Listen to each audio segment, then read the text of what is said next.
Happy to introduce today Chris Raper, Senior Vice President for Strategic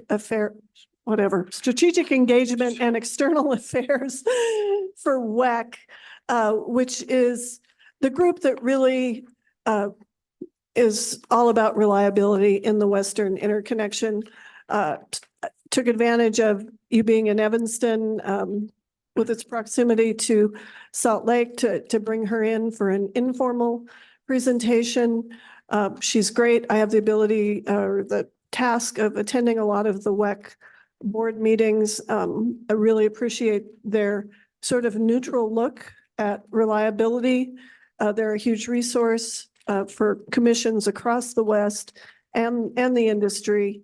I should also mention that Ms. Raper is a former Idaho commissioner. She was on the Idaho Commission when I started a few years ago, and she moved to WEC a couple years later. So we miss her as a Western commissioner, but appreciate her role with WEC. And she wants this to be informal, so I will let her take it away. Thank you. And let me just thank you, Chairwoman Throne, for putting this together, and thanks for all your work. And Ms. Raper, welcome. It's good to see you, and the floor is yours. Thank you. Might pull that closer. I'm usually loud enough for everyone to hear me, but I'll pull it closer. You can tell me if I'm too loud. How's that? It's much better. Thank you. Okay. Chairman Case, Chairman Olson, members of the committee. I'm Chris Raper. I'm the Chair Throne actually elevated my role, not senior vice president. We don't have any senior vice presidents, but I am a member of the executive team. I'm the vice president of strategic engagement and external affairs with the Western Electricity Coordinating Council. And I, by a show of hands, just so I know how deep to explain any particular thing about who it is that I work for in my organization, how many of y'all have heard of WEC? Okay, so I'll tell a little bit, and then if you have any additional questions, then I can address that as well. WEC started off in the late 1960s as a member-driven organization. At the time, standards for reliability within the United States were voluntary. And so WEC was a trade organization that was part of that unit, along with the utilities who were members, to create and impose, although on a voluntary basis, reliability standards for utilities that own, operate, and generate on the grid. And there have been numerous incidents over time that have created some outages on the grid. And there was an outage in the Northeast in 2003 that began in Ohio and cascaded. And as a result of that, and deaths and millions of people out of power for days and trapped in subways and all the things, it went from Ohio all the way to New York. The Congress passed the Energy Policy Act, which is a modification to the Federal Power Act, and imposed mandatory standards. So in 2007, WEC became the enforcer of mandatory standards for utilities on the grid. So we are a 501c4 organization, a social welfare organization. We have an independent board. We are the only interconnection-wide view of the Western interconnection. So the Western interconnection is the 14, all or some of the 14 Western states, Alberta and BC, Canada, and a small portion of Baja, Mexico. And it is the largest interconnection. We are the largest reliability regional entity within the United States, also, well, North America. Can't forget the international partners. And so our jurisdiction is over the bulk power system for efficiency and management and mitigation of risks to reliability on the grid. And so we not only continue to work with the utilities to create and enforce the standards, which we have authority to do now through the Federal Power Act and delegation that comes down then through FERC and NERC, and then to us as a regional entity. We also have a portion of our organization that does studies and assessments and after action on incidents that occur on the grid. And we work across stakeholder groups. And I have listened since about 9:30 this morning to the other speakers. And the big difference for me is I am resource neutral. So my organization, we don't care honestly where the power comes from. We just want customers to be reliably served with power. And as I said, we are the only interconnection wide entity. And so those people who spoke to you earlier, they're actually members of WEC. And they're responsible for their portion of the system. And we look at the entire grid to see what those impacts are, what needs to occur, where we're at, what things look like right now. So I'm happy to answer how my work and what my organization does or would apply to any of the conversation that occurred earlier. I am not an engineer. I am a lawyer by occupation. I was a commissioner at the Idaho Commission for 7 years. And before that, I was an attorney for the Idaho Public Utilities Commission for about 8 years. So I tend to lean into policy. And I am the portion of WEC. I'm responsible for the teams within WEC that work with our various stakeholder groups. And I think some of what I heard from the conversation earlier was talking about who's involved in this conversation now, the large load customers, right? Microsoft, Tesla, those types of people that are becoming more and more impactful to where energy needs to be located and what kind of energy those people are asking for portions of their industry. And so it used to be, we sort of have a little anecdotal thing. It used to be that nobody really cared where the energy came from. They just wanted to flip the switch and they wanted their lights to come on, and that was good enough. And as long as the utilities were doing that, then they were doing their job and they were meeting the requirements. And anymore, it's a lot of people exerting different political pressures on the grid for what types of generation will be used. And we're in a time, I've heard the word earlier this morning used that we hear a lot in the industry now, and that is unprecedented. And we really are in an unprecedented time in the energy industry right now. There's a movie out there, I guess. I still haven't seen it, but the phrase rings true, and that is everything, everywhere, all at once. And that is what the utility industry feels like right now. It's scope and pace and magnitude of growth is truly unprecedented. And I can speak to that and how resources are stacking up, what we have, what we don't have, what it really looks like, whether we're resource sufficient, whether there's enough transmission. I have opinions and positions on all those things as the reliability entity for the Western Interconnection.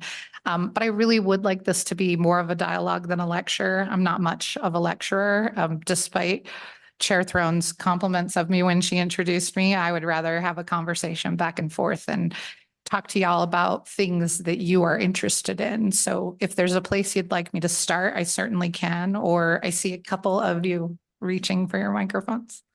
Oh, I'm just looking around. Senator Landon.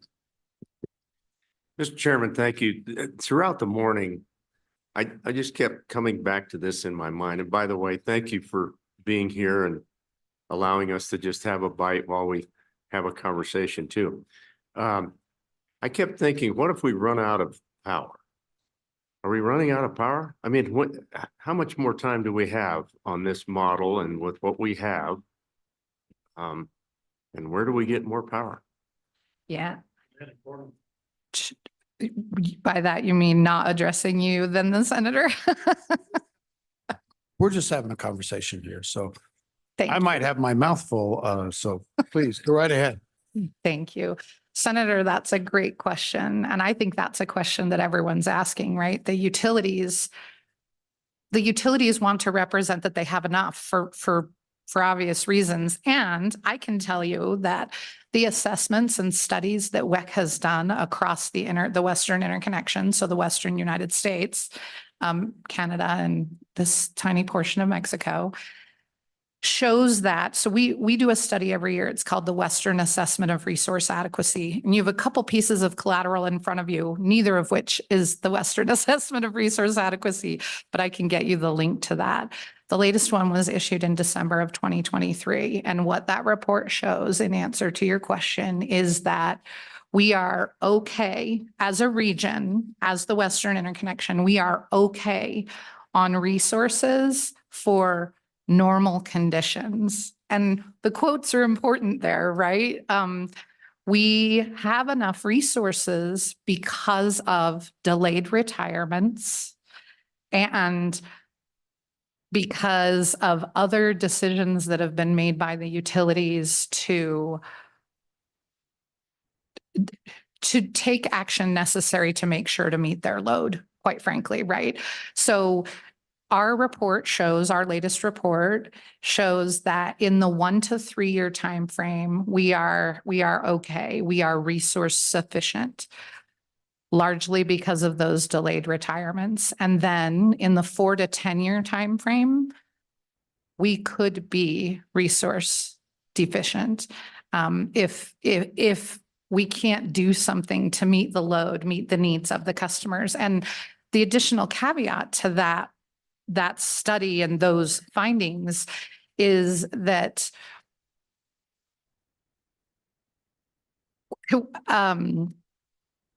we aren't building at the pace that we need to build to be able to meet those needs. And by way of reference, the new study for this year that we're doing on resource adequacy shows that in 2023, there was a certain amount, and I can't remember the total generation, that was supposed to be built. And so we monitor that because the utilities provide us their integrated resource plans and other things, and we aggregate those to figure out what's supposed to be built, what's getting built, what's going to meet the resource needs for the various customers in the Western Interconnection.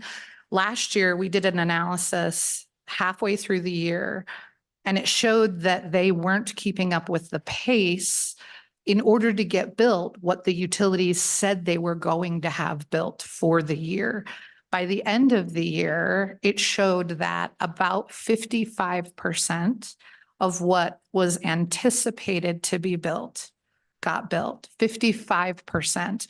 This year is exponentially higher for what those utilities anticipated they would build from last year. And they're sort of backed up, right? Because they didn't get built last year what they anticipated they would be able to build in order to meet load.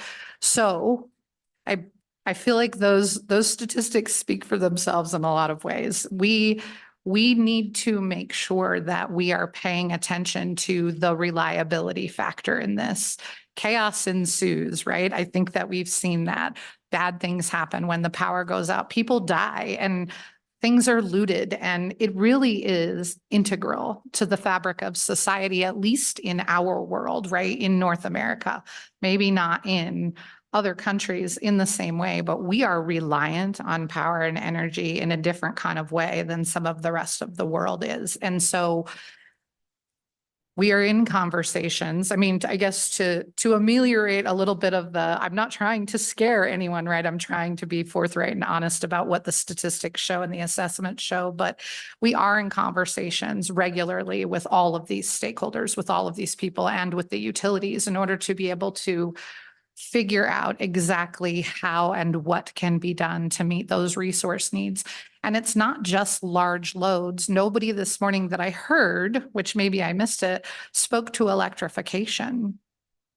Electrification was here before we had to look at the large loads of data centers, right? Electrification is like so last year, But it was. how about explaining what electrification is Oh. from a policy standpoint? 'Cause Sure. I'm not sure we hear that term much in Wyoming. Go ahead. Okay, certainly. Thank you. I'm happy to elaborate. Electrification is getting rid of natural gas for the use of heating homes and running stoves, and it's electrifying vehicles, fleet vehicles, transportation, 18-wheelers, all the things, right? And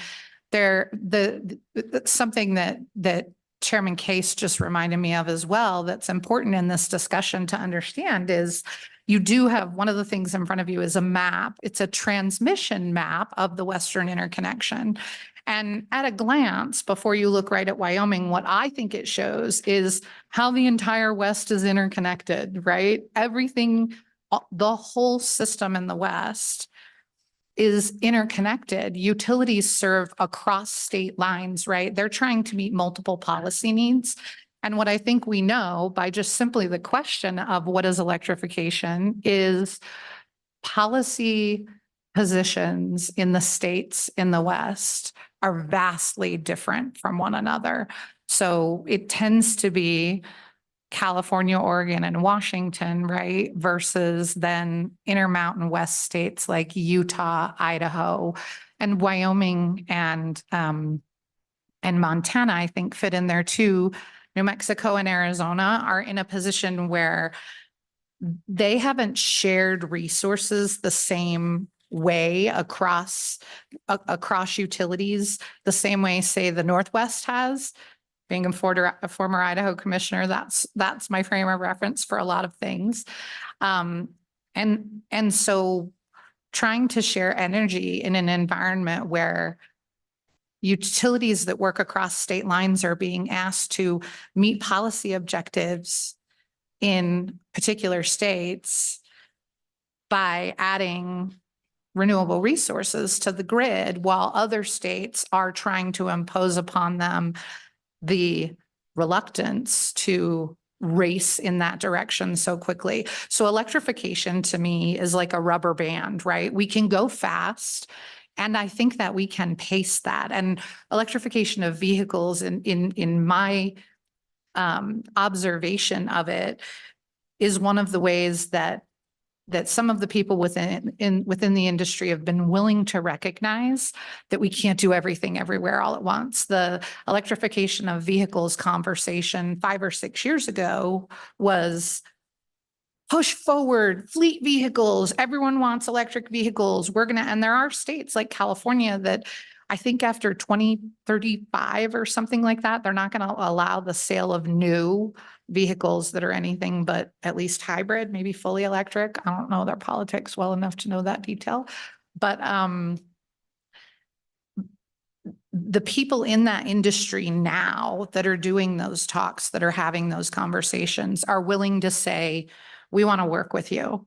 We want to make sure that there's enough energy. We probably can't do this at the pace that we thought we might be able to do this initially. And so let's talk, right? And they're talking with the utilities. They're trying to figure out what can be done. And then you have things like large loads that get added to the system, right? And one of the things about large loads, I also did not hear this mentioned this morning, but they're kind of random and they can be built really quickly. These data centers can be built pretty quickly within 18 months sometimes if they're really on a push. And the utility doesn't have, for the most part, utilities do not have the ability to immediately build what is necessary to provide the amount of generation that those data centers are going to need in order to be able to run. Senator? So just the second question, and really appreciate you leading up to it. And that is, where is this power going to come from? The representative from Wheatland, I thought hit a nail on the head this morning when he said, you know, if we don't build something that provides that base load, where's the power going to come from? So you mentioned baseload, and of course the distinction, right? Baseload is dispatchable. That's coal, that's natural gas, that's nuclear. If hydrogen, becomes a thing, that would be dispatchable. Things that are not dispatchable, wind, solar. Batteries, you have to be careful with the dialogue. Batteries do not generate power, they dispatch power. So you have to watch what category that goes in as you're having conversations about what is renewable, what is clean, what is green. And so they are building solar and wind. They are working with batteries. Batteries don't have the lifespan that would be ideal to utilize them to dispatch in some kind of extended event. And back to your initial point about where we get the energy, how we meet the load, and my comment about normal conditions. You may have noticed we are not in normal conditions right now, right? Triple digits across the West in July is not normal. We are not in the height of the heat. And the utilities are doing everything they can, and they're doing a good job of meeting the load of those customers. In some cases, they're meeting load because they've got customers who allow for shutting the power off to them, right? Some of those large load customers that exist on the system now, and I'll name large load customers. I'm not representing that they're on any kind of contract that does this because I don't know them specifically enough to do that, but Chobani and Twin Falls, Monsanto, right? Some of these large customers agree, some of the pulp mills, they agree to be turned off in particular conditions. And so that's some of the way that they're meeting load.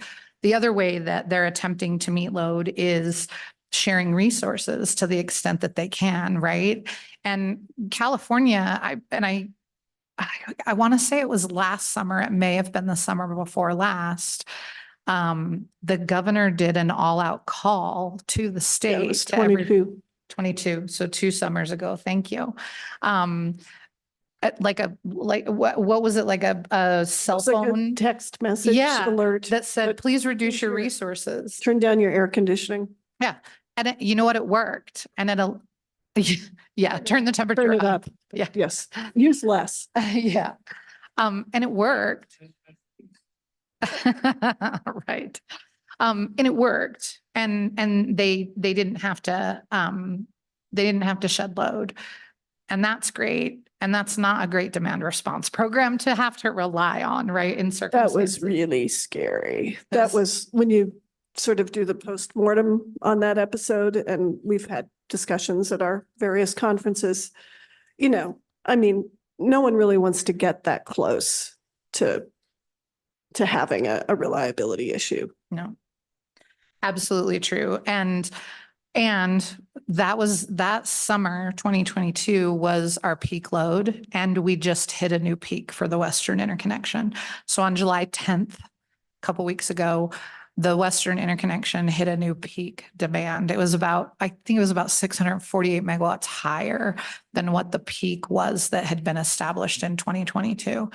So, yeah, those are disturbing statistics. Yeah. Okay, well, given that information, we just had our new peak load a couple weeks ago. How close were we in 2022 to having some sort of failure? You said the postmortem was scary. It seems like we just crossed that threshold again. And so what was the postmortem? We go through a little summary of, how close we were to failure, and were there changes made based off of that? Yeah. Do you want me to go?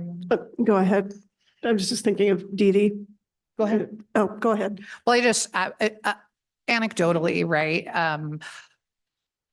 Clearly, having hit that peak in 2022 and the governor in California having to send out a message to ask customers to reduce usage should be a realization to everyone in the industry. And it has been.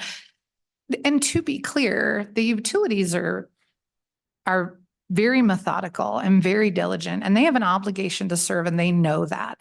And I don't mean to represent that they are derelict in any way in their responsibility to meet load. But when you have the growth, the magnitude and the pace of growth that we have had, and the reason that they're citing themselves in the West is because those are the lower rates in the nation.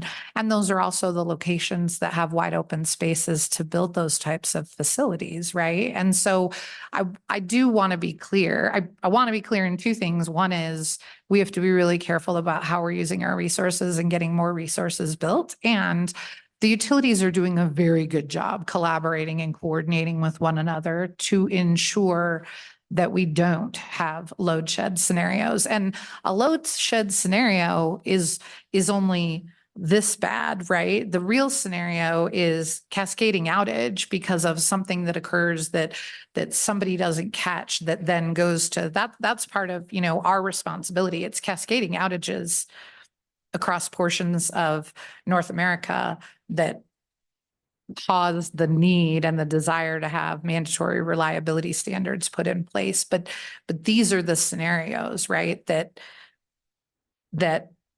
we watch, that we try and do after action on, that we pay attention to in order to make sure that the utilities are coordinating with one another in order to be able to not have those scenarios occur.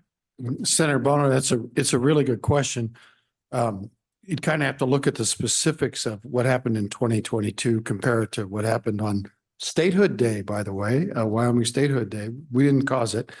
You know, there are just so many variables out there. There could have been plants down for maintenance. There could have been transmission interruptions that prevented some resource from coming online. The hydro circumstance could have been different.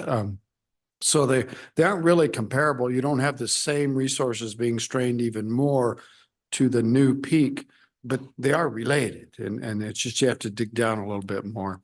I yield to you. I just wanted to interject a couple things because I don't want everybody to be terrified and get indigestion after listening to Chris talk. But I've said it to this committee before.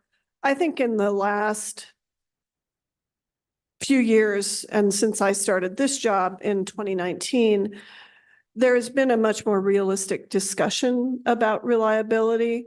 So at the NERC level, in one of their recent reports, they listed as a risk to the grid policy. Not a technical issue, but policy decisions that aren't thought through, basically.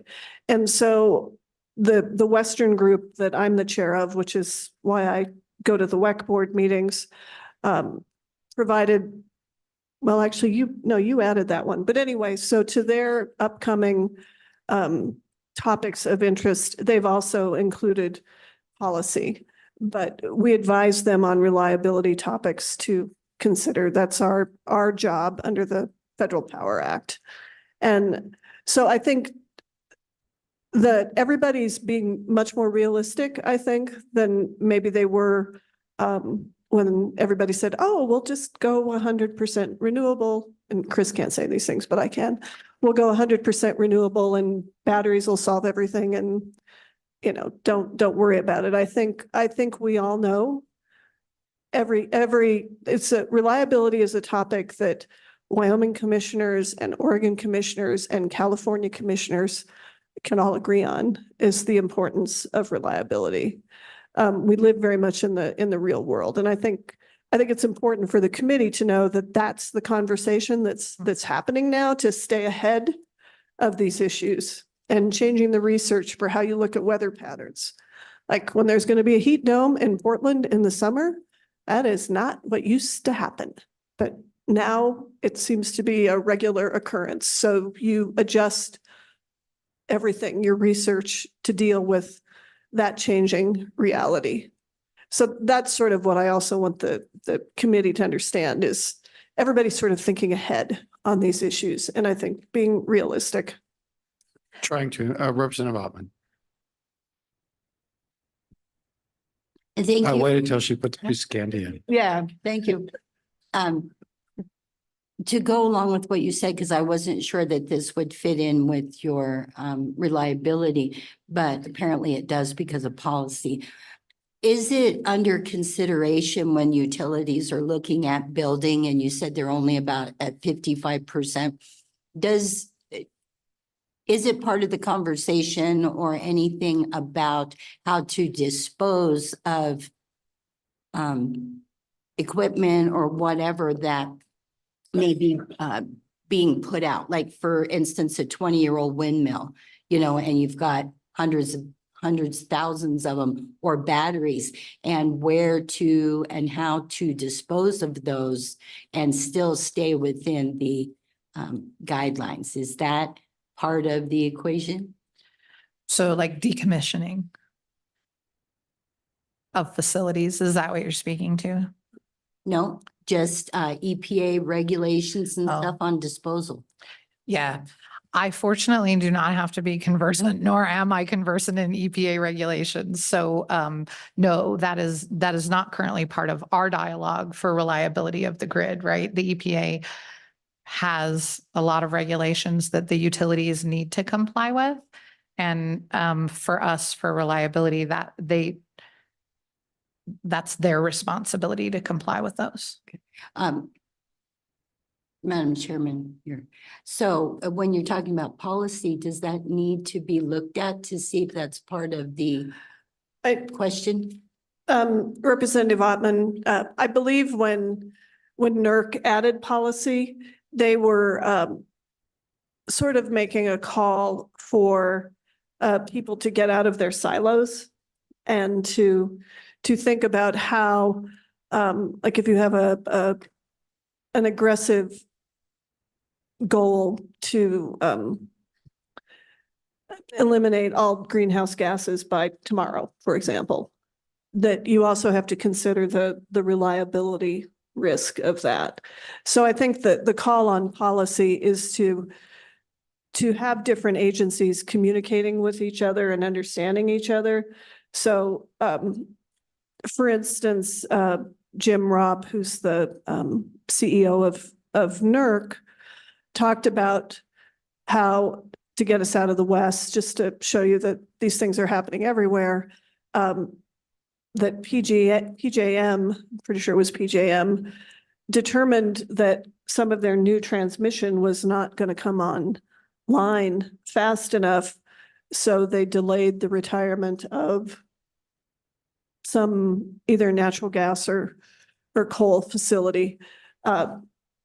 So those are the kind of policy discussions I think that NERC is focusing on, that you can't shut something down if the replacement generation is not there yet. I mean, that's just common sense, as my mother would say. So in terms of common sense, we've also got to bring all this to a close soon. So, but Senator Scott, I know you have your hand up. Please go ahead. Yes, Mr. Chairman, my question is on that 55% that you talked about at the beginning. Quantitatively, what is not being built? Is it transmission lines? Is it dispatchable power? Is it storage for the undispatchable power? Where are the deficiencies and what's being built and what isn't? In aggregate, it is generation that is not being built. And it's not because they're not trying. It's because of supply chain issues, the ability to get the materials, the ability to get the people who are doing the work, right? It's not failure on their part to try to move the ball, to try and meet the thresholds that they themselves set, right? That's where we get those numbers. It's other things imposing and impeding their ability to get those generation resources built. And I would like to address to Chairman Case's point earlier about when things are being maintained and portions of the system are off because of O&M type things, right? That to Senator Landon's question earlier, also, when we do our Western assessment of resource adequacy, we presume all resources. And so something less than all resources are usually available to meet those things. And so that's another thing that needs to be considered when we're looking at whether there are enough resources. And, you know, to the industry, I guess in the industry's defense, which is not a general position that I take, but these are a lot of new things. To Chairman Throne's point, these are things I was in the industry over 15 years ago as a lawyer for the Idaho Commission. And even as I was a commissioner, I've only been at WEC for almost 3 years now. So in my 7 years as a commissioner at the Idaho Commission, the blockchain, right? All these things keep creeping up and then kind of exploding because of policies in the states. To the representative's question, the identification wasn't of, we didn't identify and NERC didn't identify policies that could change. That's not our purview, right? What we did was identify policies as a risk to reliability, because they truly can be if those policy objectives are so aggressive that they aren't allowing the system. This is a system where transmission lines can't get built in less than 10 years. And we didn't talk about transmission until the representative on the phone brought it up.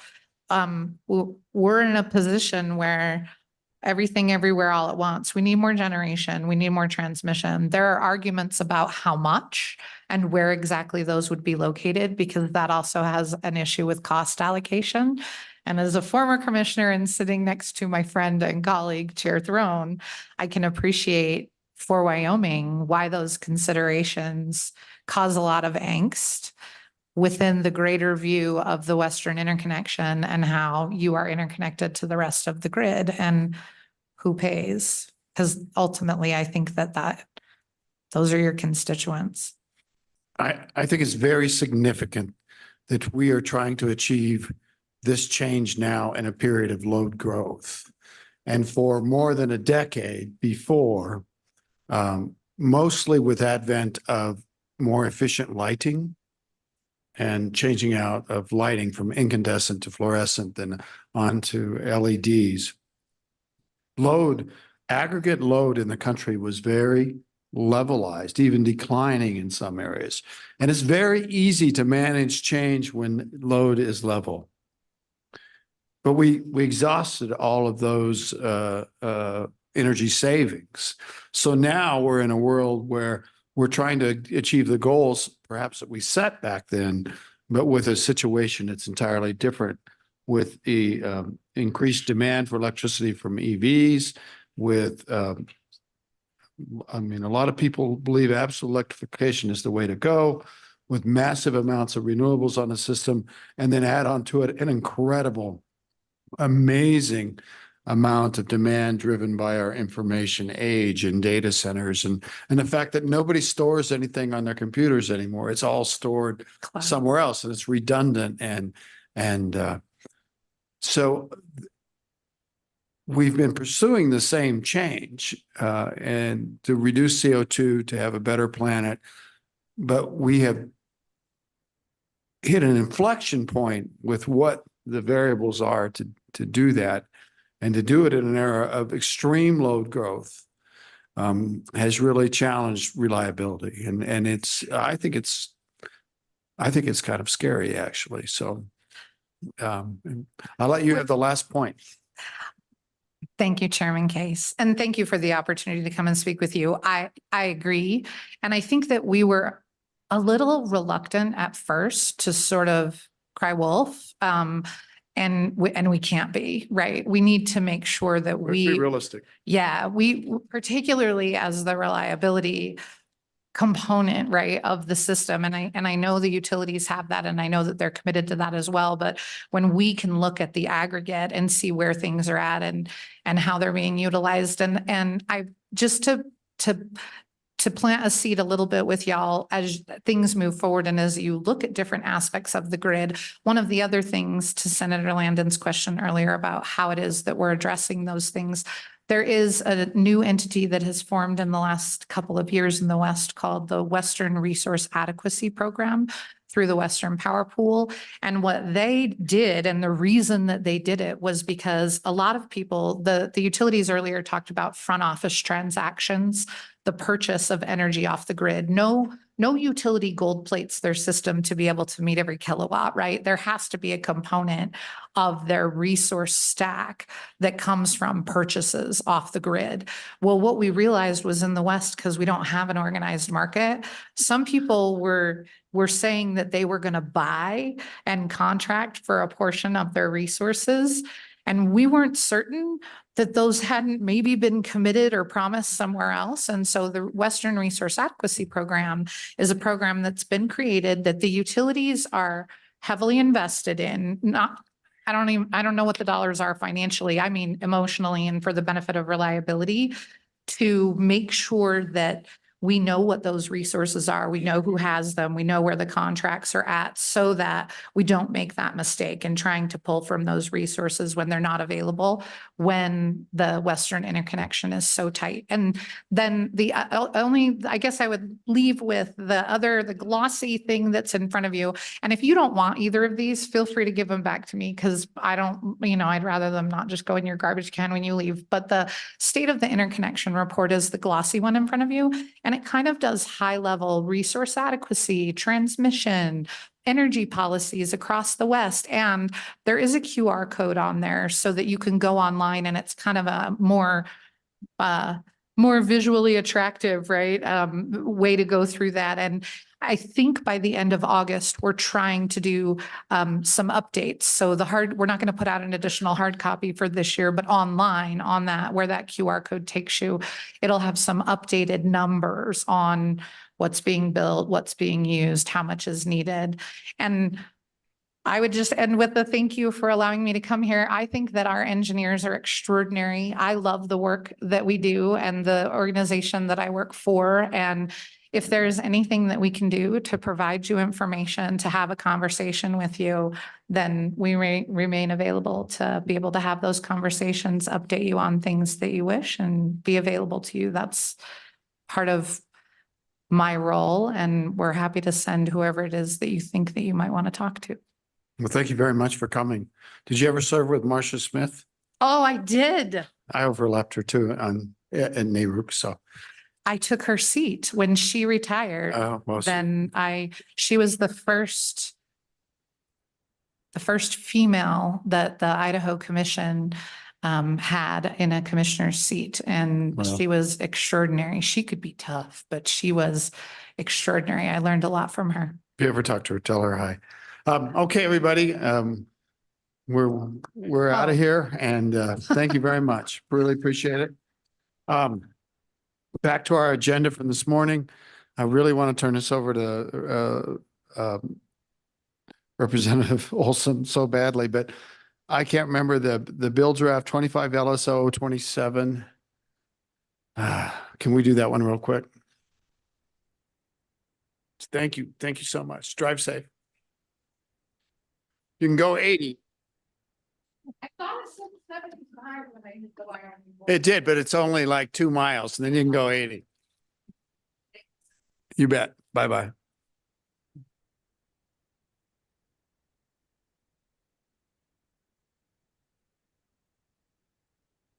Josh. Mr. Chairman, Josh Anderson, LSO.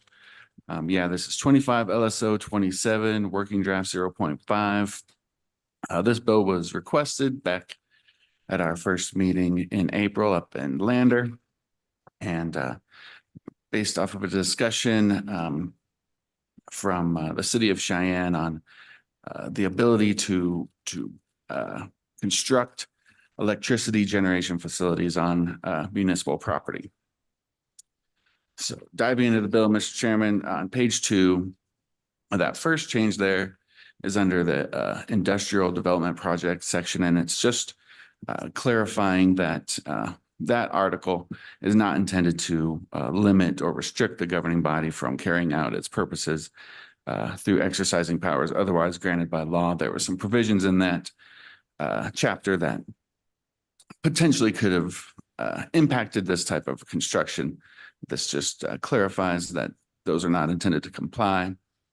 Then the balance of the bill is making changes to the existing public improvement section of municipal authority. And you can see there at the bottom of page 2, there was an existing provision allowing municipalities to establish electric power plants in certain situations. This would go in and clarify that they are allowed to establish, construct, maintain, and regulate electric light plants, electric power plants, and other electricity generation facilities. You can see that it deletes language there that was limiting language, that those would only be to supply the inhabitants with electric lights, light the streets, and supply power for waterworks and other municipally owned works. Then, Mr. Chairman, on to page 3, This is the bonding section where the city or town can issue and sell revenue bonds for these constructions. This would just clarify that again, these facilities would be located on municipal property. And then you can see there, starting on line 18, this would add a new, it would delete some language, limiting that to only electrical systems prior to March 1 of 1975. And instead would provide that the municipality may operate these electrical systems for wholesale energy production, subject to agreement with the public utility that has a municipality or a portion thereof within their certificated service territory. Mr. Chairman, carrying on to page 4. This is under the definition of public utilities. We'll just clarify that municipality that is operating a public utility pursuant to that agreement with their public utility that services the city or town would not be considered a public utility. And then finally on page 5, again clarifies that the municipality would not be considered a customer generator for purposes of net metering provisions if they were operating pursuant to that agreement. Thank you very much, Josh. Members of the committee, I don't really know what to do about this. The fact that the utilities left is kind of a problem. So I think we should hear any testimony that's present in the room on this bill. And then I would propose that we move this bill in whole to the next meeting when we have a more full slate of people to talk about it. And this is totally the chair's oversight. And I apologize. Thank you to Senator Boner for pointing that out to me. But I think that's a fairness thing. So, but we would certainly hear anybody want to testify on this bill right now. I think the mayor's of Mayor Cheyenne, perfect timing.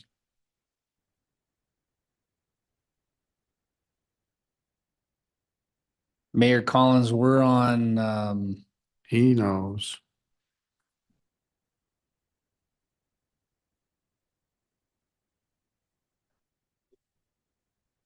Yeah.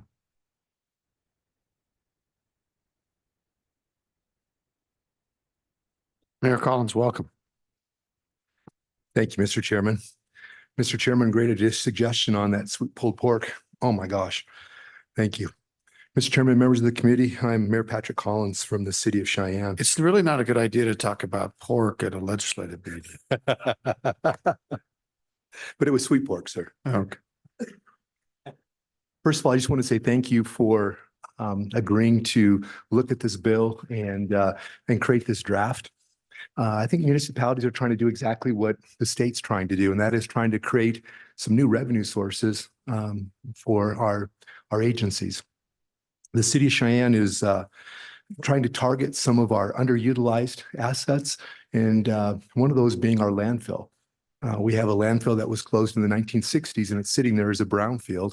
And there's a program called a Brightfield that would allow us to turn that into a solar farm that would be able to take that distressed area, make it usable for something, and to maybe help us with some ability to create some new revenue sources.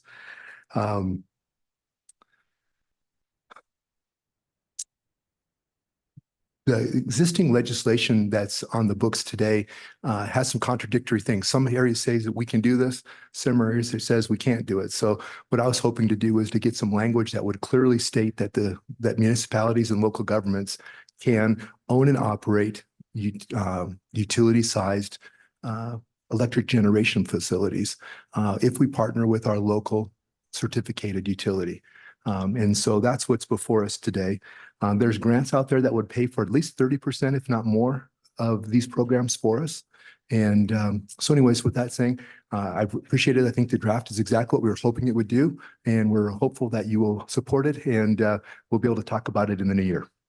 Thank you. Thank you, Mayor. Questions for the mayor? Did anybody else want to address this bill? Would it be okay if we entertained a motion to move this bill to the next meeting? Is that acceptable? And we could call it a table, whatever you want to do it. Would somebody please make that? So Would somebody make that motion? Don't you just need a motion to move the bill forward to the next meeting? That's fine. Okay, that is my motion, Mr. Chairman. All right. You guys, to save time and to just, we'll take this up next meeting and give people more a chance to look at it. So all those in favor of moving this to the next meeting signify by saying aye. Any opposed? Okay, let's just do that. We'll take it to the next meeting, which is in October. And Mr. Chairman, I can't believe you got us so far behind, but I hope you can bail us out for the rest of the day.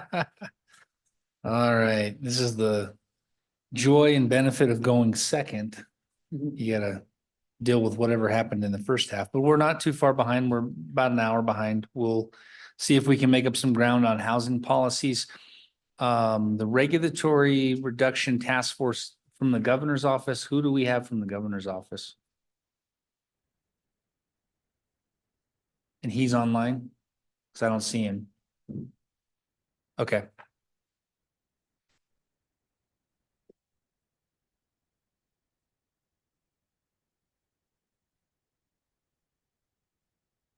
Good afternoon.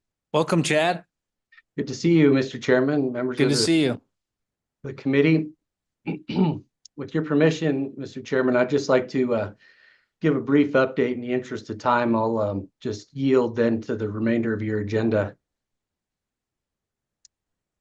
Yeah, please go ahead. Sure. Yeah, just simply put, Mr. Chairman, members of the committee, the governor's office continues to be very engaged in the housing issue. We are working with the Regulatory Reduction Task Force. Representative Yin is on that.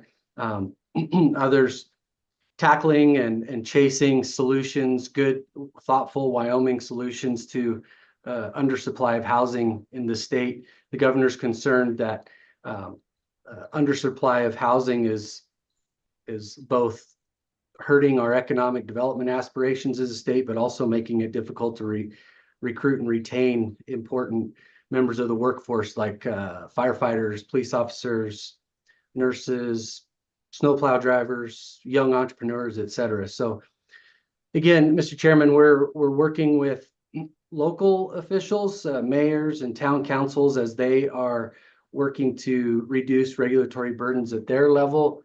I could point to a number of jurisdictions, Mills, for example, completely rewriting their ordinances and building codes.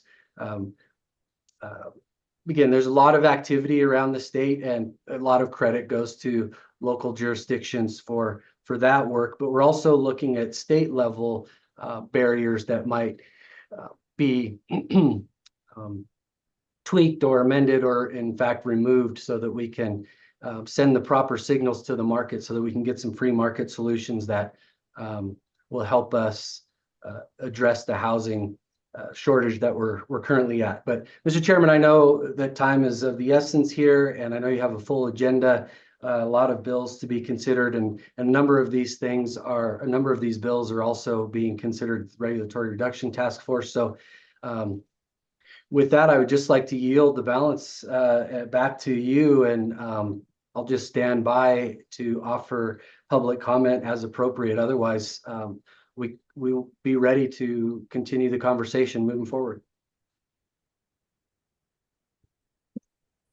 Mr. Auer, the Regulatory Reduction Task Force, when it met recently, it considered 3 joint corporations bills, 3 of our housing bills. Do you have, and then they've offered some recommendations for amendments to us. Does the governor's office have anything to say about the review and the amendments offered? Are you familiar with what I'm talking about? We are familiar, and Mr. Chairman, we're still monitoring and wanting to hear more what the committee and what your discussion is. But generally speaking, we're looking for, and we would certainly hope that we find this balance between honoring local control, but also making sure that we don't have unnecessary or antiquated regulatory burden. So I know that that's kind of an ambiguous statement, but if you don't mind, Mr. Chair, I'd like to reserve comment, I guess, at this point. Yeah, no, I appreciate that. Thanks. Questions for Mr. Auer? All right, you're catching us up on time already. Look at that. Next, we have bill draft 25 LSO 0017, Miss Adams. Mr. Chairman, members of the committee, Katie Adams, LSO. The way these are organized on the agenda, the first three bills are ones that the Regulatory Reduction Task Force took a look at. 10 and 17, they took no action on, as reflected in the letter that's in your materials as 5-12. And then there were some recommendations on 24 that I think Josh will go over when he discusses that bill. So turning to 25 LSO 17, working draft 0.5, city, town, and county regulations. So this is a bill that this committee requested at its last meeting, and it specifies the authority of cities, towns, and counties to regulate building permits, single-family residences, and natural gas use in residential buildings. Turning to page 2, this bill draft amends Title 15, Chapter 1, Article 6 of the Wyoming statutes, which address zoning by cities and towns. So in section 15-1-601, provides that the governing body of any city or town by ordinance may do those things that are listed. So we have regulate and restrict the height, number of stories, and size of buildings and other structures, percentage of a lot that may be occupied, size of yards, courts, and other open spaces, density of population, location and use of the specified types of buildings, and then also establishing setback building lines. And so what this bill does is it carves out an exception for those items that are specified in subsection E. Moving on to page 3, line 9, a new subsection E is created that provides that no governing body of any city or town shall do these 6 items that are listed. So we have restrict who may apply for a building permit, charge building permit fees that exceed the reasonably anticipated administrative costs to issue a building permit, require a minimum lot size of more than 7,000 square feet for a single family residence, require a single family residence to have a garage, require a single family residence to have off-street parking for more than 2 vehicles, and then restrict or prohibit the use of natural gas for residential heating or appliances, except as reasonably necessary to ensure the health, safety, and welfare of the city or town and its citizens pursuant to any building code. The staff comment on page 4 just has some background information about that there may be additional fees that are associated with building permits. And there are some examples from the city of Cheyenne and the city of Casper. So in the city of Cheyenne, building fees, permit fees are based on the value of the project. And then there may be some additional fees for plan review that's based on that building permit fee. And then inspections, re-inspection, additional plan review, and use of outside consultants. And you have a similar summary of the breakdown of some of the costs in the city of Casper. Moving on to page 5. So Title 18, Chapter 5, Article 2 of the Wyoming statutes addresses county planning and zoning. And so 15-5201 through 5208 generally address county planning and zoning. Oops, sorry, I skipped one of the statutes. 15-1-611 is also amended in the city and town statutes. And so it currently provides that if the regulations made under the article conflict with the statutes of a local ordinance or other regulation, that the higher standard would govern. And so this carves out an exception for those items that are specified in E. Moving on to counties. On page 6, we have a similar carve out to specify that no board of county commissioners shall do 3 of the things that are specified related to cities or towns.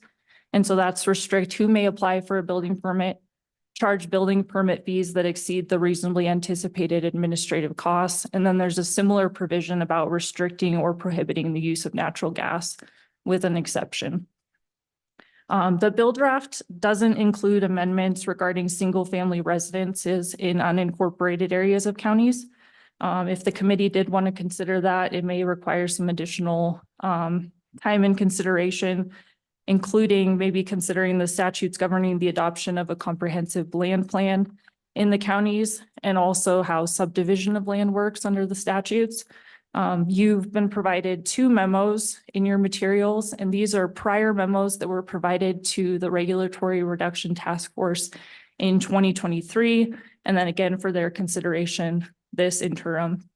And those generally address the scope of permissible legislative regulation of land use issues, and they sort of compare the authority of counties and municipalities with regard to zoning. And with that, I would stand for any questions.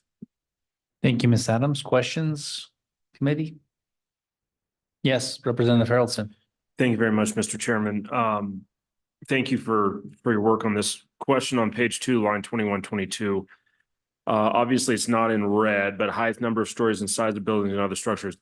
So are you saying that currently we can't regulate that, but we do regulate that, right? So we're actually putting in here that we would not be able to regulate the number of stories, the size of building or height, correct? Ms. Adams. Chairman Olson, Representative Harrelson. So currently the governing body of any town or city by ordinance may do those things. All we're saying is that if there's some sort of conflict between that and subsection E, it can't conflict with what's in subsection E, basically. Okay. We're carving out and saying, you can't do these things as long as it doesn't conflict. It's just sort of a making sure that there isn't a conflict that we then have to deal with. Okay, because Mr. Chairman, for a follow-up. Go ahead, Representative Harrelson. Because obviously smaller communities don't have ladder trucks for firefighting purposes. And so we don't want to get into a place where we put a 4-story building into a community that doesn't have a ladder truck and we have a major safety issue. So, but I didn't see that. I didn't see that that was the case, if that is the way that you explained it. Chairman Olson, Representative Harrelson, if I can follow up. Please. So all we're saying that they can't do would be, apply for who can apply, the building permit fees, minimum sizes, and all of those apply to single family residences. So garages, parking, and then the natural gas. Mr. Chairman, just on this point, Chairman. the old statute, the current statute says the governing body of any city or town by ordinance may regulate and restrict height of buildings. And we don't change that. Perfect. We just say anything in this list, you also have to think about the new section E, and but E doesn't affect that either. So Perfect. Got it.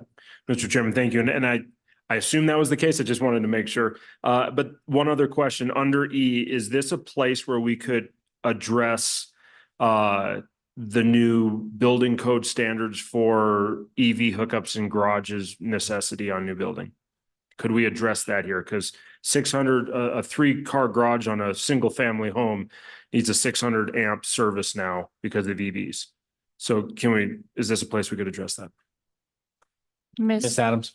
Mr. Chairman, Representative Harrelson, I think if it's something that you would be restricting a governing body of any city or town from doing, it would be up to the committee if it wanted to do that, and it would be a policy consideration. And it'd be appropriate in E. All right. Thank you, Ms. Adams.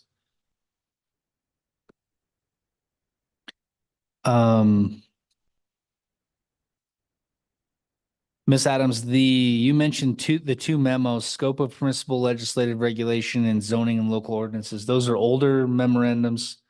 So we won't have, in the interest of time, we won't have those presented, but you have them in your materials committee so you can reflect on them on your own. And I think what we'll do is we'll take these bills one by one. So it says to not confuse us on which bill you're talking about if you are giving public comment. So with that, we'll take any public comment on 25 LSO 0017.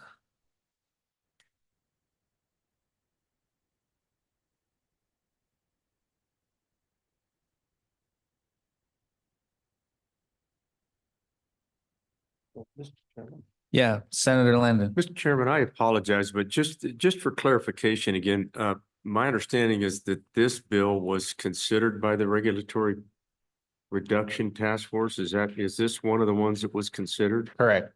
Yep. Okay. And they had no They had no action on no it. action taken. And so that's why it now says it would be sponsored by joint corporations. So that's Well, I don't- picking that up today.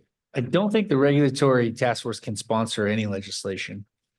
But so it So would have been us. It would have to still go through us. We're letting them vet some of the legislation and provide us with feedback that might improve the bills. So, Mr. Chairman, Thank you, Mr. Chairman.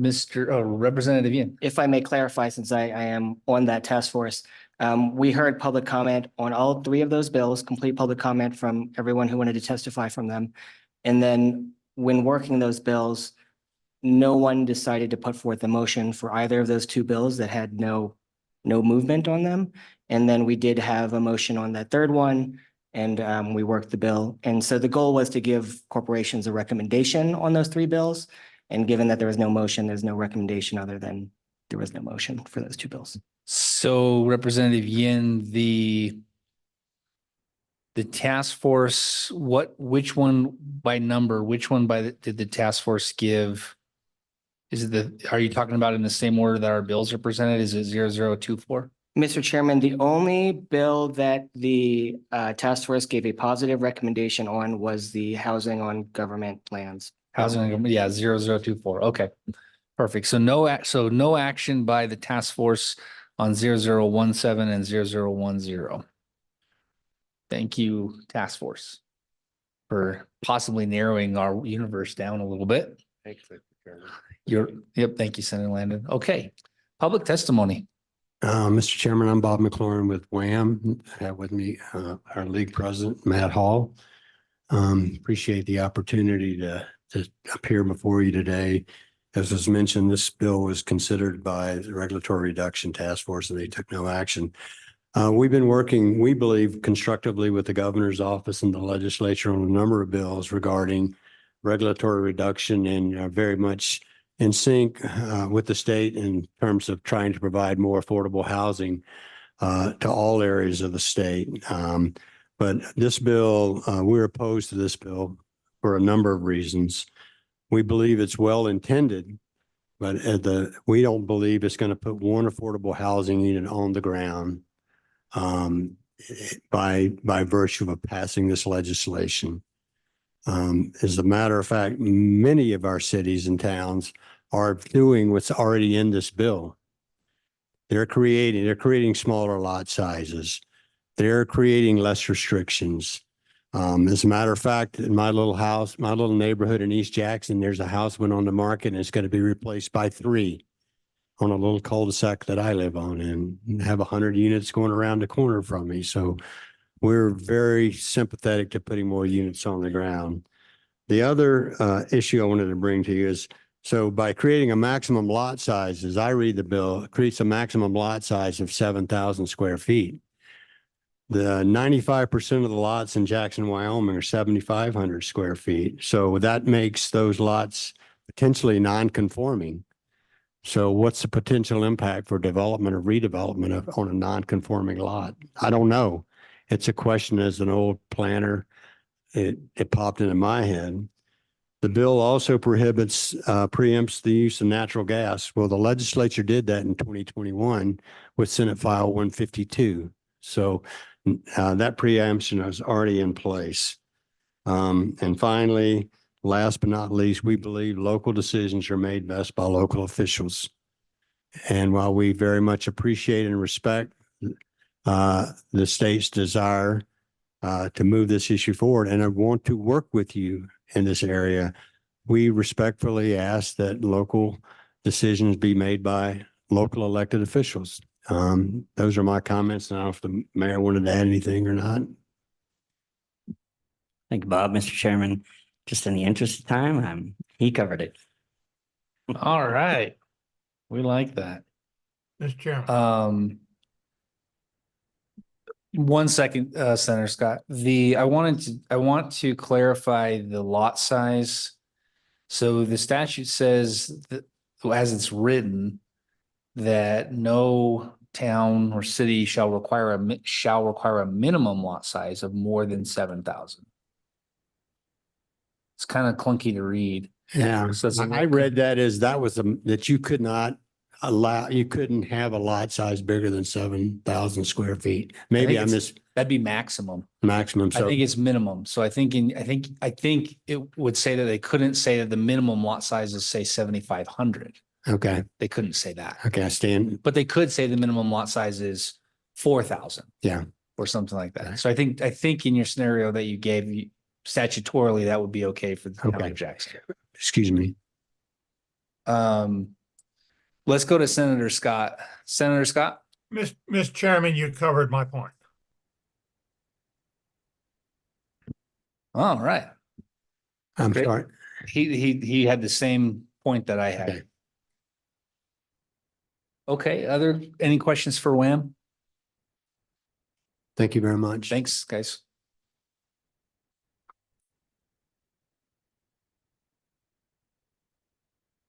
Let's go, you can come up and get ready. Yeah, I'm gonna jump over to the virtual world, but you can get in the pilot seat next. We're going to go to WCCA. Yeah, good Welcome. afternoon, Mr. Thank you, Mr. Chairman. I appreciate you accommodating me as I balance minerals and joint corporations today. I'm Jeremiah Riemann here on behalf of the Wyoming County Commissioners Association.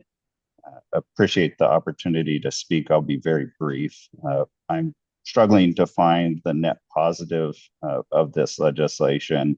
There's obviously not a whole lot as it relates to counties, but just a couple of quick points. The first provision on page 7, I don't know what the genesis of that particular provision relative to restricting who may apply for a building permit. I don't think counties are in that business, but as we've seen in the city of Cheyenne and Laramie County, would an artificial intelligent bot qualify for a building permit if we included this provision? Mr.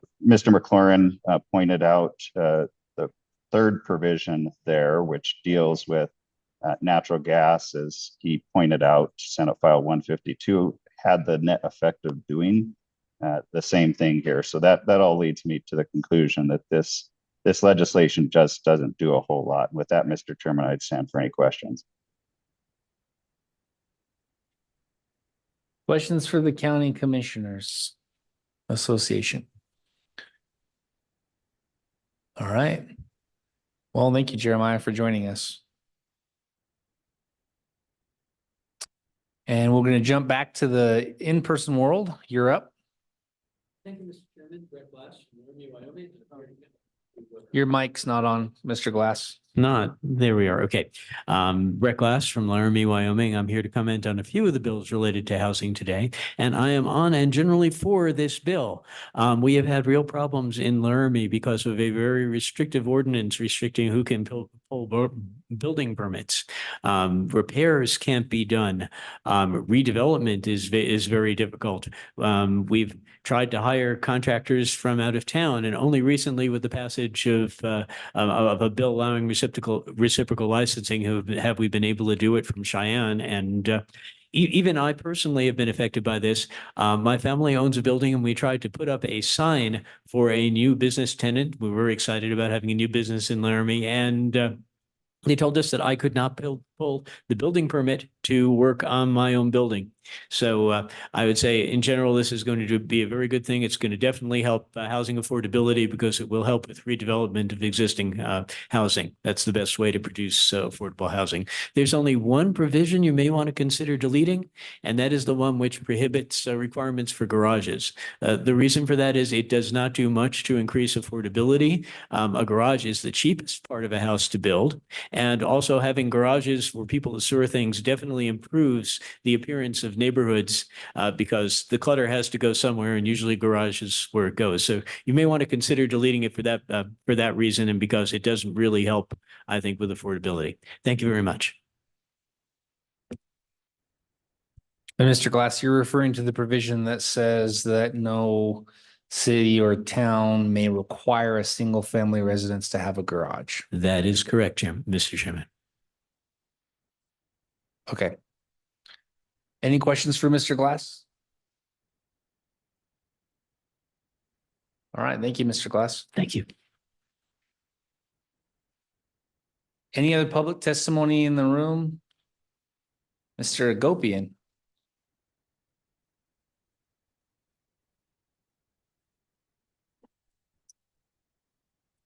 Excuse me, Mr. Chair, Nick Agopian, I represent Teton County. There isn't a lot more to be said. We support the comments that you heard today from WHAM and WCCA and would ask that you not move this bill forward. Don't believe that we've heard, this committee has heard testimony that this bill would address or fix and support increased housing or lower the cost overall to bring private market solutions to bear. So with that, again, I would ask that the committee not move this bill forward. I would stand for any questions. Questions for Mr. Agopian?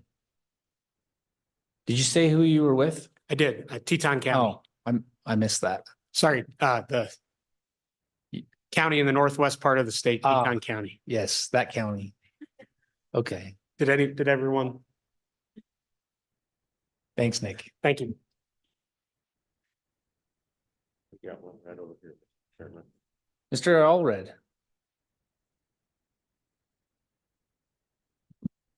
Thank you, Mr. Chairman. Just a couple of quick comments on this. It doesn't surprise me that WHAM and, of course, counties oppose this because it does restrict a couple of items on them. And I don't think that anything in this bill is really unreasonable. You just heard some testimony about the city of Laramie has some very restrictive things about who can get a building permit. This here basically levels the playing field for everybody across the entire state. You know, they can't restrict who can get a building permit. You know, they can't charge exorbitant building permit fees that exceed reasonably anticipated administrative cost. You know, some of the other things requiring a single family residence to have a garage. What if they don't want a garage? They want to have a bigger house, maybe. And that lot size, that takes that up. You know, so I think some of this, it's for the people. It's not for the cities and it's not for the counties. The restrictions on the county are very, very limited on there. Again, it talks about the building fee, the permit fees, and who can apply for building permits. That's basically it. So really what this does is this restricts a couple of possibly items that the cities could use negatively towards the people. Like I say, it still leaves a whole ton of everything. How many stories, how big, you know, all this other stuff that they can, you know, the percentage of the lot can be occupied, you know, size of yards, all that stuff. That leaves that to the cities. But a couple of these items that have been problems in the past, this keeps them from, you know, being negatively affecting some of the people. So I would hope that you pass this forward. Mr. Allred, the scope of our work in this area is to do what we can to create affordable housing. In your opinion, how would this bill help to alleviate the issues that we have with affordable housing in Wyoming? Well, first off, or does it? Mr. Chairman, first off, your building permit fees.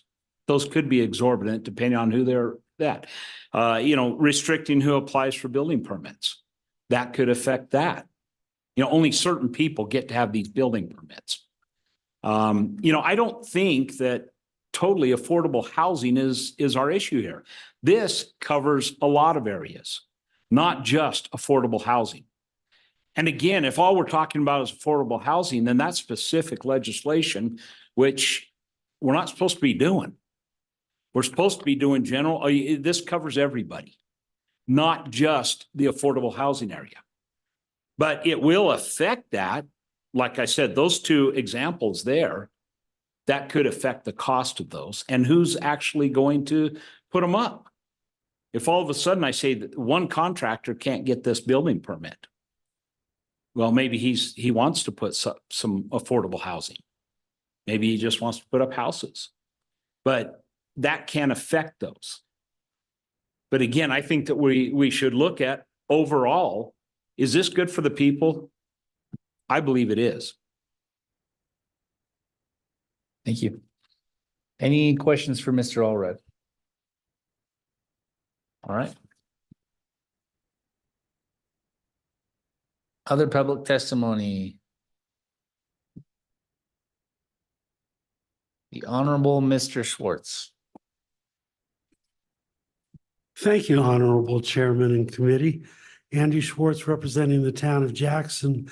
2 comments. One, officially, the town of Jackson is neutral on this bill.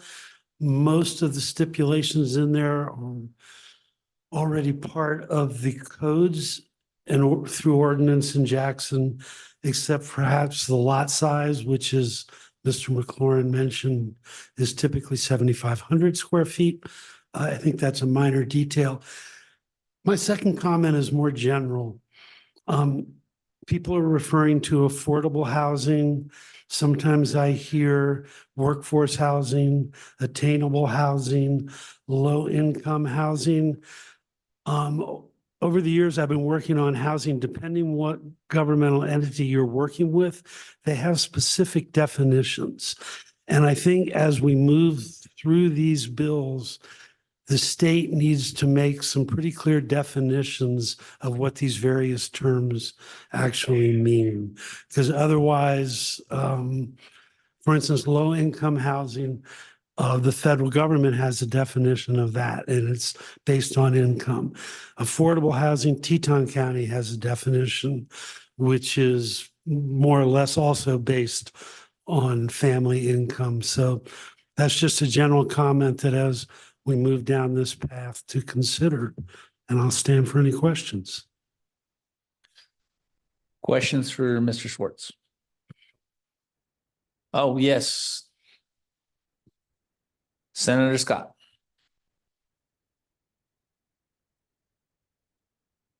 We can't hear you. We can see you. There we go. We just can't hear you. Mr. Chairman, my question is, in our materials that were furnished to the committee, we have a memo from the Southeast Wyoming Builders Association that says that the reason we're not getting affordable housing is it's not profitable. And they point out one of the things is they don't allow dense enough development to be profitable with single family houses. And that makes a lot of sense to me. And the question for the representative from Jackson is, you've got a 7,500 foot normal lot size up there. Suppose we significantly lowered that. Would that not improve the affordable housing opportunities in Jackson significantly? Mr. Schwartz. Mr. Chairman, Senator Scott, I understand the logic behind your comment, but when you have all of these pre-existing lots that are already zoned at 7,500 and by and large built to the standards required, I have a hard time seeing how that would play out in real life. But there are other ways you can make ordinances, and this is done in Jackson, where you can allow higher density on the 7,500 square foot lot. And I think given the situation now, that's probably the easiest way to deal with the point you make. Follow up, Senator Scott? No, Mr. Chairman. Thank you. Other questions for Mr. Schwartz? All right. Thank you, Mr. Chairman. Any other public testimony in the room? Okay, online. Good afternoon. Dan, you're up. Thank you, Mr. Chairman, members of the committee. Dan Dorsch, representing the Southeast Wyoming Builders Association. Thank you for your time today. I'll try to be brief because a lot of the points I was going to talk about have already been mentioned by my colleagues in WHAM, WCCA, and others. Is that, local control when it comes to zoning is the best way to create more housing. what we've done in Cheyenne is we've eliminated density maximums on multifamily units, which is in the memo Senator Scott referenced. We also eliminated single lot minimums. We reduced parking requirements on 1-bedroom and studio apartments. And then we've been creative on incentivizing to try to create more affordable housing through a new program that reimburses building permit fees for income restricted developments from 0 to 80% of the area median income, or AMI.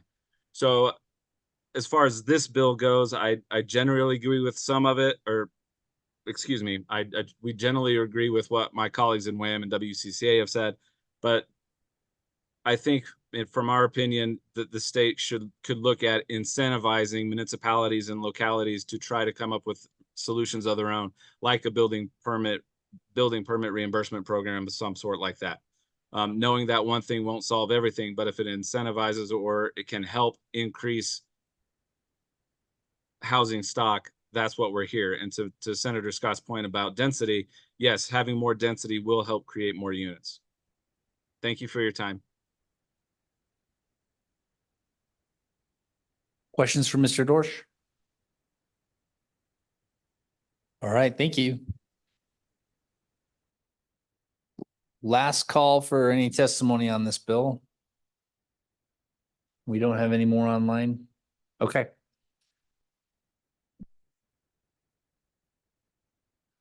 Yeah, sorry. It's helpful for those of you in the online world who are joining us by Zoom. It's helpful for us that when I call for public testimony, if you'll raise your virtual hand, the little yellow hand, if you'll do that, then we can keep track of who wants to speak and then make sure we get you lined up and into the room.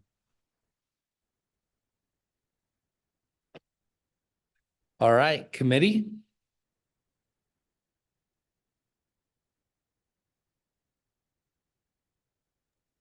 Representative Ottman.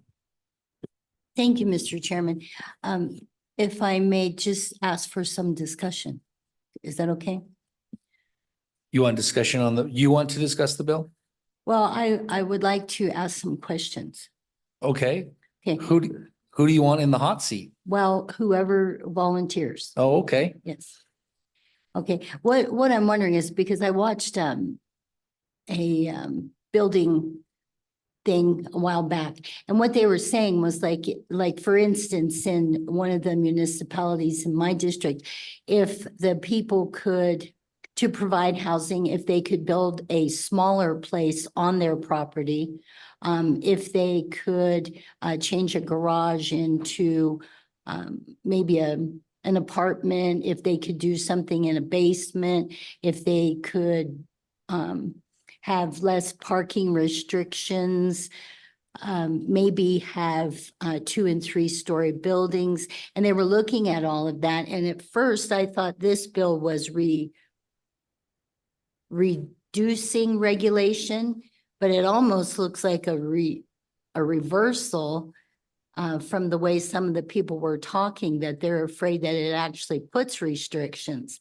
So I'm really not clear on this, like not requiring a garage. Well, in most, I won't say most, in a lot of municipalities, requiring a garage would inhibit growth, because not all people want a garage, but they may build a duplex. And we have some older buildings in town that if they could build a duplex, or if they could do things like that. So I don't know if this bill hits those things, and that if that has to be local conversation for people. And if it should be handled by the municipalities, I see that local control could be encouraged to do those things and to change some of their regulations. But I guess that's what I'm asking. Does this help or hinder? Thank you. What was the, I don't remember the genesis of this bill. Who did this come from? A committee member? Or where did this bill come from? Mr. Chairman, at the April meeting, during the discussion and ideas that were thrown around for bill drafts. I think it was maybe Senator Scott who requested this one. Okay, and he's got his hand up. Very good. Senator Scott? Mr. Chairman, yeah, and I think we need to move forward with this bill. I think what we're seeing is two drives from the local governments. One has been in too many cases to restrict what can be done privately. And I think the memo that said that the density issue was key. I think that really rings true to me. I don't think the bill perhaps goes quite far enough in that respect, but we're hearing some of the complaints from that, like Mr. Glass was citing from the city of Laramie and how they were restricting things. We're seeing those restrictions combined with a push for more government-sponsored housing and looking for public financing. And I think we're starting to get away from relying on the private sector where we should. Frankly, I think this bill is a step in the right direction. I would hope we would carry it forward to the next meeting and look pretty hard at some of these restrictions. It does sound to me like the bill needs a little work before we would approve it. But I would certainly urge that we move it forward and look very hard at the density restrictions. I suspect that a minimum size somewhat smaller than the 7,000 square feet that's in the bill as a minimum restriction, let the market take care of where it's appropriate to have higher lot sizes would be a good approach, Mr. Chairman. So I'm saying that I think the way out of our problem is in good part reducing some of the regulations that have made affordable, high-density housing impractical, need to be dealt with, and this bill's a good start. Okay, what I'm hearing from Senator Scott is a motion to move the bill forward. And we got a second from Representative Harrelson. We'll continue discussion on this. Senator Boner. Yeah, thank you, Mr. Chairman. Just one thing I want to bring up before we do that. Certainly agree with the intent of the bill and the goal here, but hoping for more discussion. We had the memo, but no public discussion yet on how this interacts with home rule, especially when it comes to municipalities. I think the current statute having a may is important. This new language would be a shall. And so I think that's just something we should be sure to have more conversation as the bill moves forward. Representative Yin. Mr. Chairman, just to comment on some of Representative Ottman's questions. The task force actually has an ADU bill, or they had one last year and it didn't, I don't remember, it didn't make it across the finish line, which may or may not be resurrected. I don't remember what the conversation was like in this year's task force. However, municipalities are already incentivizing ADU. So ADU, it's an acronym, accessory dwelling unit. So that's like building an apartment, a mother-in-law apartment above a garage, or building a new structure in your backyard to house another person.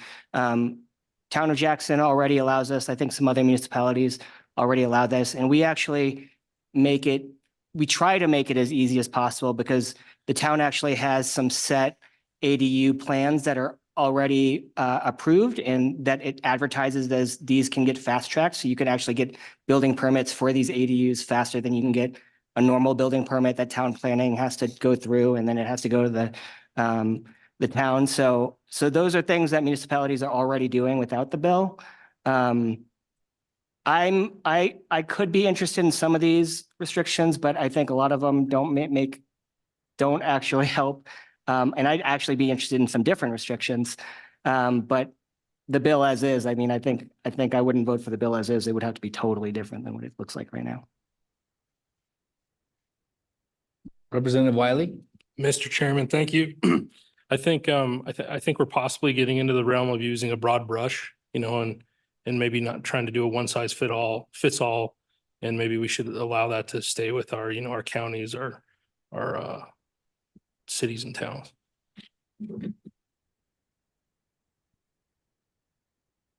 All right, any other discussion? Okay, all those in favor of moving the bill forward to the next meeting signify by saying aye. Aye. All opposed? Ooh.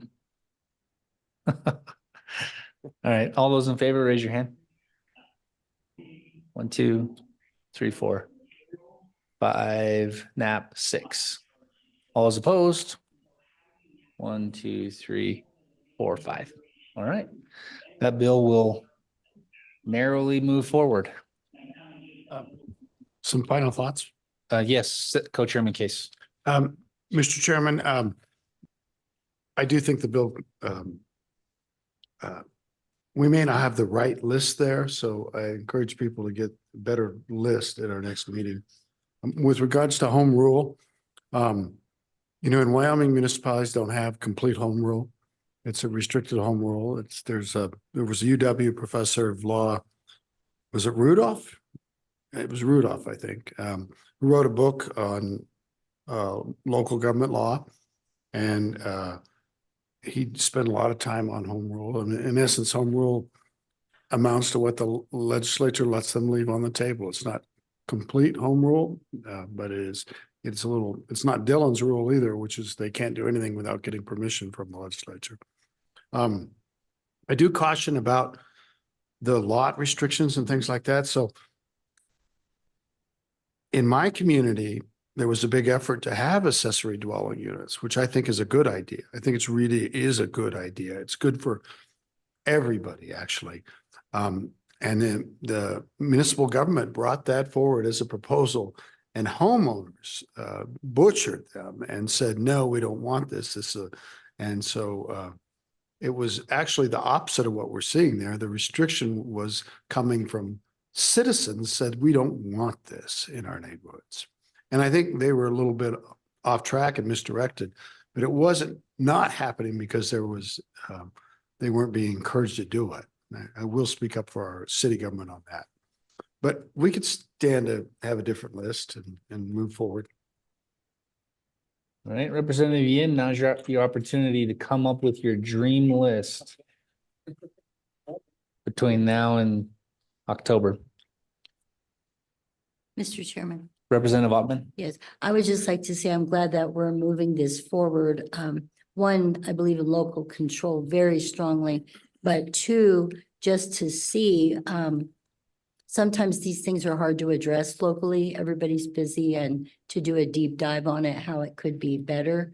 So possibly having this conversation come up with us will encourage them to have some input. Let us know what it is that they think, because like in my district, as I'm sure a lot of you, we have a lot of different municipalities with different thoughts and different needs. So, and different rules already. So thank you. Very good. Yeah, and just so the public's clear and those listening, we've voted to advance the bill to our next meeting. We haven't voted to sponsor the bill yet. So we will have a more, as Representative Ottman is pointing out, we will have a much more in-depth conversation on this bill. So if you do have additional public comment based on the discussion we've had that you want to give on this legislation, the October meeting will be the perfect opportunity to do that. All right, committee, with that, let's go ahead and move to our next bill. Ms. Adams. Residential rental properties applicability. Mr. Chairman, Katie Adams, LSO. This is 25 LSO 10, working draft 0.5, residential rental properties applicability. This is a resurrect of 2023 House Bill 216 that the committee requested at its last meeting.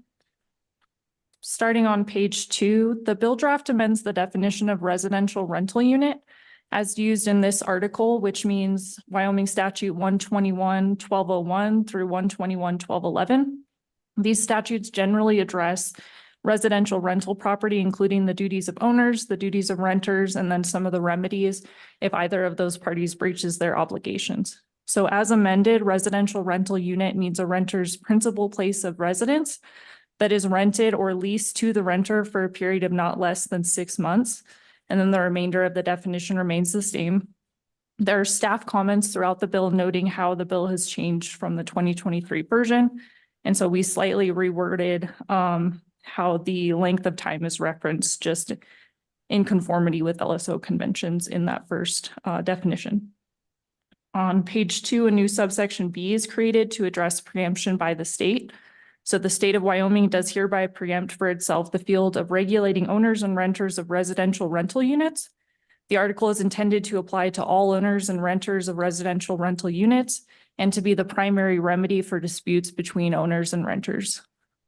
The staff comment on page 3 notes that the word exclusive has been replaced with the word primary to account for the fact that it appears that in 121-1211B, it does seem to contemplate some other actions that would be available, and also federal discrimination actions would still be available. Under subsection C, no city, town, county, or other political subdivision shall authorize, regulate, or otherwise govern the leasing of residential rental units. And no city, town, county, or other political subdivision shall require owners or of residential rental units to register residential rental units or pay any registration fee.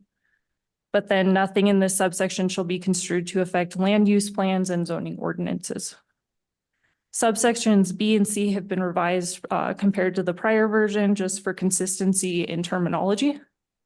And then also in subsection C, it's been revised to remove a reference to regulation of ownership because there were some concerns about that term being too broad and there being unintended consequences.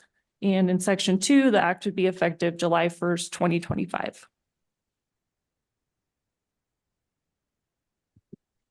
Committee questions for Ms. Adams? All right, thank you. Oh, wait, we have a question from Representative Newsom. Thank you, Mr. Chairman. So this references registration and fees paid. Are there counties, cities that do that sort of thing currently? Ms. Adams? Chairman Olson, Representative Newsom, I don't know specifically of ones that do, but I believe that was a concern that led to this being included.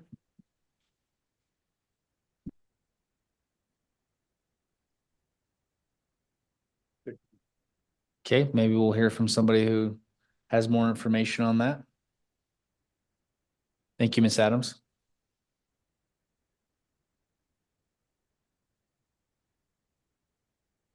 Public testimony.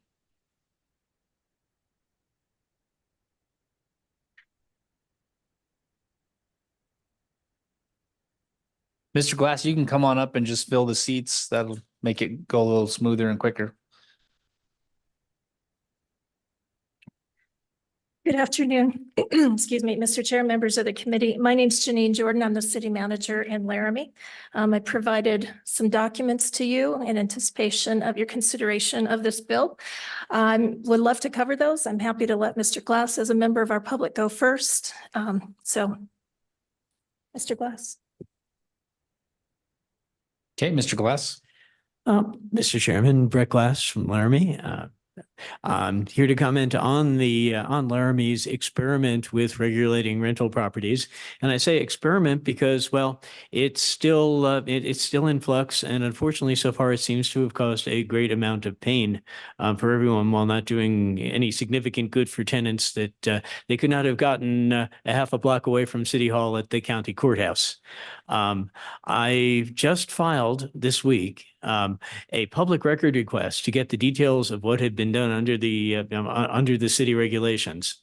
And well, many of the complaints are in limbo. Some of them partially involve the landlord not filling out the city's paperwork rather than the actual problems. Some of them do involve actual problems with the rentals, such as the heat not working, a plumbing problem, something like that. All of those are actionable under the state statute, and the state statute has better provisions for dealing with them. So the Laramie ordinance really hasn't improved things for tenants or landlords, but what it has done is really harmed the market. Many landlords have just not registered and just hoped that this would go away. Some of them have withdrawn their properties from the market. Some of the major landlords in town, some very good ones, have actually decided they're going to liquidate their properties rather than going ahead and deal with all of the bureaucracy. Just today, in the back of the room, I got a text from a tenant of the rentals that my family owns, and she said, "Sorry, I'm not going to be. I've got an emergency. I'm not going to be able to renew my lease. Will you please put this on the market?" And so while I was sitting in the back of this room, I went ahead and I put it on a couple of sites, apartments.com and Zillow. I got 3 phone calls within 15 minutes. That gives you an idea of the shortage of rentals and affordable housing in Laramie. And again, this is largely a result of the ordinance being imposed. Now, I'm willing to believe that the intention of city council and some of the other city officials were good. As Milton Friedman, the Nobel laureate, once said, one of the great mistakes is to judge policies and programs by their intentions rather than by the results. The results really have not been good. Now, I know there's a lot of concern. I've heard it voiced by members of the committee regarding home rule, but cities don't have the tools to really do a good job managing rental properties. They can't get you out of a lease. The state can. They can't get you your deposit back if the landlord doesn't pay it back. The state can. Cities can't grant you rights in general as a tenant. States can. And again, if you take a look at the results of the actual cases which have gone through the city, very few of them have been very productive, whereas people who've gone to court have gotten remedies quickly and they've been effective. And it's still local control, because the courthouse is a half a block from City Hall in Laramie. The state statute is very good. It's fair and uniform and covers not only rentals within the city, but throughout the entire state. And if it needs an improvement, I think that that's where we should go. Perhaps the state statute should be more specific if people have qualms about maybe it not being good enough about habitability or specific things. But again, the Laramie ordinance is a good example of why this bill is a very good idea. It would improve housing affordability. It would improve housing availability, and in general, it would solve a lot of problems for a lot of people in and outside the city. Thank you. Questions for Mr. Glass? Representative Newsom. So you continue to reference an ordinance in Laramie, and I live in Cody. I have no idea what that is, the ordinance that you're referencing. So if you could fill in, that'd be great. Mr. Glass. I'm sorry, Mr. Chairman, through you. During the last meeting back in April, I distributed a sheet which you may not still have, which had a QR code that you can aim a phone at, and it will bring up the Laramie ordinance. But if you don't have that, I can get it for you. Representative Newsom. Can you just briefly describe what the ordinance does? Mr. Glass. Through you, Mr. Chairman. What the ordinance does is it requires registration and licensing of all rental properties. It requires it compels speech. It requires the landlord to go to not only to affirm to the city that all sorts of specific things, a long checklist about the rental, have been satisfied. And then it also requires speech at the time of rental. It requires the landlord to give a copy of the license to every tenant. It goes into great detail in terms of what it requires. One thing that it requires, which is somewhat concerning, and then the motivation of some of the ordinances that we've been talking about today, is that it requires carbon monoxide detectors everywhere. If you have one gas furnace somewhere in an apartment, one gas water heater where it might be, which just anything that runs off of natural gas. So it has egress requirements that go way beyond what's necessary for safety. It requires only a very specific method of providing egress in the event of an emergency, and those are impractical for a large portion of Laramie. It requires you to dig a pit in areas where the water table is so high that basically you would flood your basement if you did that. So there are a lot of requirements there which really do nothing but impede the provision of housing without doing any good for anyone, either the landlord or the tenant. Representative Wiley. Thank you, Mr. Chairman. Mr. Glass, have you taken these concerns to your city council or your county commission? Mr. Glass? Through you, Mr. Chairman. I have spoken to members of council. So far, there hasn't been much in the way of action. I think one proposal that I've put forth in terms of egress has been circulated among city staff, but I haven't heard anything back. I haven't heard of any other proposed changes going from council, despite the concerns that I and many others have expressed.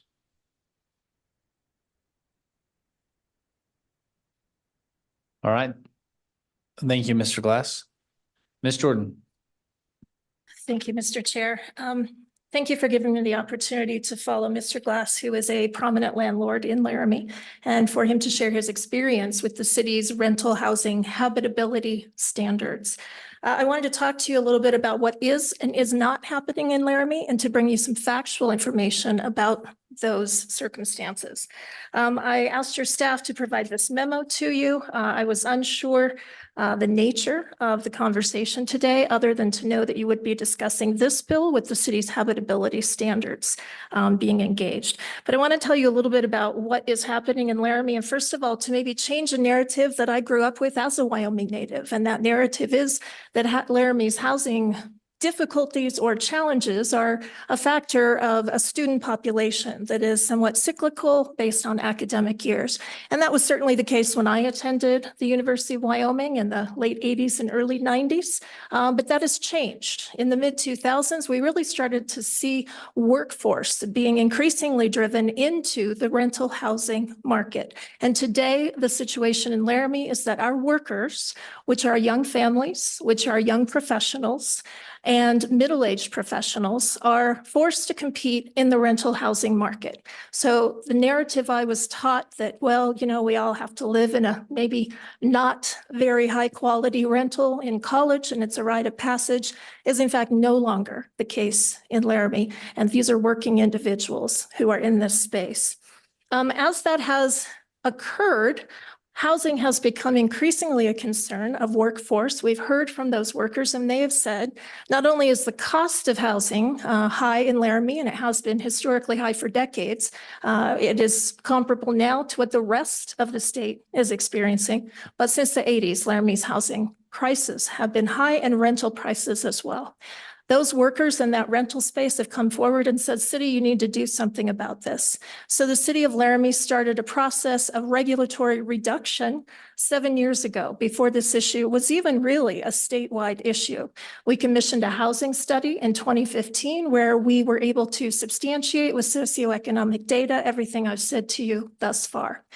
Subsequent to the housing study, we commissioned an analysis and evaluation of the Laramie Municipal Code as it pertains to development standards. And since then, the City Council have made dozens and dozens of reductions in our local municipal regulations. I know you've already discussed House Bill 17, but I will tell you the bill you have moved forward will in fact cause Laramie to become more restrictive than we are right now when it comes to things like lot size, ADUs, and in fact, building permits and who can and cannot apply. Getting more specifically, well, let me tell you a little bit about our successes. That regulatory reduction effort my city council have championed for now 7-8 years has led to, as of today, I'm happy to report to you that we have built 611 new housing units in Laramie in the last 6 or 7 years. There are 97 residential lots that have been approved by the city and just awaiting a builder. So if you're a builder, come to Laramie, we need you. We have 87 housing units additional that will come online at the end of this building cycle.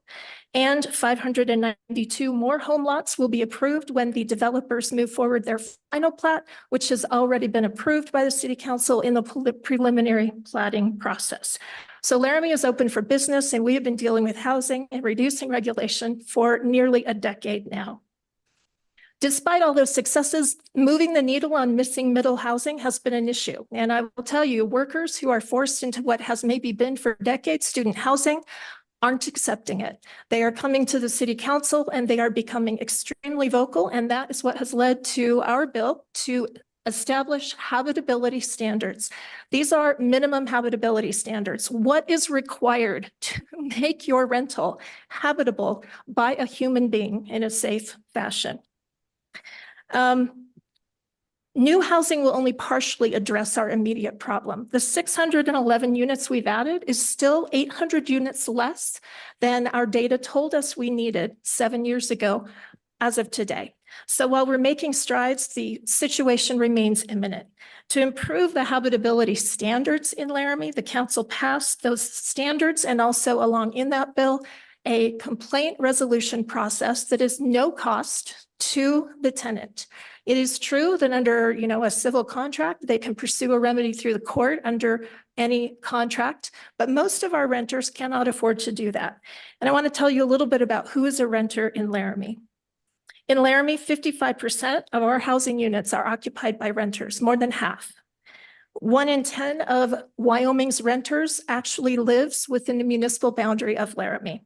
36% of our renters have a bachelor's degree or higher. 25% or 1 in 5 4 are married couples, and 25% of our renters are 34 plus. Again, these are not students, these are workers.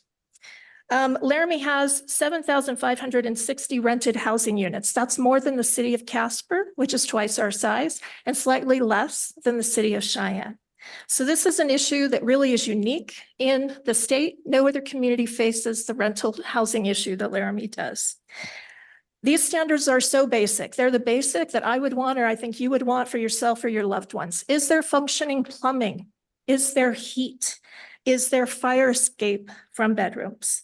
The standards are less onerous than what is contained within the International Residential Code. City Council chose not to adopt that because it was deemed to be too onerous and too costly, and only would deal with new construction and not the nearly 8,000 existing rental units that we have in the community. We have thus far 1,487 applications received since the code was adopted in 2022. Only 8 of those have been denied. It takes 1 to 2 days to receive your license. We've received 21 complaints. Mr. Glass likes to liken those as a paper pushing issue, but I will assure you they are not. The most frequent complaints that we have received is from tenants who are complaining about absent or malfunctioning heating, plumbing, electrical, and smoke detectors. Very, very, very basic, and the things that I think, again, we would all expect. So with that, I will close out by saying, and I would remind you too, this complaint resolution process is no cost. A lot of our tenants cannot go to circuit court and litigate this thing, particularly while they're homeless and then presumably maybe not employed. Laramie does have one of the lowest median incomes of any community of Wyoming's 99. So there is an issue there. I'll close out just by saying Laramie's City Council has implemented this program really just to improve living conditions to a basic standard of habitability. And that has done great strides for helping the 15,000 people who rent in Laramie, larger in population than the size of many of our Wyoming communities.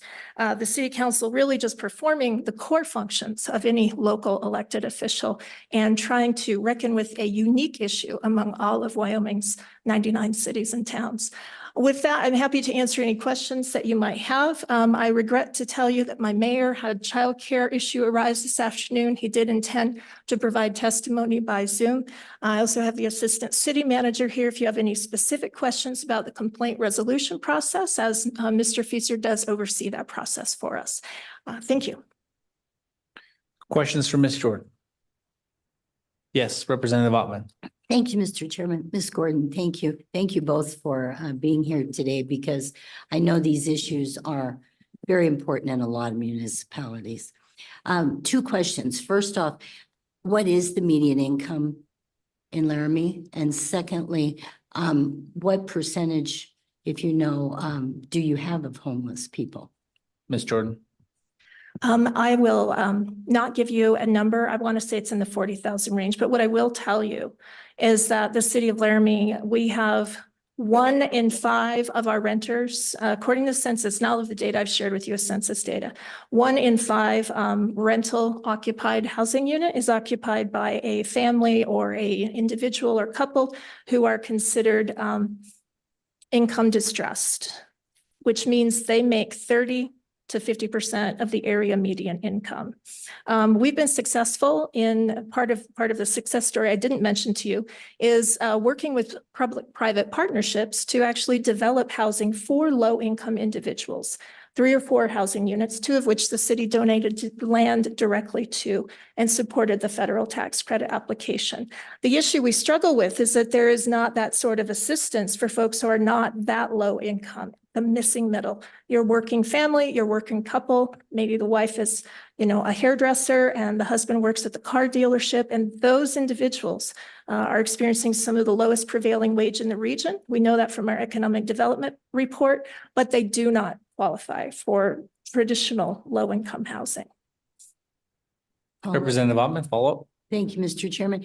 Okay, so if 30% of 40,000, 12,000 or 12,000 a year, you're saying that a lot of these people make.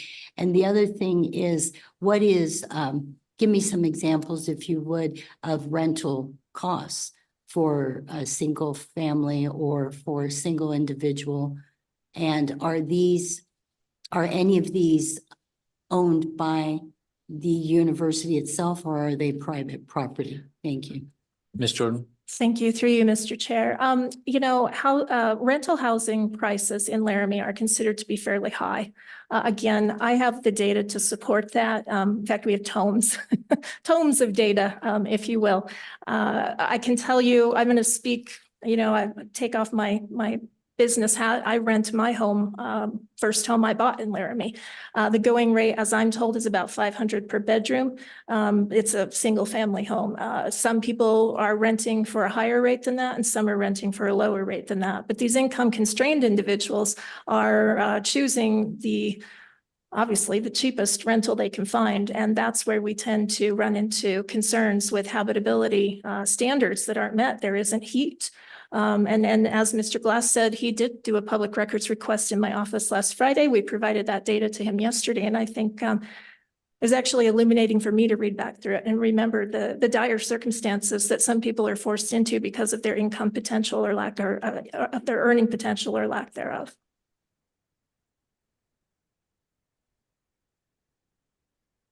Mr. Glass, I really can't allow this to be a back and forth. You had your public testimony to the committee. Oh, I was only hoping to provide, Mr. Chairman, only hoping to provide data to answer the question. Go ahead. I'll let it go. Yes, the listing that I listed today was for a 1-bedroom, 1-bath apartment. I listed for $675 with all the utilities included. And the reason so many people are calling is because I consider that to be a bargain. If you look on Zillow, you will see them typically go for around $800 a month. Thank you. Other questions from Ms. Jordan? All right. Thank you, Ms. Jordan. Can I make You have a one final more? thought? Sure. I just wanted to mention one thing I did forget to say. I think if you go to the City of Laramie website, and I actually have printed copies of the checklist that we ask our landlords to self-complete. No member of city staff ever enters their home. You go online, you self-complete a checklist. Is there heat? Is there functioning appliances?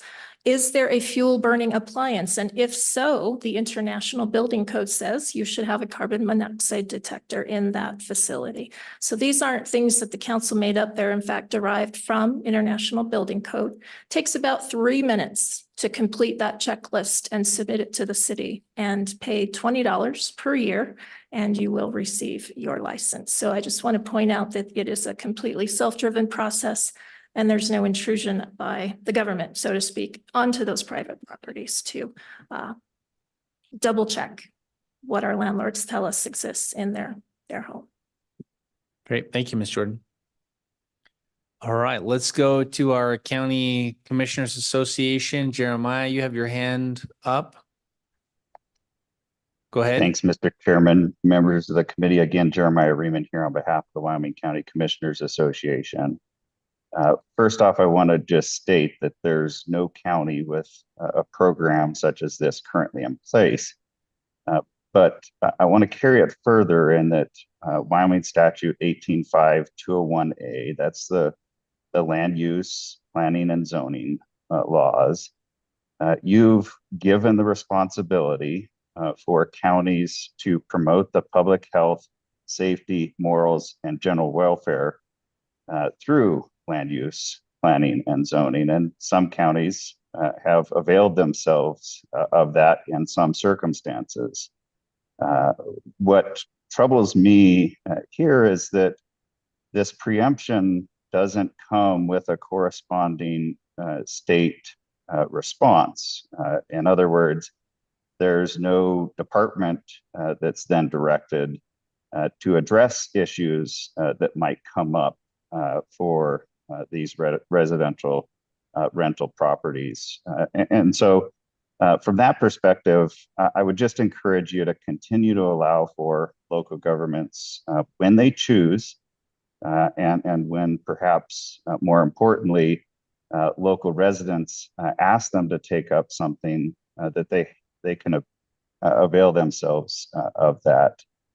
Mr. Chairman, I'm going to take off my WCCA hat because I happen to be, along with my wife, landlords in the city of Laramie.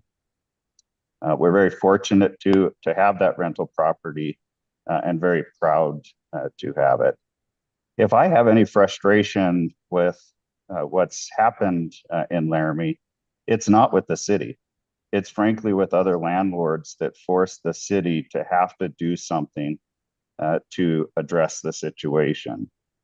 My wife and I participated through the city's process and offered 3 particular issues that caused us great concern. I'm happy to go into those if it's helpful, but I'll save you from that. But what I can say is that in every single one of those instances, the city council, the mayor, the city manager, were all responsive. Every one of our issues was addressed to our satisfaction.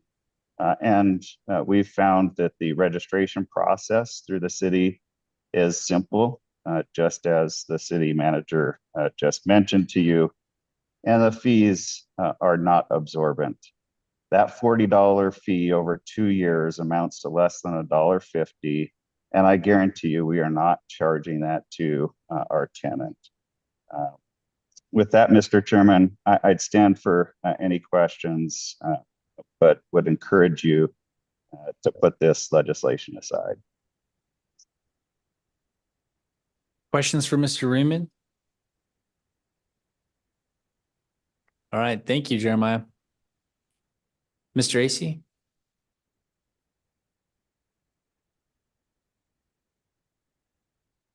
Other public testimony?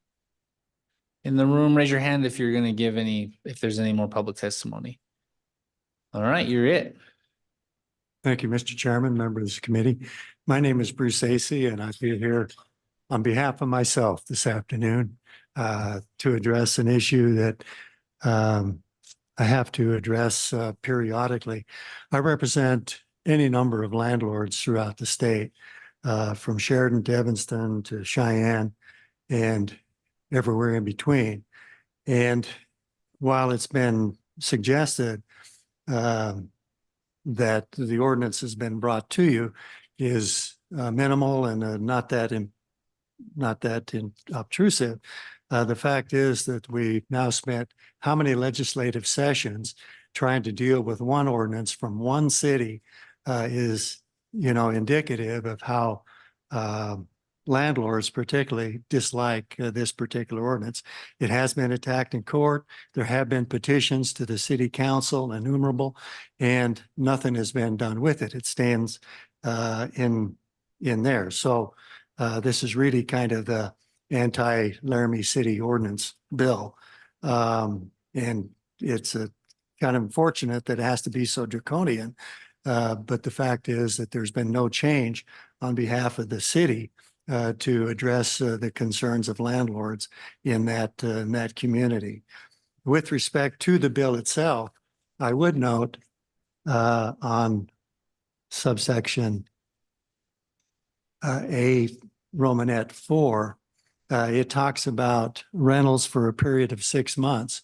And I'm not sure where you get that. I don't think that enhances the existing statute. And the one thing that I would emphasize to the committee is that you need to read the existing statute.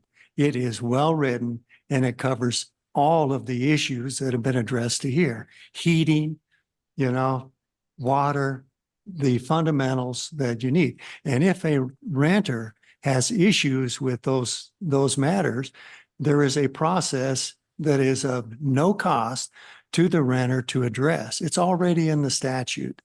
And I think that's one of the main concerns the landlords that I deal with is that the ordinance that they object to is inconsistent with the existing statute.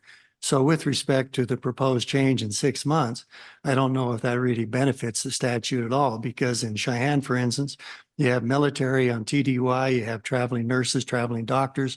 All of these are going to be trying to rent for, quicker periods of time, students, whatever. So that doesn't really benefit the renters. One of the things that we run into is that it's not that the statute's not there, it's the enforcement and how you get enforcement of an existing statute.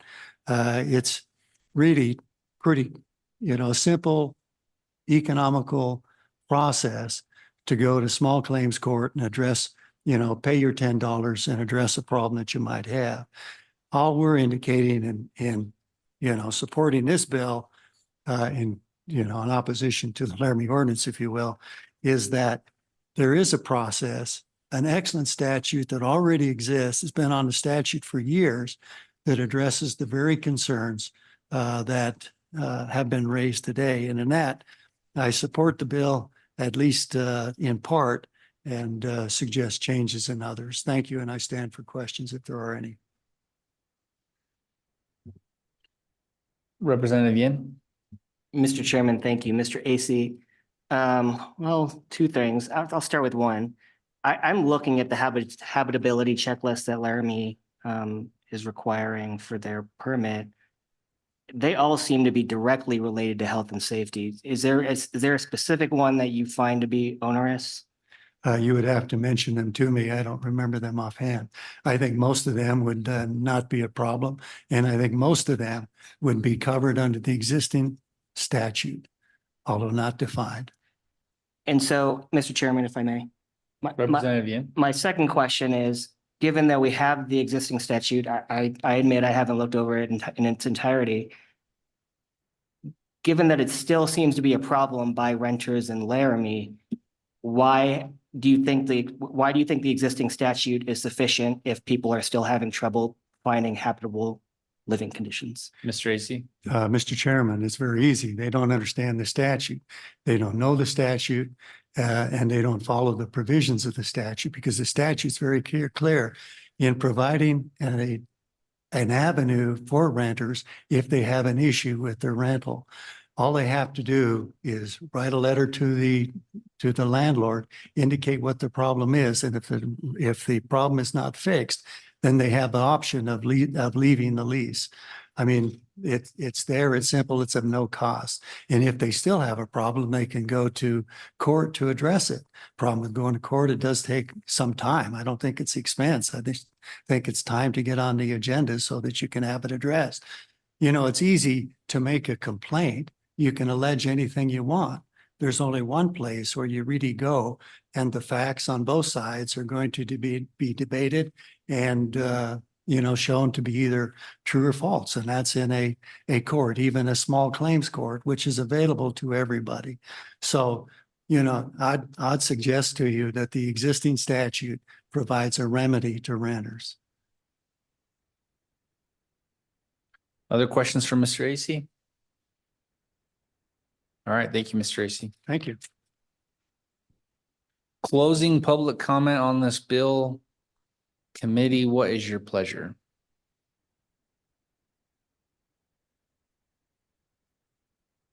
Okay, get a motion from the co-chairman, do pass. We have a second from Representative Haroldson. Any discussion on this bill?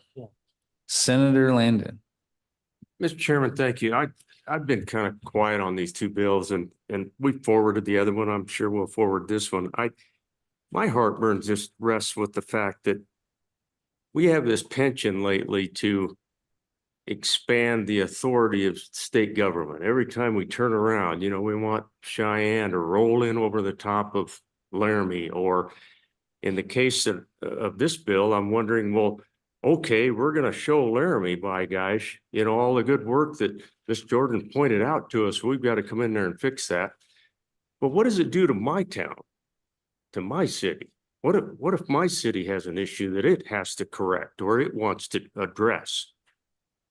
With great respect to Mr. Acey, we've been friends a long time. I just think this isn't a landlord versus a tenant thing. This is do we really want state government rolling in a bigger fashion? To me, no. I honestly trust our local officials to address the issues that are unique to their cities and towns. I'm going to be a no on this one, just like I was a no on the other one, Mr. Chairman. Thank you, Senator Landon. Other discussion on this bill? Representative Wiley.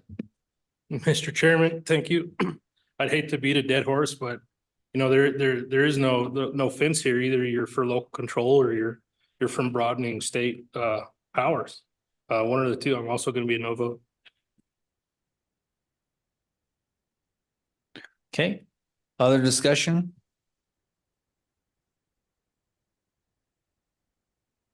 Any amendments?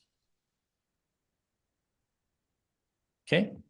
All those, and just so we're clear, this one, the motion was not to move it forward to the next meeting, but an actual motion to sponsor it. All those in favor signify by saying aye. Oh, sorry. Thank you. That would be a roll call. I'm just so exhausted from this morning, Mr. Co-Chairman. Why? You didn't have to do anything. Mr. Chairman, this is roll call for 25 LSO 0010. Residential rental properties applicability. Senator Barlow.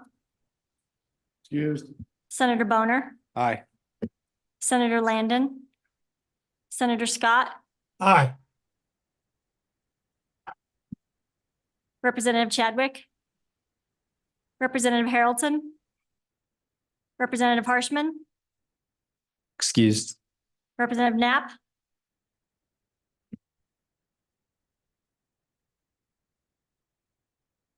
Representative Knapp. Representative Knapp, do you hear us?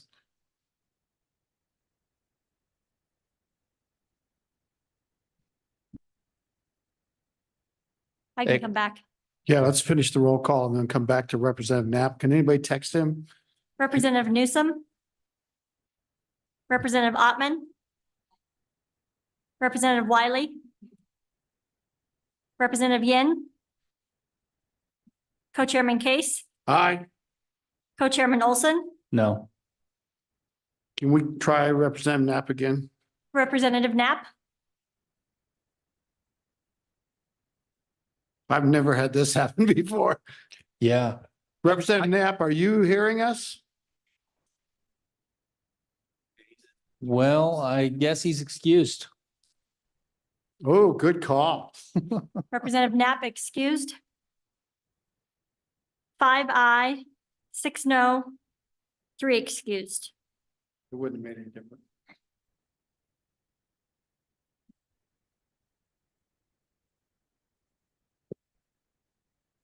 Yeah, committee, if we're gonna kill bills, let's discuss them in 10 minutes instead of an hour. All right. That one's properly killed. Well, nothing's ever completely killed in the Wyoming legislature. That can always come back. It'll be there. All right, our next bill is housing on government lands. Mr. Anderson.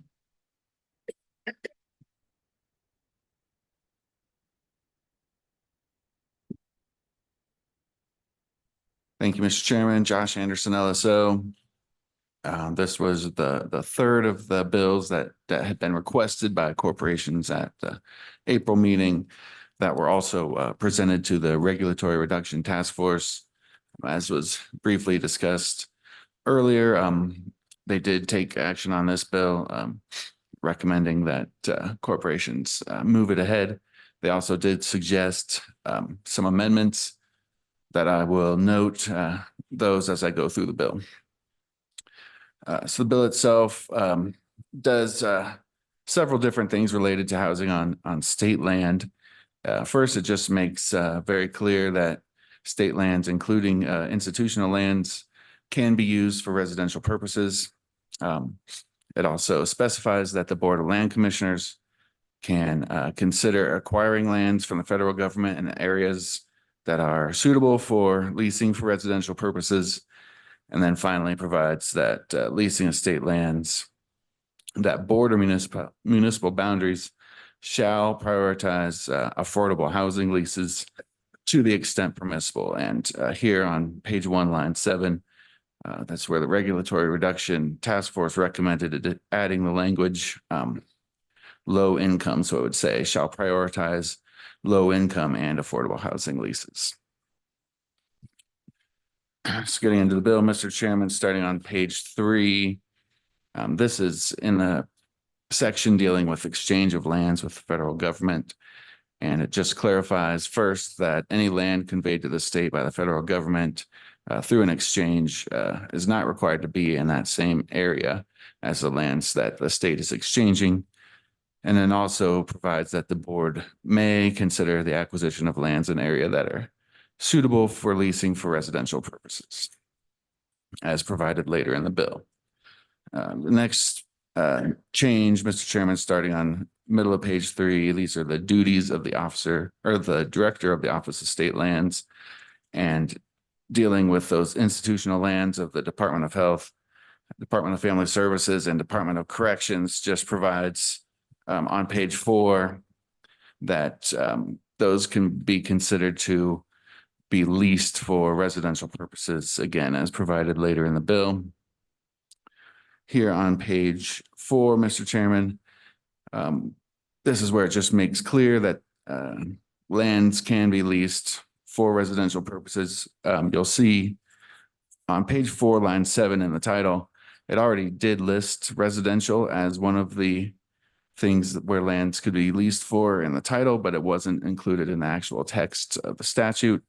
So you'll see on page 4, lines 12 and 18, it just adds residential in there.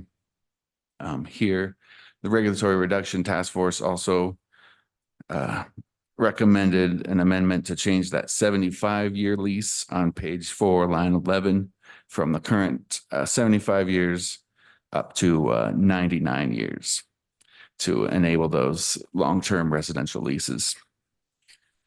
And then finally, Mr. Chairman, on page 5, this just provides that when leasing state lands for residential purposes, the board shall, to the extent consistent with the constitutional requirements, provide a priority for affordable housing projects on state lands directly adjacent to or that directly border municipal boundaries, and that it is in the public interest to facilitate the provision of affordable housing to promote economic welfare, increase employment, stimulate economic activity, and augment sources of tax revenue. And here, Mr. Chairman, again, the Regulatory Reduction Task Force recommended adding low income in 2 places there on page 5, line 8. So it would say low income and affordable housing projects.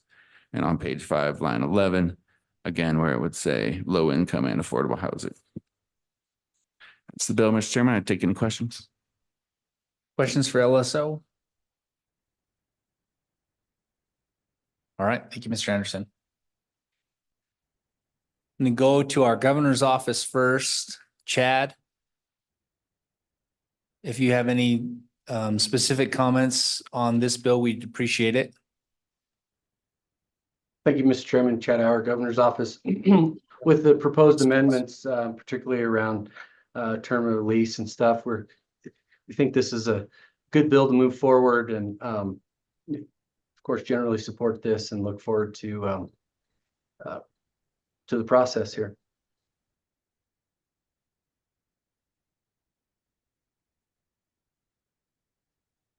Any questions for Mr. Hour? Yes, Senator Boner.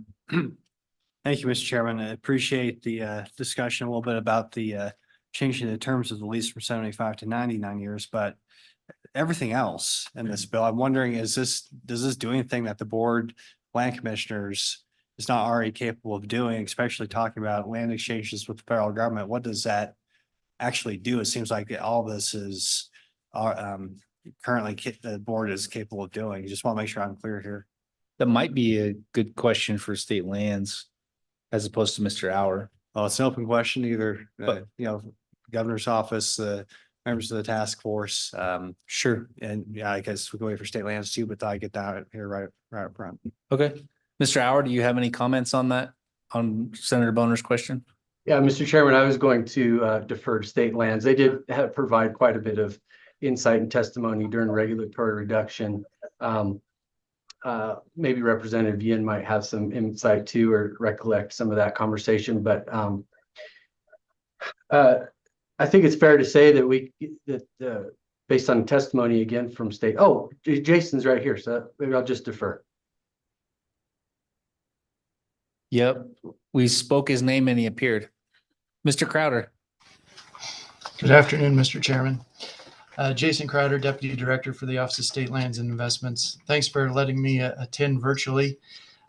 Yeah, we've provided a lot of testimony to the Regulatory Reduction Task Force for this bill, and happy to answer any questions that you have. I've got some points about the bill, but I'll quickly address Senator Boner's question. And we feel the exact same way he does, that we do already have the ability to lease for residential purposes without any change right now to statute or to current rule. As Josh mentioned in his lead-in, the title of the statute that we use for this authority does already say residential. It is much more clear through this bill, as it adds the word residential throughout, that we can do that, and we should look for that purpose when we're trying to find the highest and best use and most optimal revenue generating stream back to the beneficiaries. But we do currently do it. Obviously, we have farmsteads across the state that are allowed under a grazing lease.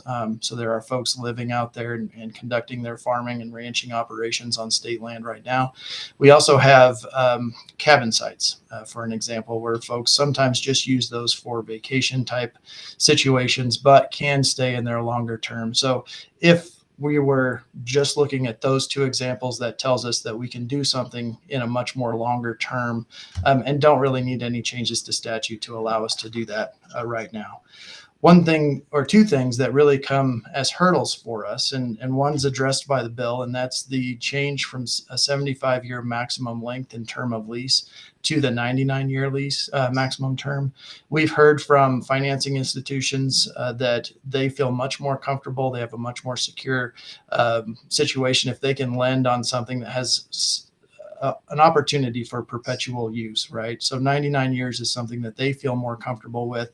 And if we could change the statute to 99 years, maybe they could come in and operate on our lands through financing a leasing structure. And so we see that as a positive change. One note for that, though, is that the Board of Land Commissioners has limited that term through their rules and regulations. So yes, the maximum currently is 75 years and could be 99 years through this bill. But what they've done is said, we're going to limit the term of our commercial leases to the economic life of the improvement. So they don't want a 99-year lease if the house per se, for residential context, was only going to last 30 years.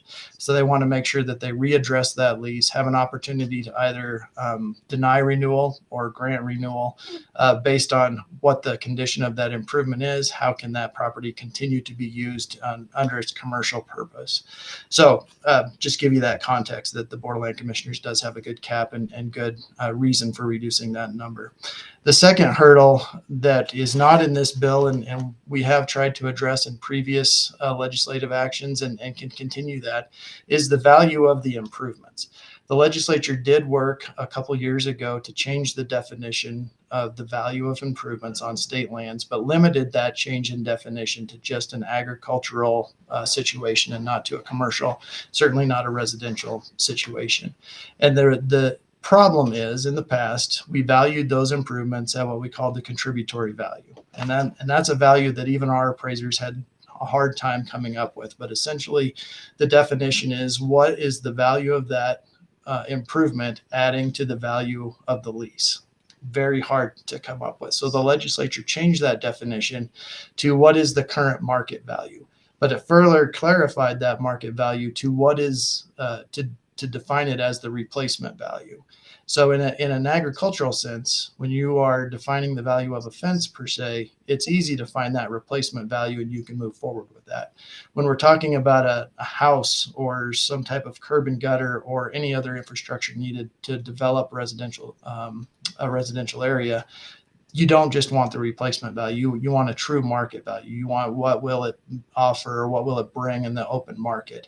And so we would need to change statute to address that if, as we're going through a residential leasing scenario, the end of the day is an ultimate sale of that property and then ultimately the sale of those improvements. We need to adjust that definition.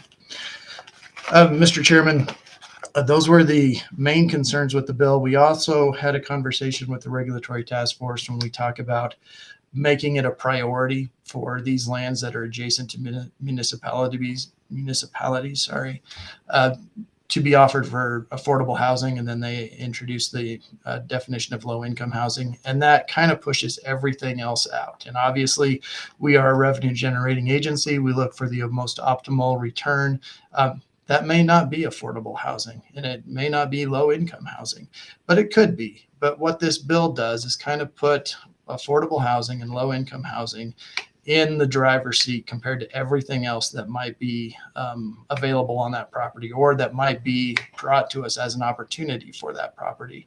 The Affordable Housing Task Force was clear that that's where they wanted to place it, was on top of everything else. And so we just wanted to highlight that could be a constitutional concern for us as we further analyze this bill and move forward. The last thing I want to provide for you, Mr. Chairman, is that this is relatively new. While we do feel like we can do it, and we do it in a small sense, having an actual housing development on state lands is relatively new. And if we wanted to go down this road and had more opportunity to look at developing a structure for this type of action, we may want to create new rules within the Board of Land Commissioners rules and regulations to help define how this works. But one of the main things we want to ensure is that there's flexibility in how that can occur. Obviously, every municipality across the state of Wyoming has a different purpose for needing affordable housing, and they may have different reasons, just like the other two bills you referenced before this one, of putting restrictions on those types of developments on building codes and things like that. We want to make sure we have the flexibility to be responsive to those situations. We also need the flexibility to serve that municipality in however they need served. So we've offered as an example to the city of Cheyenne to serve as a land bank. If they have a piece of property that is desirable to them for this type of development, we could help them acquire it, hold it for a certain period of time, place restrictions on the deed, and then transfer it to a developer later. Or we could retain ownership through some certain length of time while development is occurring, and that's certainly where a leasing component comes in. But at the end of the day, I don't know that we have thought fully through always having ownership of a housing development. We've thought about leasing while it's being developed, while the infrastructure is put in, or while the houses are being built. But does the state, particularly the state land office, want to be the owner of that land for the next 20 or 30 years? That's something we need some flexibility on and maybe some more thought process around. But with that, Mr. Chairman, I'm happy to answer any of the questions.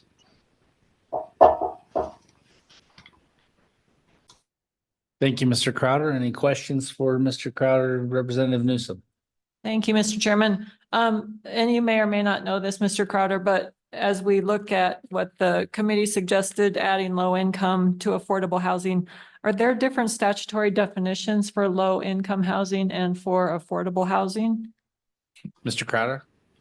Mr. Chairman, I don't think I know that answer. In the affordable or the regulatory reduction task force, they had found federal definitions for low income housing, but we in the office haven't done that analysis yet. Mr. Anderson, do you know?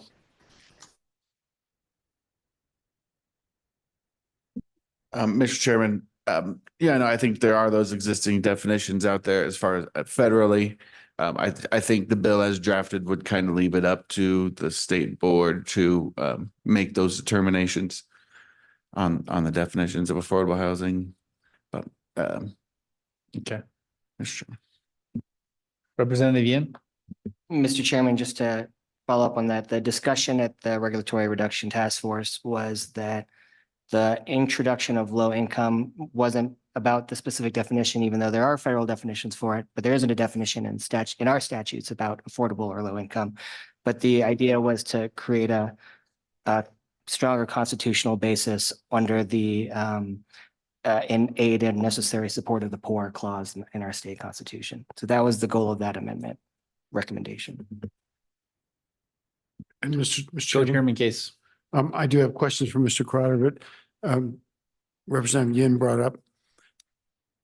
Is the thinking that if we had that in the law, that it would give some coverage on the constitutional issue of our trust obligations with respect to schools and these lands, some of these lands? Is that what the thinking was? Representative Yin? Mr. Chairman, I don't know, I don't want to put words in every task force member's mouth, but I think that there was a concern to give it a stronger constitutional backing. Okay, thank you. Just say that. And Co-chairman? can I go to Mr. Crowder now? Yes. Mr. Crowder, good to see you this. I kind of have some questions about, a lot of these towns with the institutional land. We're in one right now. Evanston has a lot of institutional land. Lander has a lot of institutional land. Right there behind the Life Resource Center is this most beautiful big hay meadow that would be great for developing housing on. It truly would. Not necessarily low income, but we need room to grow, and it's close to the city. It'd be a really good spot. How can institutional land now be made into land for housing? And not that the state would necessarily own it or not own it, but how could that be made available for housing in these communities? There are many communities across Wyoming that are constrained and yet have institutional land adjacent to them. Not many, but there's a handful. Can you help me with how that could happen now? Mr. Crowder? Thanks, Mr. Chairman, Mr. Co-Chair. And that's a great question. As you recall, the legislature back in 2013 granted the Board of Land Commissioners jurisdiction over institutional lands that were not directly utilized for an institutional purpose. So all of those vacant lands, if you will, are under the jurisdiction of the Board of Land Commissioners now. And we are currently doing grazing leases on them, easements, even a business park outside of your community there under a commercial lease. That's an example of a commercial lease is in your community. So those lands are currently available for any opportunity that would walk in the door. We're obviously not actively advertising them for any particular purpose unless the institution requests us to do that, but we're not doing that of our own. That said, if a housing development were to come to the office and present an opportunity, as Senator Boner pointed out, we do have the ability to start working through that process now. They would have to understand the hurdles of the 75-year limit on the lease term and also the value of the improvements once they were built. But we could start working through the process of creating a scenario to start developing houses on institutional lands under that 2013 authority the legislature granted the board. Follow up, Mr. Chairman. Go ahead. Is there a way to do it without the lease? Can we outright sell the land, say, for the purpose of housing? Because I see the lease as being really cumbersome for housing. I see it even at 99 years. I just see, it works for cabins in the forest and things that are very special, but I don't think it works for subdivisions and, long-term things. And you blink an eye and 20 years go by and now you're at the number you were worried about before. So can we propose for sale for the purposes of housing or other development, those institutional lands? Mr. Crowder?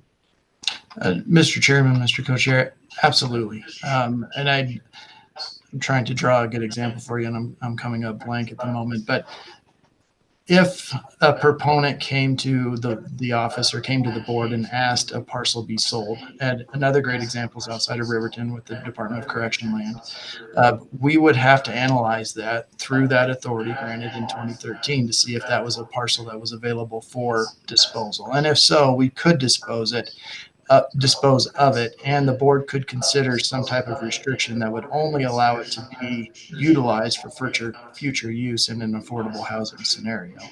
I think maintaining ownership of it through a lease provides some revenue benefit to the beneficiaries, obviously, and to the institutions as well, but also creates a little bit less risk for those coming in to develop it. They don't have that land ownership cost right off the bat. They can delay that until we start selling lots or improvements or things like that. So I agree with you. I think we see benefit in both, and I think we can do both. Either just sell the land outright and allow a developer to do his work, or retain ownership for a certain period of time to reduce his risk while he's doing his work.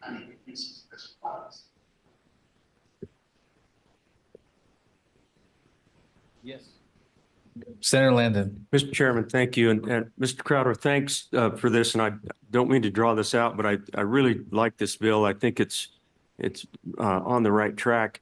Not long ago, I ran into a friend who used to work back in the Beltway for one of our congressmen, indicated to me that our state's a little bit behind in this respect, talking about federal lands and the restricted situation that the chairman just outlined with several of our communities.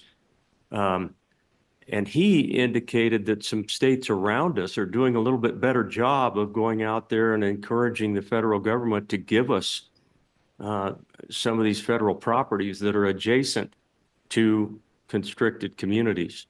That's a little bit unrelated to this bill, but not really. And I'm just curious, if we wanted to play that game better, who's going to play point guard? Is that your office that would get a little bit more aggressive at going back to the Beltway and trying to get some trades made, or can you speak to that?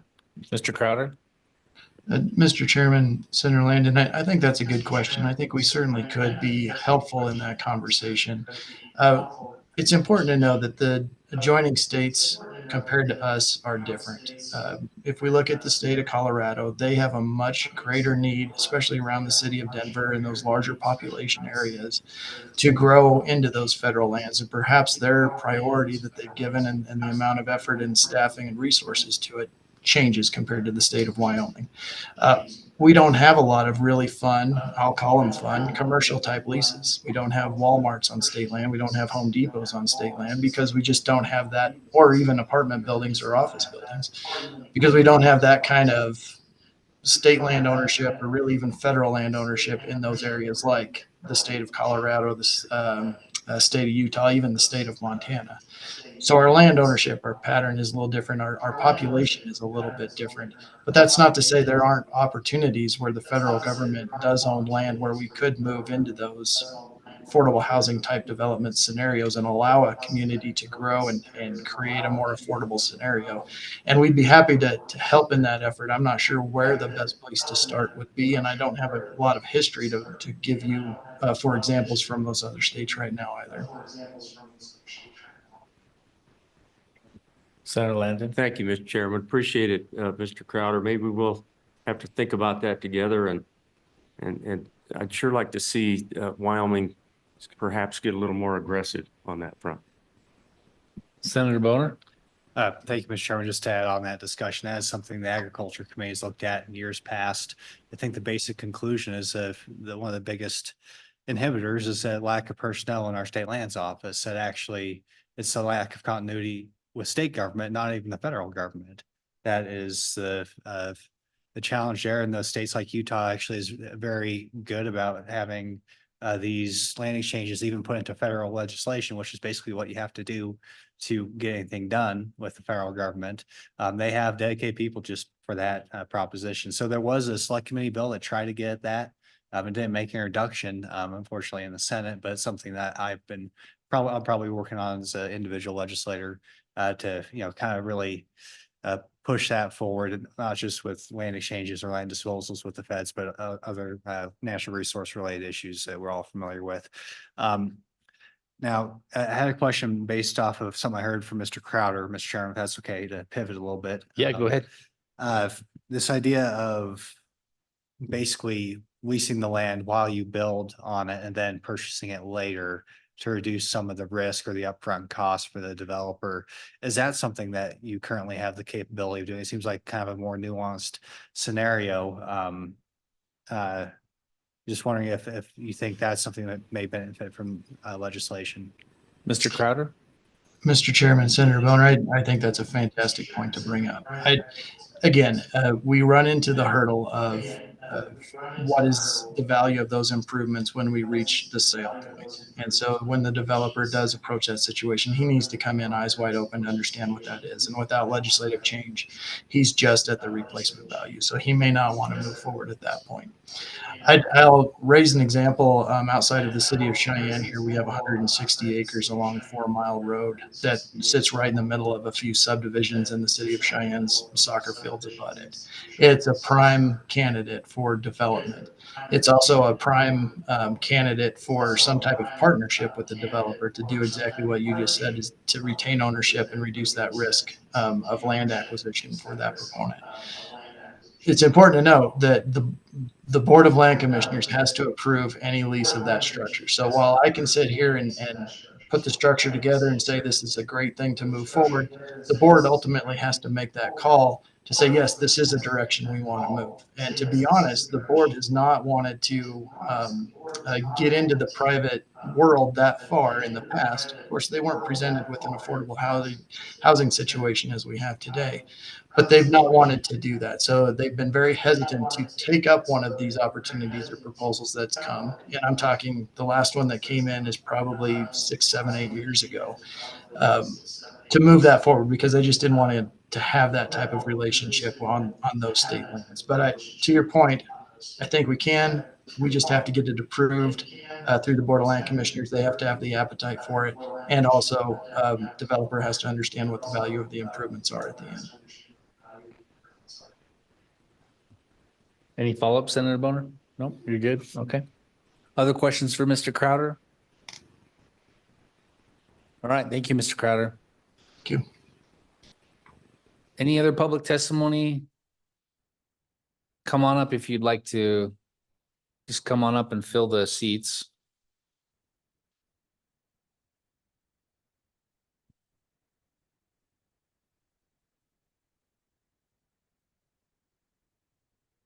Welcome. Good afternoon, Chairman Case, Chairman Olson, members of the committee. My name is Megan Riley, and I am here on behalf of the Wyoming Outdoor Council. My organization is in support of your efforts to address our state's affordable housing crisis. I think we're all aware of how urgently the people of Wyoming need your help on this topic, so we commend you for taking it on during the interim. If you decide to move this bill forward, we do have a few issues that we've identified with it that might improve the draft if you considered some amendments. So first, we would recommend an amendment to preserve existing access to public lands through any state parcels leased for residential development. I can tell you that my neighbors and I in Du Bois actually traverse a state parcel to get to BLM lands on a daily basis for recreation. And I think a lot of folks in my community would be pretty shocked and upset if they lost that access. So if there's any way this committee can institute provisions that maintain some form of existing access through leased state land, I think it would help prevent a predictable source of conflict for residential development proposals on state land. Secondly, we would encourage an amendment directing the state to avoid leasing lands for residential development in sensitive wildlife habitat as designated by the Game and Fish, such as crucial winter range or migration corridors. I think given the severity of the disturbance and permanent nature of residential development relative to other uses that are permitted on state land, extra precautions should be taken to avoid negative impacts to our big game herds. And it is standard operating procedure for the state board to put accommodations in place for wildlife for certain types of leasing that already takes place on state lands. And we believe accommodations are warranted in the case of residential development. And while the intent of the draft bill is clearly to prioritize affordable housing near municipalities, the language appears flexible enough that an enterprising developer might seek to put McMansions on state land that also have high value for wildlife, and we would like to avoid that if at all possible. So clearly, providing affordable housing is in the public interest. So too are maintaining access to public land and supporting the health of our wildlife populations. By exploring amendments to address these issues in the draft bill, we believe the intent to create opportunities for affordable housing will be preserved and help avoid pushback from local communities when residential development is proposed. Thank you very much for the opportunity to comment, and I'm happy to answer questions, provide amendment language suggestions, or share maps illustrating some of our points. Mr. Chairman. Thank you, Ms. Riley. Co-Chairman Case? Yeah. Hello, Ms. Riley. Thank you very much. Do you have any specific language on those amendments? And where would they go? I do have some proposed language here, and I believe we placed it on page 5. Is that section E? Yes, and so I could hand that out to LSO. That'd and be the great. committee I think if you that'd would be like. fabulous. Okay. Yep.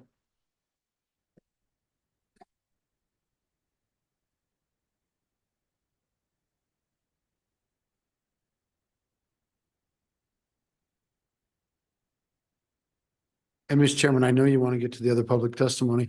Maybe Ms. Riley could hang around if we get to her amendment. Sure. Does that sound like a good plan, Ms. Riley? Absolutely, thank you. All right. Well, thank you for providing this. We'll take a look at it. Mr. Allred. Thank you, Mr. Chairman. Just, you know, I see the intent on this, and I see there's a lot of good intent here, but I do have a couple concerns, some that Mr. Crowder brought up too. First off, when we talk about leasing it for residential, again, I would think that a better deal for residential would be to sell the land. But when it does, if it does go to a lease, the board is charged with getting the best deal to benefit the state. And so if you say you got a parcel that you're gonna do residential on, you put it up for residential lease, and I got somebody who wants affordable housing here and somebody who wants to put a subdivision in there, chance is the subdivision is going to be a better benefit for the land for the state. And especially if it's a school trust land, they are required to do that. So to put a preference in here, I think that you're going to run into some problems with that, because, you know, you have to do what's best for the state. That's state land. That belongs to the citizens of Wyoming.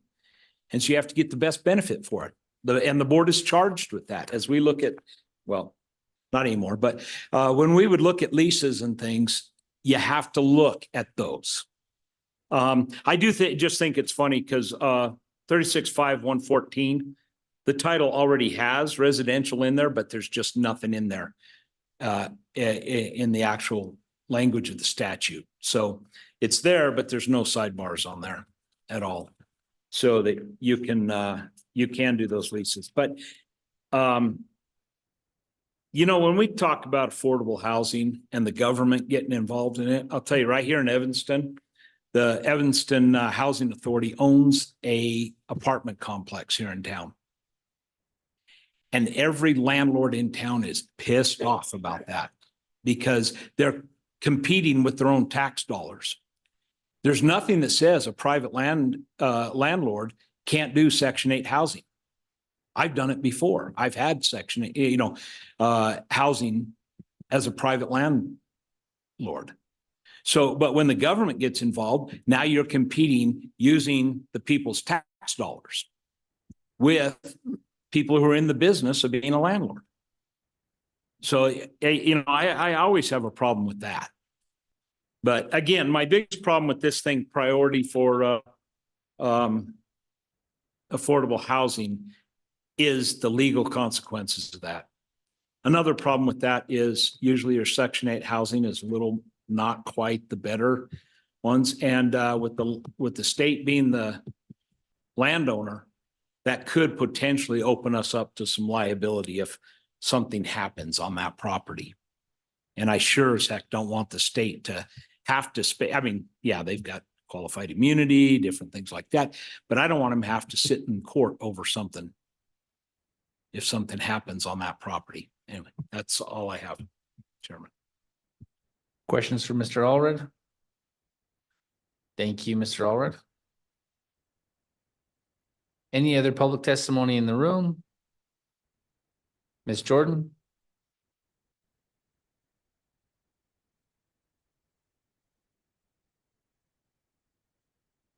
Thank you, Mr. Chair. I'm just stepping in for Wham because I had to step out of the room to let you know that Wham does support this piece of legislation and appreciates the governor's continued attention on housing. Well, that was easy. Yep. Questions for Wham? No? You're good. Any other public testimony? All right, go into our virtual world, Mr. Dorsch.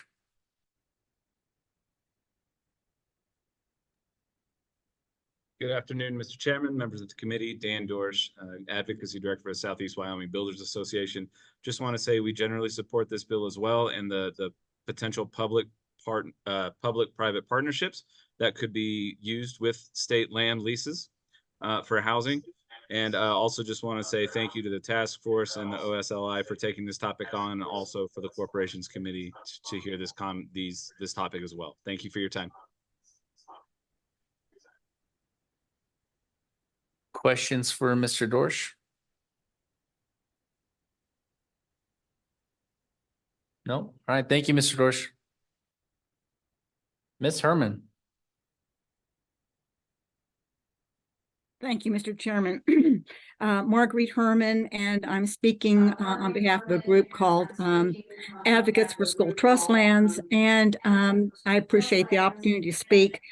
First of all, I guess I would like to endorse everything that Deputy Director Crowder mentioned.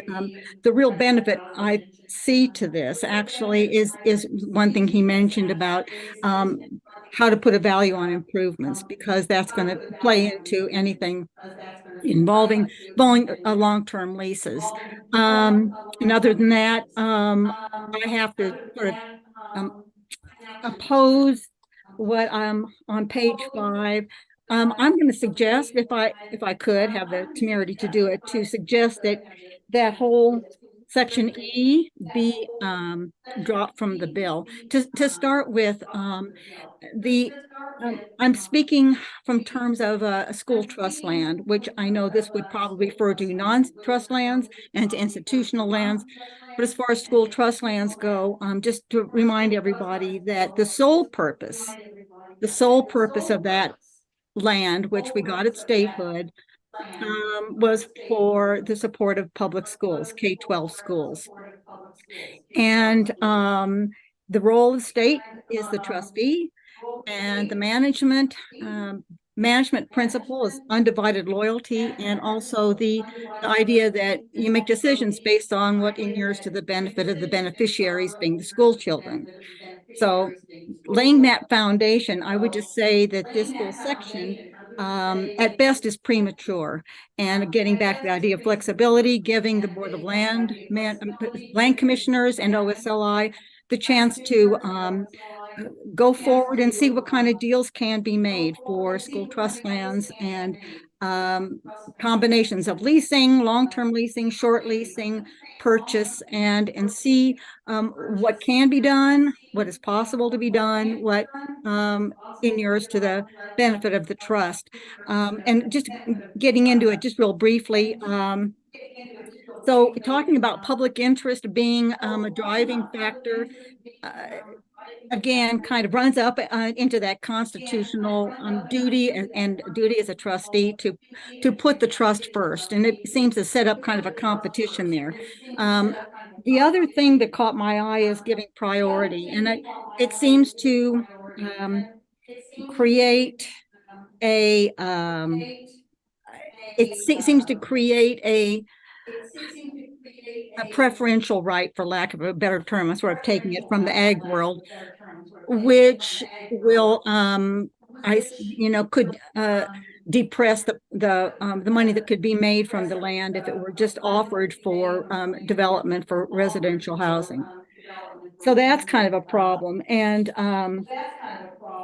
what I'm going to suggest is to give the OSLI and give the Board of Land Commissioners the chance to look at what's out there and how, with no question, serve the trust, but also at the same time serve municipalities and looking at leasing land to be available for housing.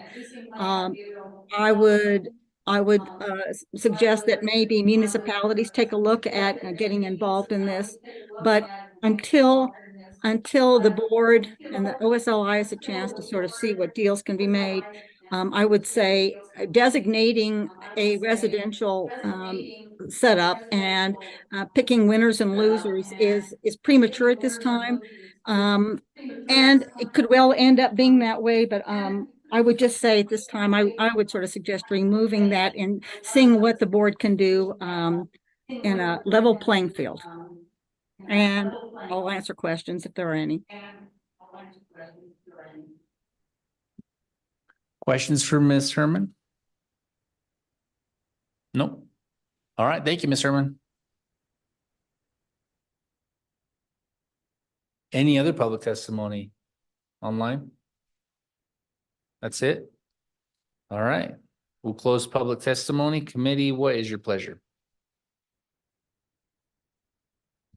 Move the bill do pass. So move do pass by Representative Yin and a second by Senator Landon. Let's talk about amendments to this bill since we've got a couple of them in front of us. Senator Boner. Thank you, Mr. Chairman. I'll try one out here on page 3, remove all the new language. It talks about the exchange with the federal government. Seems to me that this serves absolutely no purpose, but okay, open for discussion. Striking lines 3 through 8 on That's page correct. 3. All the red line. You get there.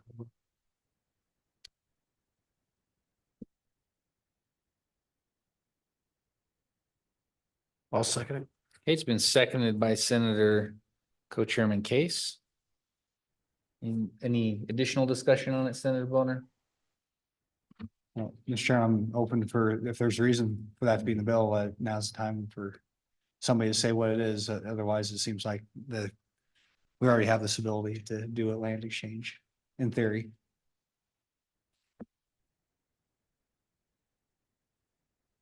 Anybody from the task force? Representative Yin?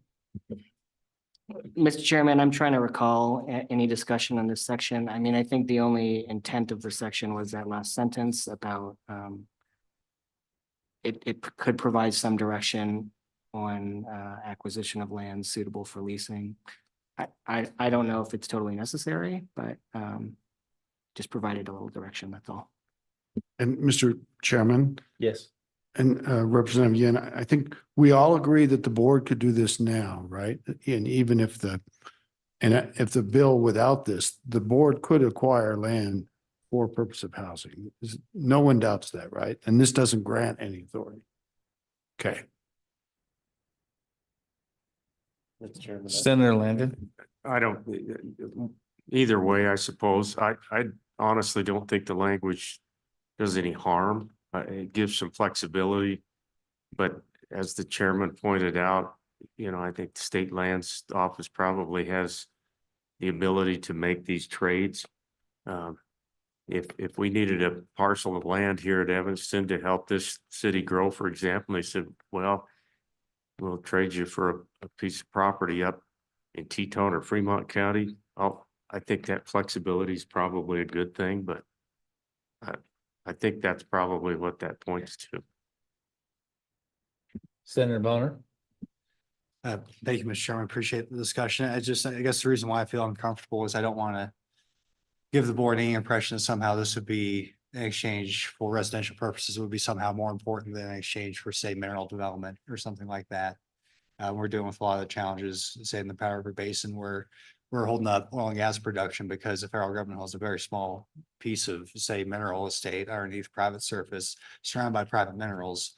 And so those are the things that we're dealing with in other parts of the state. I appreciate the focus of residential purposes for this discussion, but I think we also have to bear in mind all the potential reasons that we may need to exchange land with the federal government.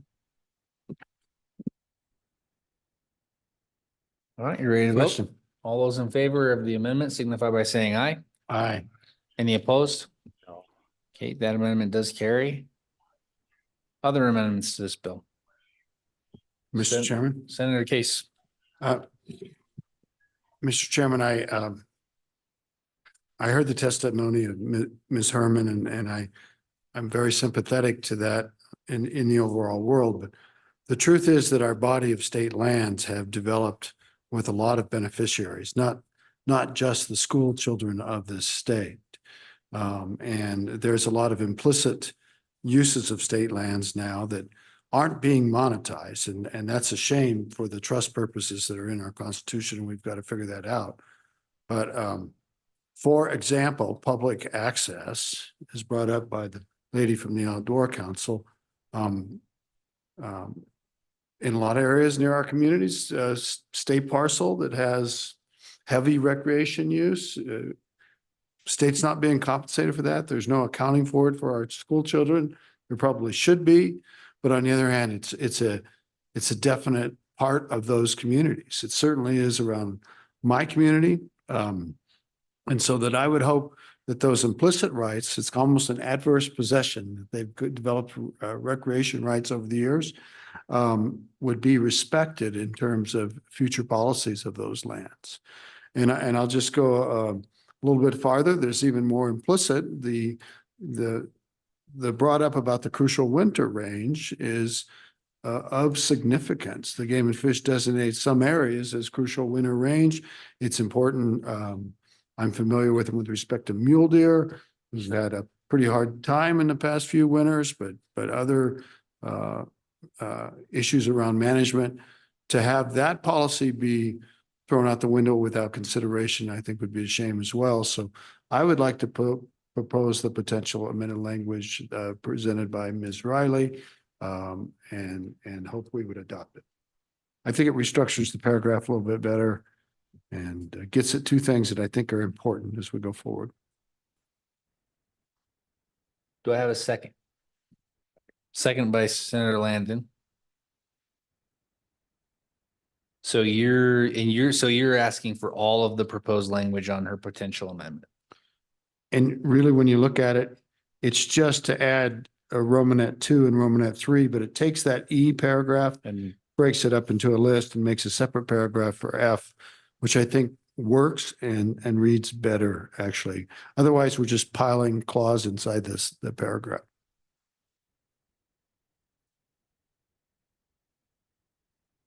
Jay? Representative Yen. Representative Yen? Mr. Chairman, thank you. I support the language.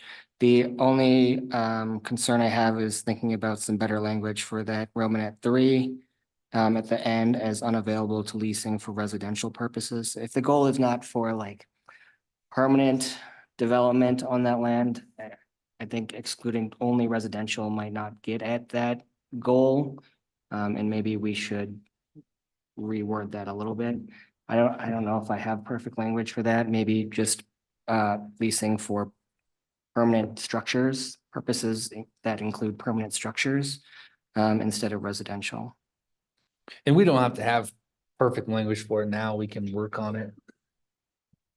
Unless we're. And Mr. Chairman, since I made the amendment, Yes. I'd be okay with tweaking that or broadening it.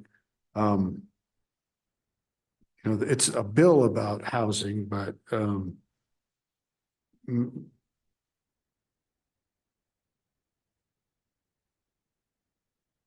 and I don't even know if it actually has to be an absolute. So I'm willing to think about this more. That are you trying to get my attention? Well, why don't you wait till I'm done speaking if that, okay, thank you. So it could be more that there has to be a consideration of these crucial winter range designations, or I'm open to some other ways of tackling it, but right now I'll stand on the language. Thank you, Senator Bonner. Senator Bonner? Yeah, thank you, Mr. Chairman, and apologize. I was just trying to get the chairman's attention. I don't know why, but I always look to the left. Right. So I believe that, we're talking about migration corridors and winter ranges. These are covered by executive order, if I'm not mistaken, currently, where there are considerations. I'd have to probably defer to state lands or somebody with more experience, especially for residential development, which are, I think, far more detrimental to these sorts of habitat than just about any other type of development. And so I want to say that this may be already covered in the executive order. And I just want to see if anybody has any more information about how that works. Because I think that may help us here. Okay, what about Mr. Crowder? Do you have anything to say on this provision? Yeah, thank you, Mr. Chairman. I think Senator I Bonner's guess you correct. don't have the amendment in front of you. Yeah, I think I understand the concept. Sorry. Essentially, anything we do on state lands is subject to the executive orders. The board adopted those executive orders and will abide by them. So anything that limits development of any kind, recreation, oil and gas, or residential, to protect a migration corridor, a designated migration corridor, or a sage grouse core area, that is already in place and will abide by those executive orders and those plans within those. We're also, I guess I'm anticipating this type of development to occur around existing municipalities. So we're not talking about a parcel out in the middle of nowhere. We're probably not talking about a parcel that has a bottleneck in it because it's already been somewhat pinched or somewhat impacted by development on private lands adjacent to whatever we would acquire or we would own to do this. So, but Senator Bonner is exactly right.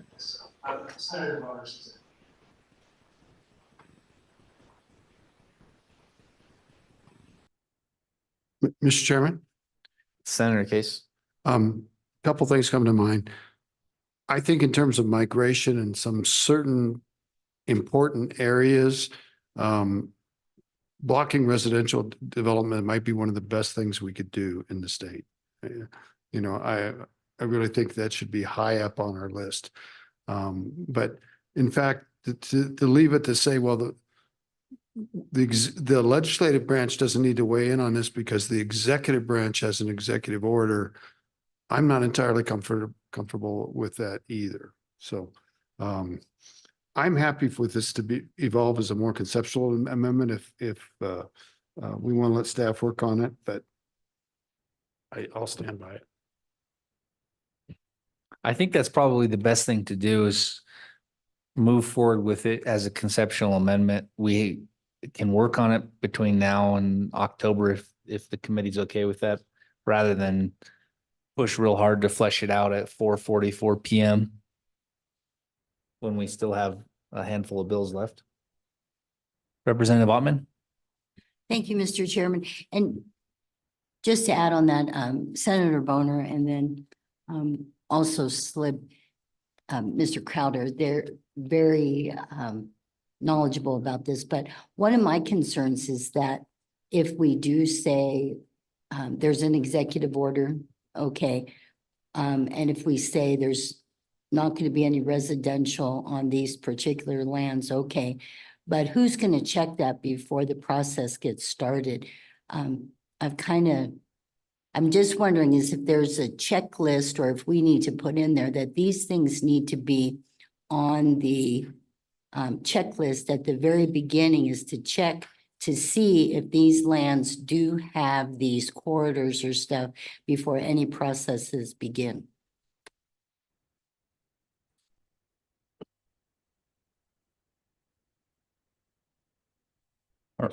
Any other discussion on the amendment? All right, all those in favor signify by saying aye. Aye. Any opposed? Okay, that amendment. All right, that amendment does carry. Chairman, Senator Landon. just a quick comment, Mr. Chairman, regarding the state trust lands and to benefit schools. And we all become aware of that when we join the legislature. We know all about that. I just would say that I think that if structured right, and I think we can do that, I think it's defensible. There'll be a lot of taxes paid off of that land. And so, I don't see that as a big mountain to climb, really. I think we're fine on that front, at least to send the bill forward for now. So.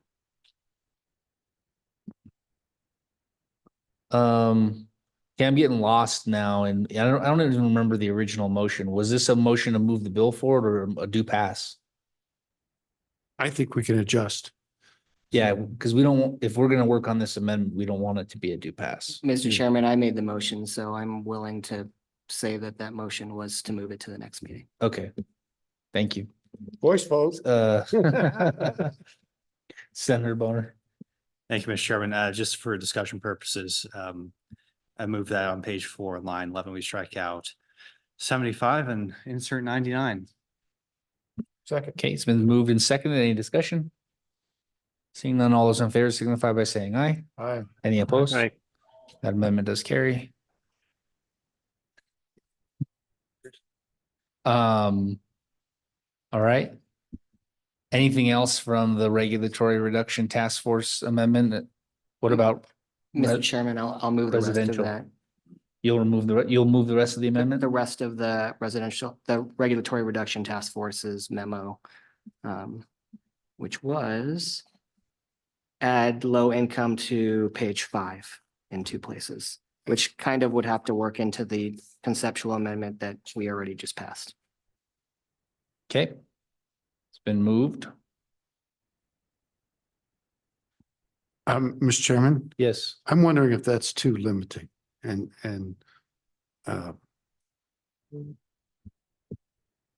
some communities may not want to grow that way. I don't think we have a second. So that All right. motion will fail for a lack of a second. So no discussion, Senator Case. Well, shut up. All right. Any other amendments? Any other discussion on this bill? All those in favor of moving it forward to the next meeting signify by saying aye. Aye. Any opposed? Okay, that does move forward. Why don't we take a 10-minute break? And then we'll come back for our second section of housing.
They're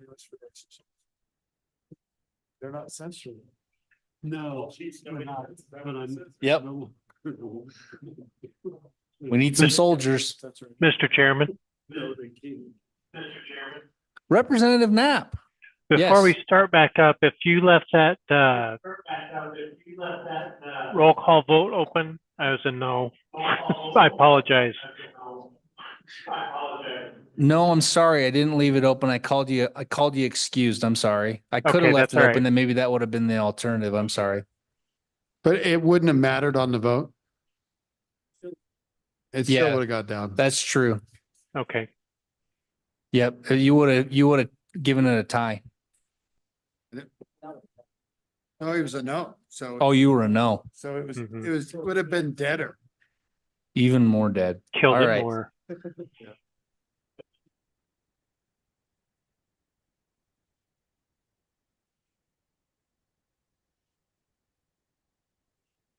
We're ready to go back live. Oh, we're already live. Whoops. Okay. Welcome back, committee. We have just a few more tasks in front of us. We have two memos from the Legislative Service Office, one becoming a tenant after 72 hours. That was specifically requested from, I believe it's from a committee member. Was this you, Representative Yin? No? 72 hours? No? Okay. And tax increment financing for affordable housing, the TIF. Just in the interest of time, is everyone okay with the memos not being presented? You have them, you read them. If you have a dire question, we can pull up LSO to have you ask your question. Otherwise, we'll just move into the bills. Okay. All right, LSO, thank you for, it doesn't mean we don't love your work or appreciate your work. We definitely appreciate it. All right, let's go to 25 LSO 25 tax increment financing. Mr. Anderson.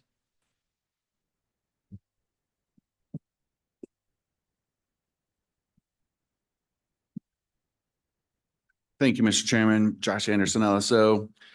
25 LSO 25, working draft 0.6.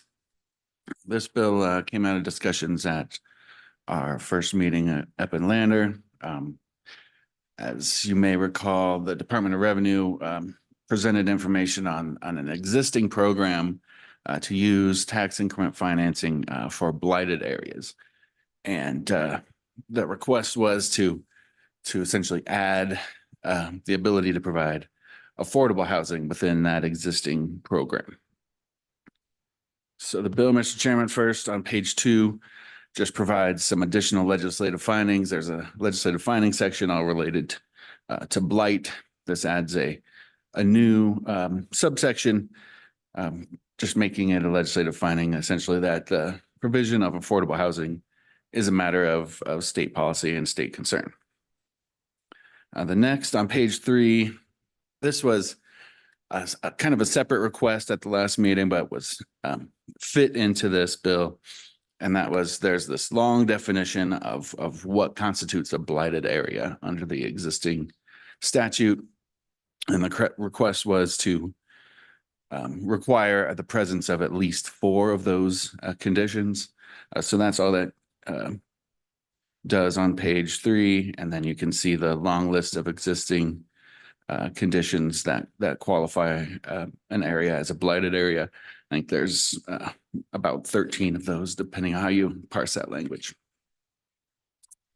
So getting into the remainder of the bill, then most of this is just essentially slotting affordable housing into that existing statute. So you can see an urban renewal area means slum area, blighted area, and now this would be just another area that is designated as appropriate for an urban renewal project as provided in this chapter.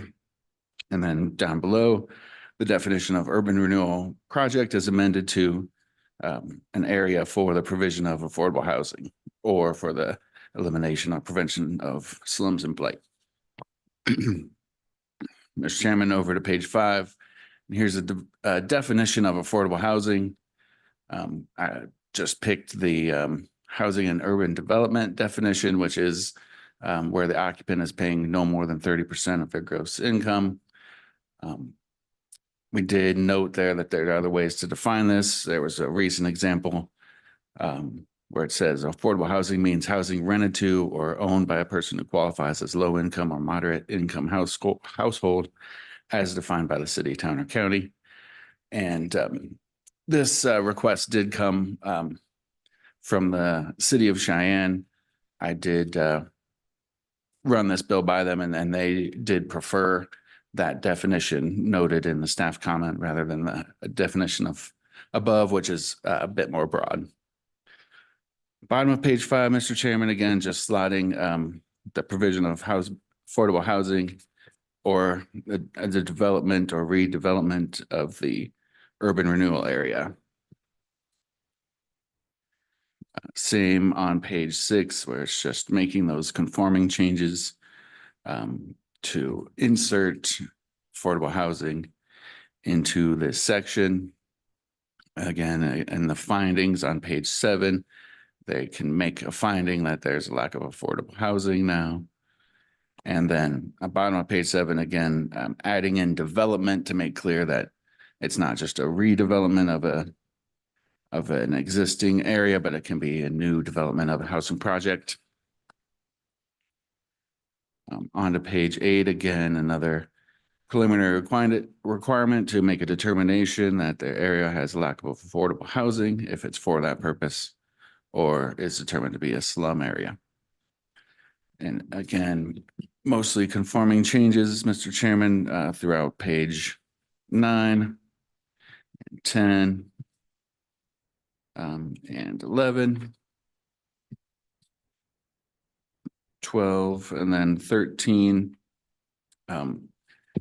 This is just, again, trying to clarify that for the purposes of this tax increment, that it's the value of the property before any new development on that property to develop the housing project to determine how that tax increment is distributed. And that carries over to page 14 and then requires the Department of Revenue to promulgate rules necessary to implement the valuation to determine that tax increment, and then the effective date, Mr. Chairman. That's the bill. I'd take any questions. Questions for Mr. Anderson? Representative Ottman. Thank you, Mr. Chairman. Thank you, Josh. I remember this conversation, and I remember looking at those charts and things as we left.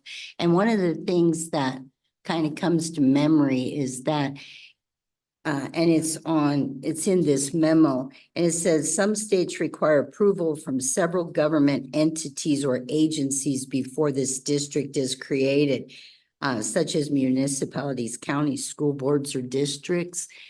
And so by putting this into statute, does that eliminate that, for one?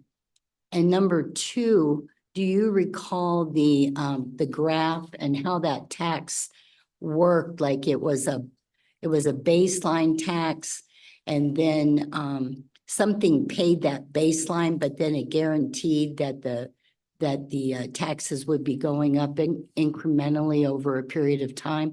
Could you touch that, please? Yeah, Mr. Chairman. So when you determine the urban development area and you set up this program, it essentially freezes the tax value at that date, and throughout the length of the project, that amount of tax value continues to be distributed as normal. Any increase as they improve the property, that increased tax value goes back to essentially fund that development to the city. So the city would say this area is an urban development area that freezes that value as of that date. Over the next 10 years or however long it takes to pay that back, then they they fund the development of that area and pay themselves back for it. Then at the end of that 10-year period or however long, then the full tax value gets distributed to the normal recipients of that tax value, the schools and cities and towns and counties. And so it wouldn't, so everyone benefits at the end of that timeline, where during the interim period, it's going to refund that development costs. Senator Case. Thank you. And Mr. Anderson, is it possible, if you had a lot of these things, the Constitution has a restriction on municipal mills to be 8 mills. In some sense, does this give the municipalities more than 8 mills? That's a good question, Mr. Chairman. I don't think it would change their number of mills. It would change the value of that property for that period of time. So it would be artificially lower for the period of time of the urban development project. But the argument in favor of that is that it wouldn't have an increased value absent the urban development project. So, Mr. Chairman, can I follow this a little bit more? Please go ahead. So, Mr. Anderson, supposing that,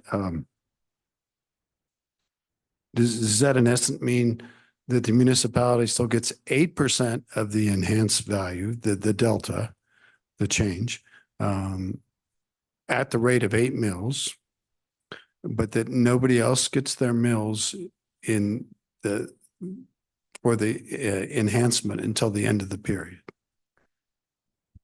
That's correct, Mr. Chairman. So everyone would get their same number of mills of the base value, right, as it was frozen. But during the time of the increment period, only the Urban Development Authority would get the increased value of those taxes, and just until the amount that they invested is paid off. Interesting. Thank you. Senator Landon. Thank you, Mr. Chairman. So, Mr. Anderson, on page 7, you provided a staff comment, which got my attention. We're talking about the lack of affordable housing in a given area. Do you have a thought about how we might structure something like that? Is that through our economic development folks? Would they be able to, when you think about the diversity of situations out across our state, I appreciated the staff comment a lot. Any thoughts about how we might construct something a little differently than what you see in Little I? Mr. Anderson. Mr. Chairman, thank you. Yeah. There are multiple ways you could do it. I think we just wanted to highlight that, as it's drafted, it definitely was very broad. If you change that initial definition of what constitutes affordable housing and or what constitutes low income, that might serve as a way to limit that, how they could determine that, whether there's a lack of affordable housing. So thank you, Mr. Anderson. So, Mr. Chairman, that's something we may want to think about right there. Especially when these, we're competing against the private sector here and all sorts of issues. So, thank you. Other questions for LSO? Representative Ottman. Thank you, Mr. Chairman. Josh, could something like this, the TIF, can that be put into a local municipality rather than going through the state? Can a city or whatever decide that that's what we want to do, or put it before the voters rather than making it something that is in statute? Mr. Anderson. Mr. Chairman, Representative Ottman, so while this is a state program, it puts the ultimate decision-making in the hands of the local municipality. So they wouldn't need approval from the state to accomplish this, assuming the legislature were to pass this bill. Okay. Representative Ottman? Thank you, Mr. Chairman. So, and in here, it says that it needs the agreement of the, or whatever it says here. Requires approval from several government entities or agencies before a TIF district. So how is that set up in the statute? I didn't see that there was requirements. Mr. Anderson? Yeah, Mr. Chairman, Representative Ottman, I think our current existing program, which again is currently just for blighted areas, I don't believe it requires other governmental input. I think it's just the local government can make that determination. And I'd have to look a little bit more deeply into the statute on how much they have to reach out to the other affected entities. But I don't believe there's any requirement for them to agree, but I have to double check that, Mr. Chairman. Okay. Senator Case? Mr.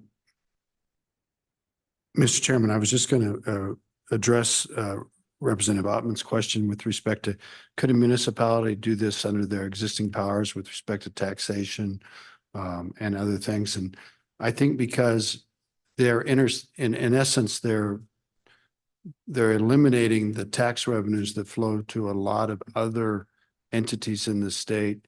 I think that's why it requires state permission. So all your special districts, anybody else that's on, when you look at the list of mill levies, well, including the county, to be frank. That has both constitutional and statutory implications under our tax code. Yeah, Mr. Chairman, if I may, Mr. Anderson. just to clarify, yeah, I do believe it would take this bill to enable the cities to do this. But if this bill passed, I don't think it would require any additional any additional agreement from other government bodies. Then the city could make that determination. Right. Representative Ottman? Thank you. And not to beat this, but this is a big deal, I think. And it took me a lot of reading to try to understand it. And so so I'm going to ask you, just to make sure that I do understand what I was reading, is that when TIF is put in, that the baseline then goes for the urban blighted areas and that stays there. But for the next however long to pay off that loan, all the taxes go to pay off that loan. They do not go towards the things that Senator Case was saying. So the tax increases to the property owners around the area increase to pay off that, to pay those, because the initial taxes are going to pay off this loan. Is that correct? I kind of stumbled over that, but. Mr. Anderson? Yes, Mr. Chairman, yeah, I think that's correct. So the baseline would still get distributed out to everybody. So whatever the current value before they designate the area, that would keep getting distributed in the same manner as it currently is. But any increase over that would only go back to the urban renewal agency until it's paid off. Representative Ottman? One more. So as cost to services for individual municipalities and political subdivisions, governments, as those costs go up and those taxes are going to pay off that loan, then taxes are going to have to be increased for both, correct? So, Mr. Chairman, I think that the increase in the tax is assumed to be an increase based on the development of the urban renewal area, and that without the designation of the urban renewal area, the property might not have been developed, and so there wouldn't be an increased value. All right. Representative Newsom? I have a question on page 5, line 2, the affordable housing. definition. And it seems that this particular definition would be a case-by-case basis. So if there were a developer going to do this development, I think it might be more prudent to say that affordable housing means a percentage of the median income of the county, that's the price that these homes will be, instead of a case by case of if I make $100,000, 30%. If I make $200,000, 30% is more. If I make $1 million, is 30% of a person making $1 million. Is that affordable housing? Probably not. So I think maybe we're better off to change that definition a little bit. Mr. Chairman, yeah, I would agree that the current definition is very broad, whereas the one in the staff comment would be much more limiting in that manner, and you could certainly limit it further. Can I have Go ahead, another question? Thank you. So my other concern is a developer comes, builds these houses. Then whoever buys them will sell them at market value. And they will no longer possibly be affordable. So I wonder if there needs to be some provision that limits the profit that can be had based on some sliding scale of how many years you live there. If you live there for a year and want to sell it, there's a percentage of increase that you can sell it for. If you live there for 20 years, you can take kind of a cost of living index sliding scale that you can cap how much a home can be sold for to keep them affordable. Because in my community, if you build a house for $300,000, buy it within this affordable scheme, average median home price in Cody is about $440,000. So can I live there a year and then sell it for $500,000? I think that we need, if we're talking about affordable housing, I think we need to look at keeping the houses affordable for future generations of house buyers.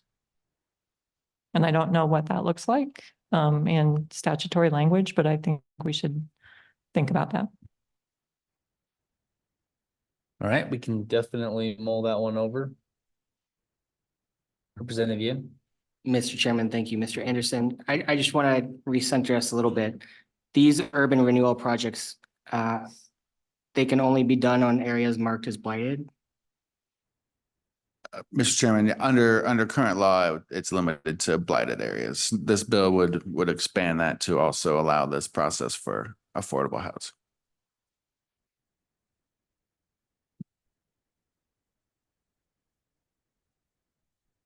All right. No other questions from Mr. Anderson. We will let you get out of the hot seat.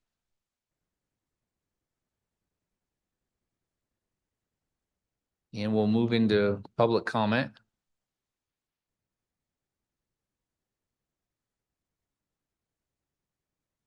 It's usually bad news when an assessor walks in the room, Right. especially two of them.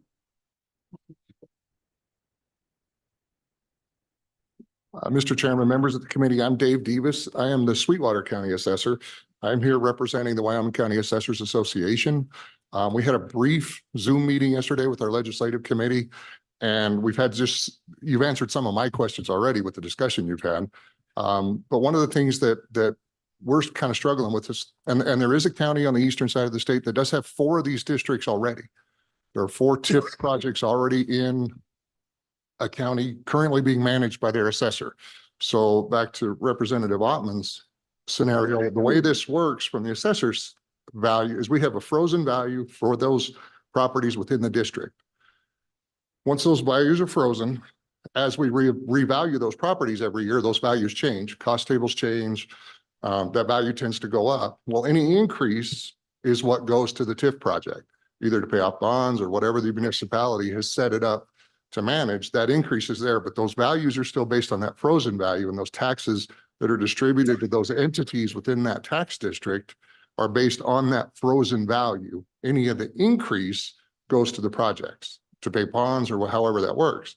You know, our question on this is, you know, that for an assessor, our dead date is January 1st. So we're having trouble with this frozen year and when it applies. So January 1st of 2022, you've got 100 properties within this district. And then during that first year or the second year, let's say, a property splits. So that a 10-acre parcel, say, turns into 2 5-acre parcels. So now we've got the original parcel is gone, and we have 2 parcels that took its place. What's the base year for that? What's the base value for that? And we don't know the answer. We just know it's a question we would like some clarification on. Now, the assessor on the eastern side of the state wanted me to give you some numbers. He does have 4 projects currently going, 2 in the works. The current projects include 107 accounts. So our appraisal software is very, very good, but it's also very, very dated. And this is something that's new in the appraisal field. So we don't have the ability to track these projects within our appraisal software. We have to do it basically on the side. So we're using Excel spreadsheets to manage these. But there's also issues when these TIF projects can overlap.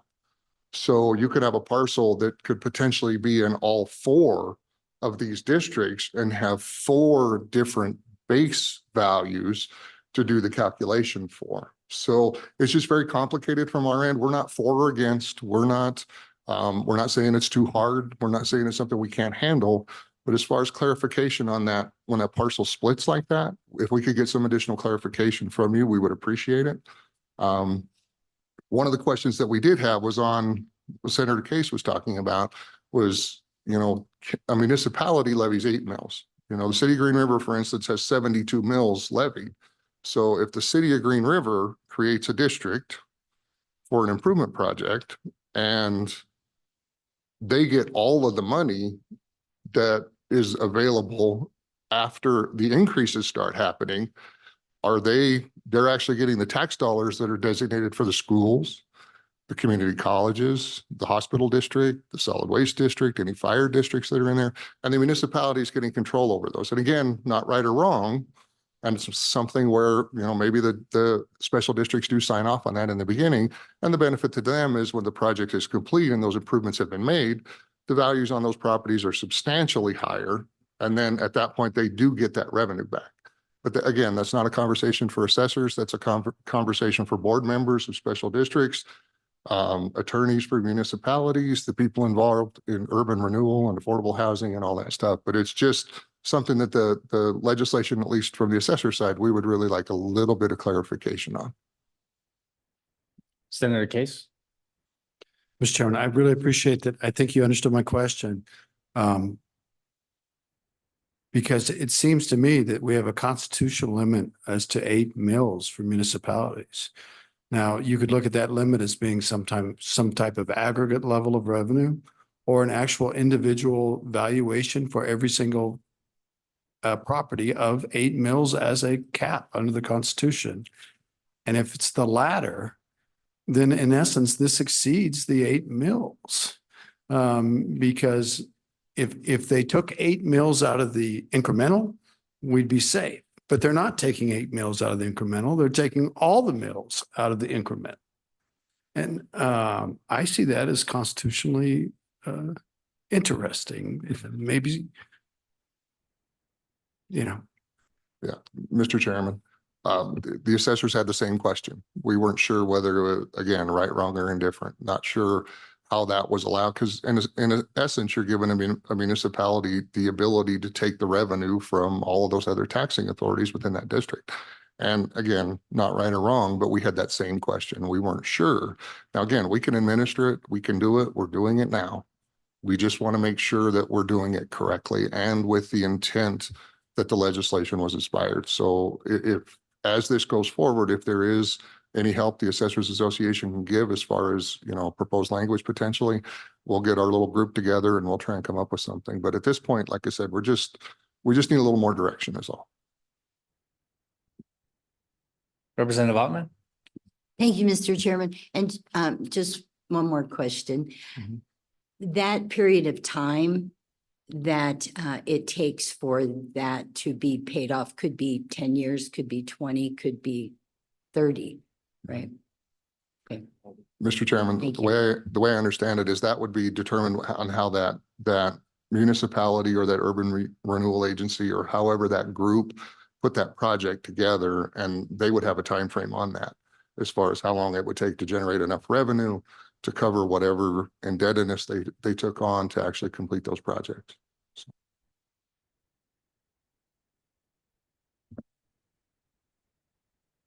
Any other questions for the assessors? All right, Assessor Davis, thank you. You're up.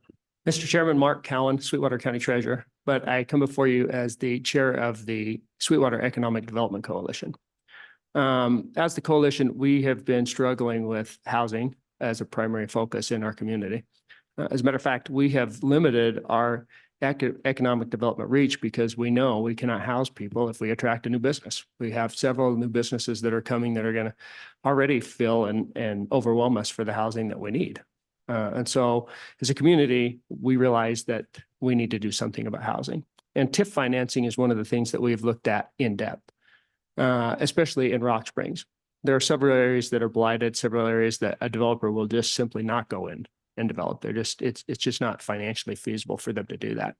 So those properties will remain with very low tax revenue indefinitely until it becomes feasible. And I don't know that that will ever be the case. So the objective in Sweetwater County is to take some of those properties and say, let's see if we can increase the revenue to those areas. But what we did when we looked at the studies from other communities in Utah, in Colorado, Montana, we noticed that some of those projects that were TIF financing, they just did one project specifically for, let's say, affordable housing, or they just tried to solve one problem. And those problems ended up being blighted again in the future. They didn't actually fix the problem.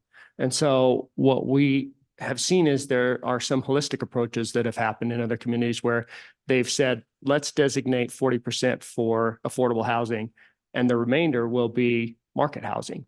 And let's intermingle those, because what will happen is the market housing will prop up the affordable housing. The people in the affordable housing units will want to maintain their units better because they know next door is a market rate housing. And so the way they do that is they deed restrict those properties. I think we kind of talked about that earlier. Is there something that we can do to make sure that those properties aren't sold at market next year? And yeah, that's what they do. They deed restrict those properties. They say, hey, you've got to hold on to it for a certain length of time, and then you can sell it. There's some interesting case studies where they've said you can only gain what you've paid in principal on the property. That's what you get if you sell the property. So there are some things that can be done and things that we're looking at doing in Sweetwater County. But I will say, and my testimony is that this TIF financing is going to be an integral piece of what we do in Sweetwater County to work through our housing problem. What I would suggest is that you don't limit it to affordable housing, that the approaches be open to addressing multiple factors, like this case study I just represented to you. Questions for Treasurer Cowan, Representative Newsom? Thank you, Mr. Chairman. So would you suggest that there be, as you described, a percentage of a project that would be affordable housing, and then the rest is whatever you want to do, and deed restrict the land that way? Or I guess I'm wondering what that looks like. Mr. Cowan? Mr. Chairman, I would say that the more that we meddle with it, the worse it's going to get. I think that each project is going to need its own individual diagnosis.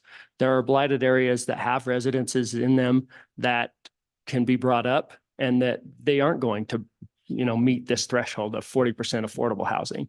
And so this TIF financing, the way it's set up now, can address multiple issues. It can address a whole community that already has houses developed on it that are just run down and they need to be fixed up. And the only way they can do that is bringing in some TIF financing to help fix that area up. So if we put in these regulations, it's going to limit the ability for TIF financing to affect those projects as well. Additional questions? Oh, Representative Newsom, go ahead. Thank you, Mr. Chairman. So in your opinion, the legislation that exists currently is adequate and we don't need to meddle with it? Mr. Chairman, I would say that yes, that's probably the best way to deal with it, other than the fact that when we talk about on page 2, we talk about not less than 4 conditions of blighted area. I think that helps because the language is a substantial number of slums. And so what does that actually mean, right? So this allows the communities to say, hey, we've met these 4 thresholds. So I think that would be fine. But anything else that kind of puts restrictive language in there is just going to cause problems for anybody that's trying to solve a problem. And what is the problem we're trying to solve? I mean, I don't really see these TIF districts being overused. I think there's very few of them. And as a matter of fact, most of the communities don't have a clue how to use them or what they mean. As a matter of fact, we're asking Cheyenne to come down and train us on what that means and how to use those districts. So I don't think they're being overused. And I don't think that most of the communities understand how to use them in the first place. Representative Ottman? Thank you, Mr. Chairman. I'm going to go back to a question that I keep asking. What about the taxing authority and the entities that are affected by the tax being baseline for a while and the people that the taxes are going to be in 2 steps? One, to pay off the principal of the cost of the renovation of the blighted areas. And secondly, as taxes increase for whatever reason, property values or whatever, so those taxes are also going to be on top of that. So how does it go back to the entities that get mills, and does anybody approve this, or is it just a decision by city council, or how's it work?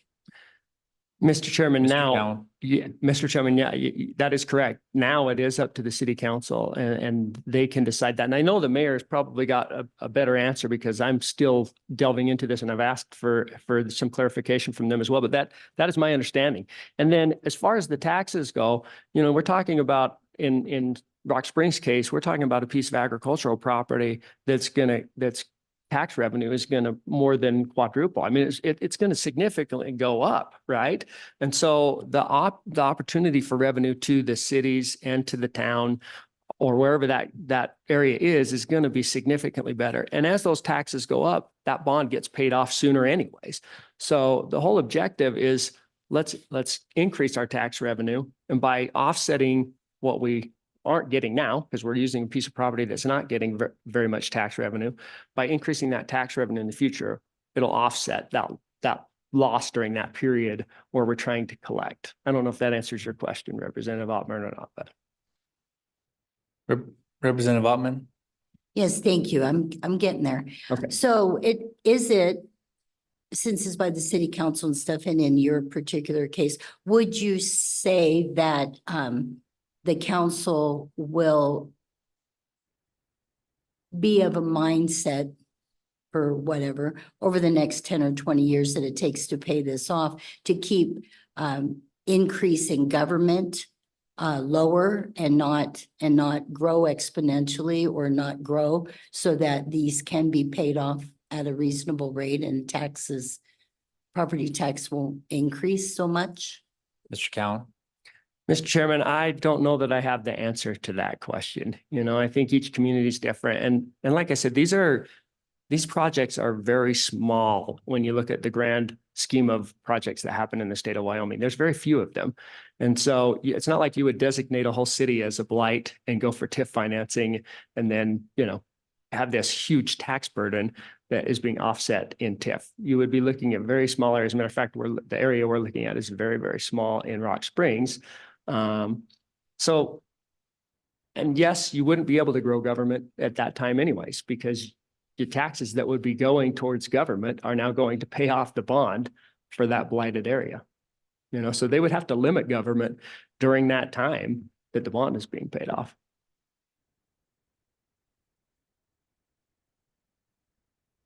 All right. Thank you, Mr. Cowan.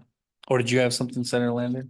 Just real quickly, if our goal is housing, which that's what this is couched under, what if we got rid of the affordable part of that phrase, part of that?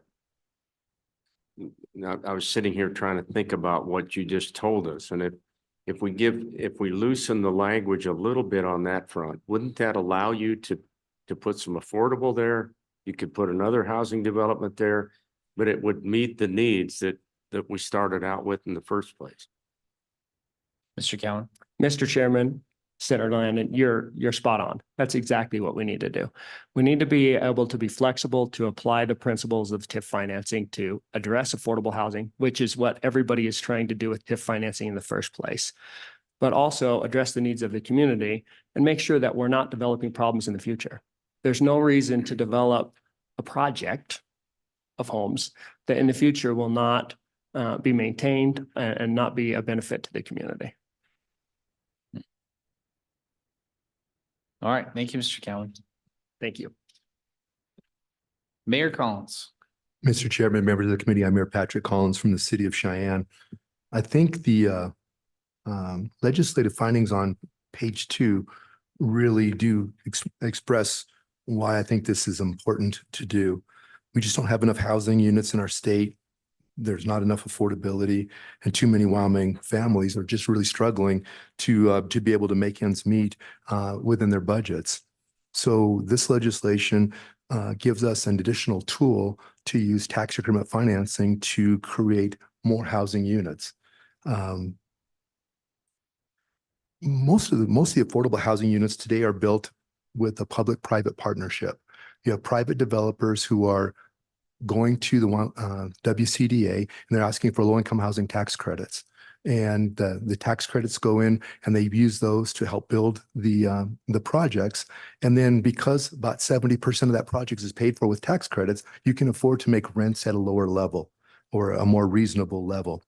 The problem is that we're limited to $3.1 million from HUD to do that. So on a good year, we might build 120 units. Well, at that rate, you're not doing enough just for Cheyenne, let alone our whole state, 99 communities, 23 counties. And so I've been looking at, how are other states building housing and affordability in housing and using other programs. But other states are putting other money, not just the low-income housing tax credit, but they're putting money into these housing projects. And so that it accounts for about 25% of the total cost of a housing project. And so I was looking for ways to fill that 25% bucket. And the tax increment financing, if it could help bring the sewer and water to the edge of the property, if it could help pay for the road out in front of it, if it could help maybe even pay for the land itself, that might be 10 or 15% of the total cost of that project. That gets us really close to overcoming that 25% barrier. And so that's kind of the genesis of why I asked for this bill. I don't think we're going to be able to build enough affordable housing to be able to build a workforce if we don't get involved in some of these public-private partnerships. I don't see Cheyenne ever building housing and being the developer in that. But what I see us doing is as Ms. Newsom talked about, doing RFPs and finding a partner that would allow us to build housing that would stay affordable for years to come. Whether that's workforce housing or if that's low-income housing, that's what we truly need, is to build a workforce. And so that's what I hope this project would be able to do. I know you're going to ask me a question, so I'll wait for the question before I answer it. There's a couple things that I would like to see changed on page 13, line 18. The assessors talked about it just a minute ago, and that is, for tax increment financing to be successful, you have a base. Let me use the hitching post as an example. You guys all remember the hitching post burned down in Cheyenne, 10, 12 years ago. That 10 acres had a valuation. It paid about $10,000 a year in taxes. And so that base gets paid to everybody during the time of the URA. But we put a hotel on there and it's being built right now. That hotel has a tax, is going to pay about $35,000 in taxes. So we're going to use that $35,000 to repay the loan that the developer got to take those 5 contaminated buildings off there. The reason we could never get that development done was we had 5 buildings filled with asbestos and all sorts of problems. And when private industry came to look at it, they're like, we can't make this work. So the URA was a tool that we were able to use that we pledged the increase in taxes to that developer. The URA board did, not the city. And the developer took a loan out and he took all those buildings out. And now we have this really clean area. And so we have 10 acres and he sold about 2.5 acres to a hotel or 2 acres to a hotel. But the problem is that the assessor now wants to reset the base. Well, when you reset the base, then we lose the increment and now we don't have the money to pay back the $1.6 million that we did to clean up the area to be able to develop it in the first place. So on page I don't remember the page number, page 13 and 14, starting on line 19 or 18, what that basically says is that once you set the base is set. And so in the hitching post, we knew there was $10,000 a year in taxes paid. And in that 10-acre area, I don't care how many times you chop it up, $10,000 gets paid to the school districts and to the library and everybody else. Anything above that $10,000 goes to the URA board, and then they pay back that $1.6 million loan. When that loan is paid off, the tax goes away. Now, some people worry about the fact that, well, now these people aren't getting that increase in taxes. It's hurting the schools and stuff. But if we hadn't done this, there would still be 5 contaminated buildings there, because the private sector can't afford to spend $1.6 million. The land becomes too expensive. You can't sell it. You can't develop it. So without this project, there would be no increment. We'd have 5 contaminated buildings filled with homeless people, with my police department going out there once a week to pick up a body from an overdose or a fire or something like that. So these are special projects. These are blighted projects that we're cleaning up. We wanted to add housing as a potential, because housing is so important in our ability to grow a workforce, to be able to increase our economy. You guys, or the Wyoming Business Council, hired Harvard University to do a study about why we're lagging behind our neighbors. And within weeks, they came back and said, well, your problem is you don't have a workforce. You have no place for them to live, so you can't create a workforce. And so I really want to make sure that we develop our state, we develop our communities. And I think the way we're going to do that is by creating a workforce. We need the housing to do that. The other thing that I would ask you to look at is on, what page number is it? It was up the part where they talk about you have to have 4 pieces of blight. I understand where that came from, but we currently have 2 TIF districts that have 6 of the 9 areas of blight that we found. We had one of them that had 5. We had one that had 4. But you remember the hole in the Hines downtown? You guys have all been to downtown. 20 years ago, we had a tragic fire. It was an arson, and we burned up Mary's Bake Shop and Wyoming Home next to it. For 20 years, that's been sitting empty. And the Hines building next to it has been empty for 40 years, this beautiful 5-story building. When we did the blight study, we could only find 3 conditions of blight. One of those we're pushing a little bit, but I think we have 3 solid areas of blight. And so I want to be really careful about limiting the numbers that it would take to do that, because we do have a TIF plan and project for that. If we can find a developer, we'll start a TIF on that one also. And basically all that happens is we're going to use the money that comes from that area to help rebuild that so that it becomes a benefit for everybody. It's been 20 years sitting empty. And every time we've got a developer to look at it, the cost is just too much. The private sector can't do it. I had half a dozen different companies through and they've looked at it. They just can't make their, so it's going to have to become a public-private partnership to clean up that hole and get that building back in life. And so that's what we're asking for, is the tools. And I just would caution you that if we put too many requirements, really good projects might slip to the wayside. Thank you. Questions for Mayor Collins? Oh, Representative Ottman. So surprised. Yes, okay, thank you. And Mayor Collins, you're right. I'm glad to hear the plans for that. I went down there and just to the east of that, there are blighted properties that I walked around on and just checked that out. Also where that open, where you want to put a, driveway or whatever over top of that, where that's all open there before the motel section, that as well. That's page 3, where you were talking about the conditions. What I looked at, and I'm understanding more and more why you want to do that from a city perspective and also a business perspective. I'm just still a little bit concerned because when I looked at the TIF projects around the country and people that have been doing them for years, there's been some real messes. And so while I agree with your economic development and your plans like that, I'm just not sold yet on TIF. So thank you for your explanation and your time. Ms. Ottman, Mr. Chairman, through you. Ms. Ottman, we have, I don't know if you know where Reed Avenue is, but if you come down Lincoln Way, there's a dirt road with a railroad track down the middle of it. And there's these warehouses that were built by the Colorado Railroad back in the day, 1908, to service those to bring goods back and forth. Well, we don't do that anymore. We don't use railroads in that way like we did back in the day. Those buildings have sat empty for decades. We have a dirt road. We have these empty, beautiful old brick buildings. And we have a vision to make those distilleries or breweries or fun shops and make an entertainment district down there. But it's never going to happen if we don't get involved. And so there's never going to be additional taxes paid on that area. They're just going to continue to deteriorate because they're sitting empty for these decades. But if we do a URA, then maybe we can get the area in front of it cleaned up. We can do some outdoor seating. We can put some money into the area that would then bring the private sector in to rebuild those buildings and bring quality businesses in. And now you have a thriving part of the west part of your town.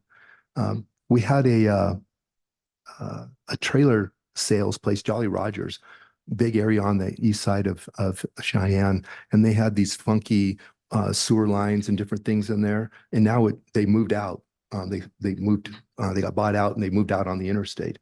And so there's this area sitting there that you really can't develop. So we created a URA for that area, and we have a 6-story apartment building going in there right now. That's planned to go because the URA is going to move that sewer line and stuff out of the way. So there's an actual buildable area for them to move. If they had to do that themselves, it would be too expensive and they couldn't make it work. And so that land would sit empty for decades. And so there would be no new taxes that the schools and everything would get. It would just sit like that. So I think the trade-off is that, you get the taxes you always would get, but in the future, for just a short period of time, you're not going to get the benefit of the increase. But as soon as that's done, your taxes are going to skyrocket. And then the school districts and the county, everybody's going to be so much happier because there'll be so much more money. But you just have to be patient for a short period of time while we redevelop that and we use tax increment financing in order to accomplish that. So it's a short, patient wait to get a big benefit down the road. I hope that answers your question that you've been asking. Representative Haroldson. Thank you, Mr. Chairman. Mayor Collins, thanks for being here. You say a short period of time. Do you have an idea, like the Hitching Post project? Do you have a rough estimate of what that timetable is that we're saddled up to that tax burden for the payback? Mr. Chairman, through you, part of that depends on how successful we are in the quality of the buildings that go in there. But my guess is it's probably going to be 15 to 20 years. That's my best guess on that particular project. Okay. Any other questions for Mayor Collins? Thank you all. All right, appreciate it. You're on deck. Thank you much, Honorable Chair, Co-Chair, and members. My name is Fred Schmeckel, and I have the distinct privilege and honor of being the inaugural chair of the Laramie Urban Renewal Agency. We got underway just this last fall. I've got 3 incredible teammates. I'm joined by one of them here. We'll speak here momentarily. And we are trying to tackle some of these issues that you're hearing about today in Laramie to the extreme. We heard earlier from City Manager Jordan that we are 800 housing units shy of where we should be in Laramie today. Our studies that we commissioned as a city, and we have multiple of them, say that by the end of the decade, that number is 3,500. And we were told by the WCDA here recently that we need about 1,600 of those to be targeting the most affordable housing range that we need to have. So we are looking to move very fast. We are built around the idea that we're here to provide leadership for private investment into our communities. And frankly, there's a lot of property that we have it's owned by the city that we think can better be utilized with housing and these approaches. When we did our blight determination, I happened to be on council at the time, and we declared that there was blight existing within the entire city, and we used the city properties as the example. As we move forward with individual projects, we will, of course, redo new blight studies and find the specific examples to make it fit. But we do encourage lowering the number and that threshold so we can avoid a situation like what Mayor Collins just recommended. Speaking of, I do recognize that Mayor Collins has some incredible proficiency on this, about the only proficiency in the state. There aren't many communities at all that have experience with URAs. Part of our moving quickly is building community partnerships. Part of it's education of ourselves. But just 12 weeks ago, we turned to our assistant city manager and said, "Hey, Todd, we'd like to do a conference." And we had that conference 2 weeks ago. In 10 weeks, we were hoping maybe we could find 12 nerds who wanted to sit down and talk about this. We did not find 12, we found 44. And they represent 8 Wyoming communities, and Laramie, of course, Cheyenne, Rollins, Evanston, Sheridan, Douglas, Gillette, and Casper. Invitations were sent out to other communities such as Rock Springs and Jackson, and elsewhere across the state, asking other people to invite them to our conference. We're hoping that there will be a host city next year and that this conference will continue outside of Laramie so we can further this conversation. We had representatives from HUD, the EPA, the Governor's Office, the Business Council, nonprofit organizations, industry representatives, and of course, we had our Laramie County Assessor and Albany County Assessors join us as well. It was 2 days of fantastic conversation. Generally get the sense from the attendees that we feel like it's one of the tools in the toolbox that we want to use. The drawback, of course, of the tools in the toolbox approach is that we never have enough tools in the toolbox, as we all know, every time we walk by that hardware store. Hello, hardware store. We did do some continuing communication amongst the group. We opened up a Slack channel. We opened up some email lines. We had some personal conversations. I have aggregated that commentary here. I'm happy to pass that on to you via email as well. Strong recommendation from me is that we ask that you move this forward to your next meeting, but we want to have some significant work done on this bill before it's passed. There's some incredible opportunities that we can move forward on here. I do want to talk a little bit more about what we heard from our assessors, and that there needs to be a requirement that the property have the tax up to date before it's brought into a TIF arrangement. We need a way of formalizing fractional ownership, think condominiums and apartments. We also need to handle a tax sale during this period should something go wrong. We need to have a clue as to that. The case law for tax increment financing in Wyoming is largely non-existent. We know of only one completed project in the state of Wyoming that used tax increment financing. It was done by the city of Cheyenne. It was started in the 60s. The project terminated in the 80s. And I think the mayor enjoys his office and the housing unit that's just to the north of it. We need to have more, and we need more tools, and opening it up to all housing, not just affordable, is very important. We do want to specify that the URA agencies, they receive the funding. It's not the municipalities, it's the URA that receives the funding. So it would not be an encroachment upon the 8 mil levy requirement that communities are able to have. And I also want to point out that it is the county assessor that sets the value of the property and not the URA. This is not an additional tax on individuals. This is a tax on increased investment on a property. As would normally happen under any circumstance where an investment takes place. In communicating and developing our communication plan to work with our constituents, we're finding some extreme lack of knowledge around what TIF is, and that maybe including the word tax at the front of that is steep uphill climb to get some people to embrace the concept. Do want to point out that it's not money just to have. We don't put it in the bank and roll around in it. It's money to develop with. It's public money that goes into public infrastructure for the public good. It's not something that we are looking to get rich off of. My colleagues and I are all volunteer constituents that serve on this board. We just need to have additional tools to make it happen. But importantly, we are there to facilitate that private investment, which means that we need to be able to move at the speed of business and not at the speed of multiple layers of government. I know that some people are advocating for every taxing authority to have say in the matter here. I personally don't feel that my school board needs to be involved in any real estate decisions when that's not their expertise. The way the math works out, and I'm not going to do a whole lot of math here in public, but the way the math works out, they make more money in the long run using the numbers that Mayor Collins just used of a baseline of $10,000. If we assume a 4% growth every year for 20 years, that comes out at the end of that at $22,000 a year. If they invest the money into the property and we get up to a $35,000 valuation, let's say that happens in 5 years, where that happens, and they go on for the additional 15 years of that original 20-year time period, that number comes out at $63,000. So there's a significant uptick for our schools in being able to afford things after the fact.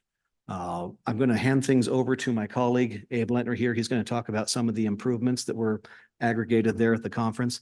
But we do look forward to having any questions here as soon as Mr. Lentner finishes. Thank you, Mr. Schmeckel.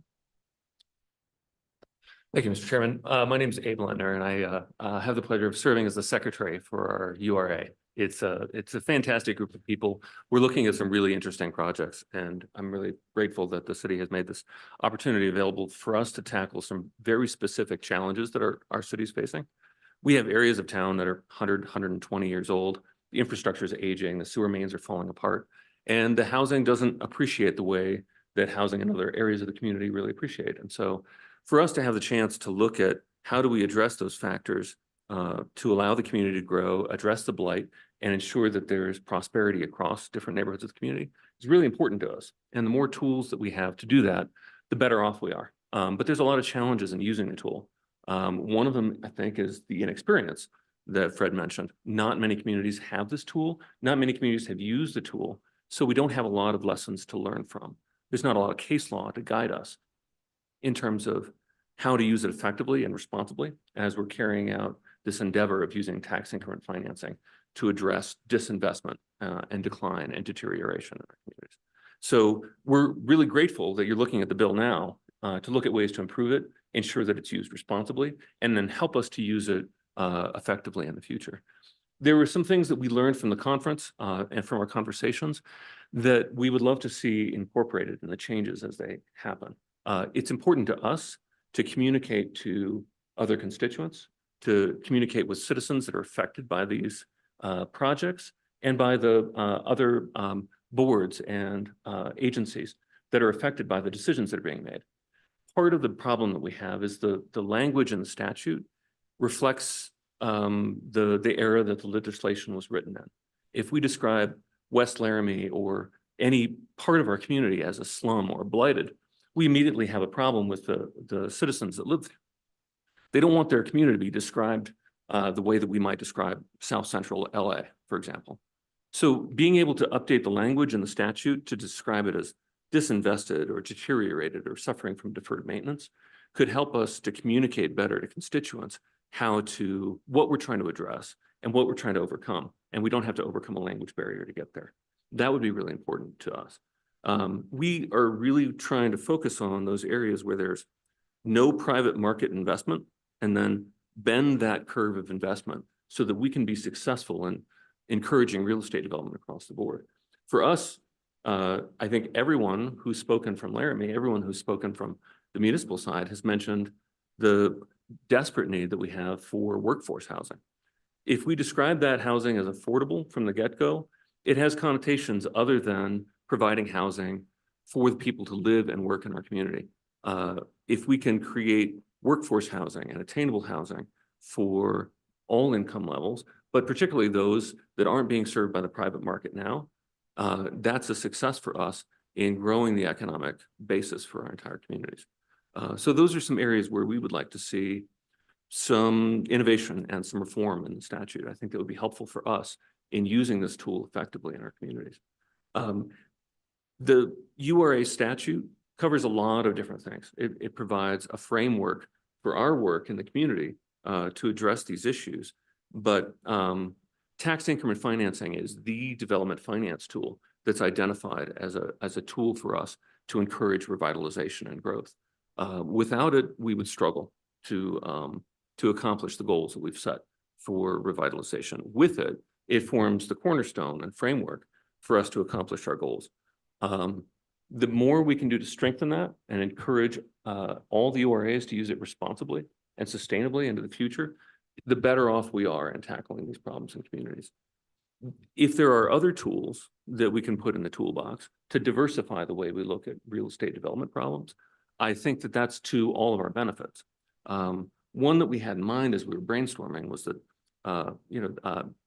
it's Title 15, Chapter 6, identifies funding mechanisms for local improvements in the statute. And one of those is the establishment of special, what are they called? Special assessment districts. Special assessment districts for us to finance the improvement of public infrastructure in our communities. That is a tool that's available to municipalities, but not specifically referenced in the statute for urban renewal agencies.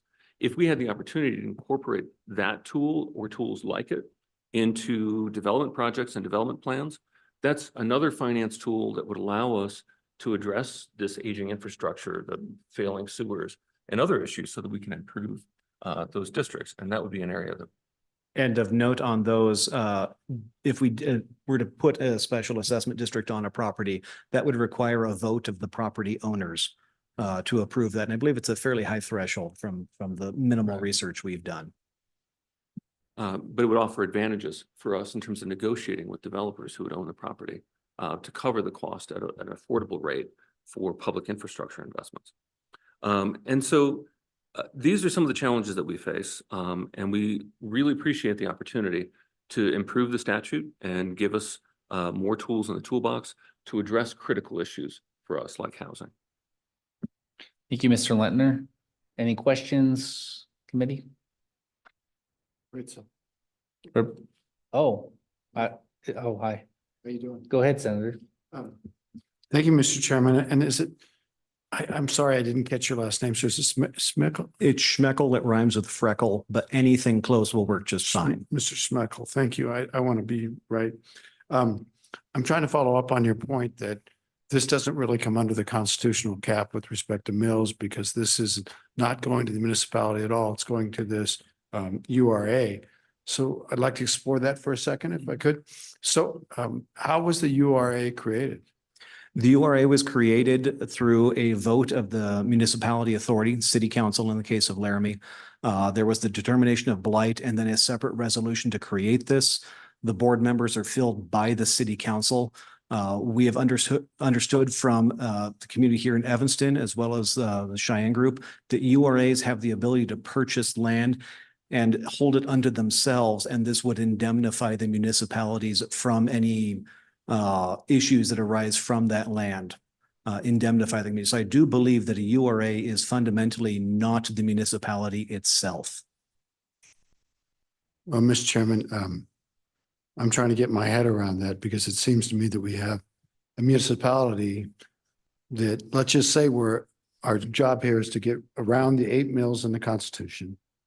So one way we see to do that is to follow a path where we create an entity that we control and we appoint those board members to qualify for this funding mechanism.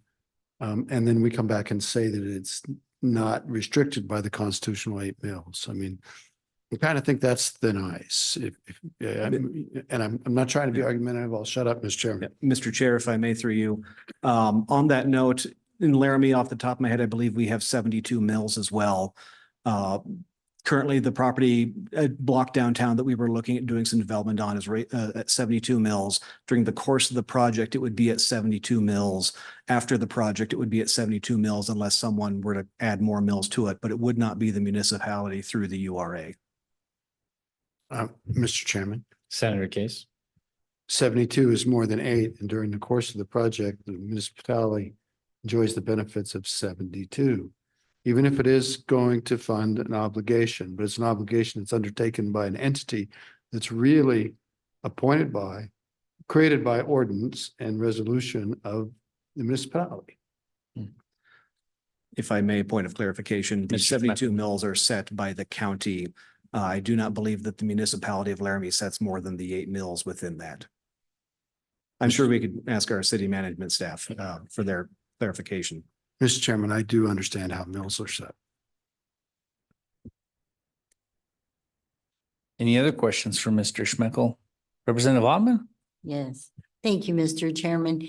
Hello. Just to understand all these things, because if we're gonna make a statute and if we're gonna make a law, and if Riverton's gonna look at it and all the little entities up and down Highway 20 are gonna look at it, then I need to understand. One of the things, and because I did look at that property over there just east of the hotels and stuff and saw how that was broke up and walked that and stuff, because I wanted to know. So if those are designated as blight, how large is that area? Because there's homes interwoven amongst all that. So how big is that?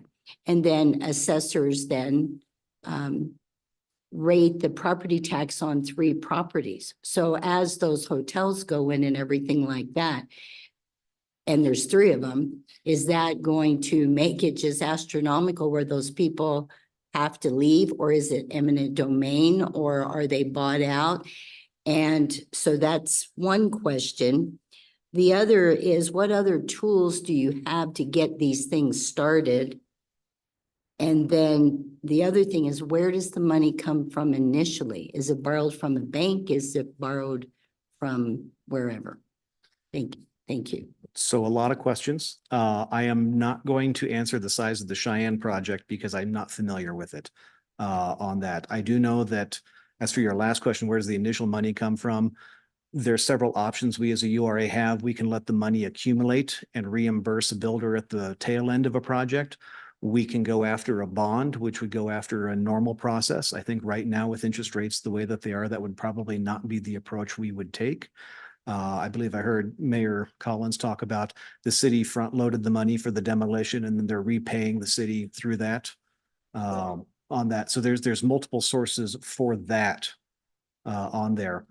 As for the other tools that we have the low income housing tax credits, the WCDA work. All of these things are incremental and they are enhanced by tax increment financing. TIF is currently a piece of the puzzle. It can become the corner of the jigsaw piece that we can build the frame around. TIF is being affected somewhat in that, Mayor Collins mentioned it started at $10,000 and it's going to go up to $35,000 for his property. That's not a giant increase in tax revenue. It's certainly better than having nothing, but it's not the life-changing amounts we need to build a mile of road or anything like that to redo large areas, but it's the start of it. And it can be the funding we can use as match for grants that we can use for federal applications to bring funding in. There's a lot of ways that we can utilize it. I will say that having the property tax growth limited to 4% also limits the growth of those TIF funds. If there was a matching program where communities that are utilizing the toolbox and they're going to go after, say, affordable housing, if there was a match program from the state where we could take the dollars that we're going to get from using our toolbox and go after some level to get more funding to bring that public good in and bring more affordable housing in, that would be attractive and make that corner piece have that piece next to it. Having our special assessment districts might be that other corner piece, and we keep building the puzzle from there to make it easier. You want to add to it? If I may, Mr. Chairman. Sure. We had the opportunity to have some, thank you. We had some opportunity to have some training. Our URA group was, we were all learning the process. And there were a lot of elements of the statute as it exists that create sort of natural constraints for us as we consider a project. And so when we looked at potential projects to engage in, they tend to be small in size, a handful of parcels. They tended to be things that we could engage a developer on specifically to address that particular property or a small group of properties in order to address the conditions there. Because we wanted to time it so that we don't create the urban renewal project until we have either site control or a developer in mind to work on the project, and we have a concept agreed upon, because the clock starts ticking when we create that urban renewal project area. And if we incur expenses before that's established, there's no way to cover those expenses necessarily because there's not revenue, there's not cash in the bank. And so that it creates a natural starting point for those projects, which is when that RFP is assigned or when a development partner is established. And these constraints exist as a result of the way that the statute is written, which is helpful because it provides sort of a natural set of parameters for us to decide what projects to undertake, which are too small, which are too large, and then how to craft it in a way that's successful given the parameters that were set for our group and our goals of our group. Does that help at all? Okay. All right. Any other questions, committee? All right. Thank you both. Thank you. Any public comment online? More public comment in the room. Any other public comment in the room? Is there anyone left to give public comment? Yes. All right, Mr. Auer, we'll get to you next. Thank you, Mr. Welcome. Chairman. I'm going to be very, very brief. Richard Garrett, I'm a resident of Cheyenne. I was born in Casper. I know you've heard all this before, lived in Lander for a very long time. I just want to say that I'm grateful to the committee, to you, Mr. Chairman, for hearing this topic, and to Mayor Collins for his support of it as well. And Representative Ottman, I'm disappointed that you came to Cheyenne and that I didn't get a chance to see you. I would have loved to take that walk with you too.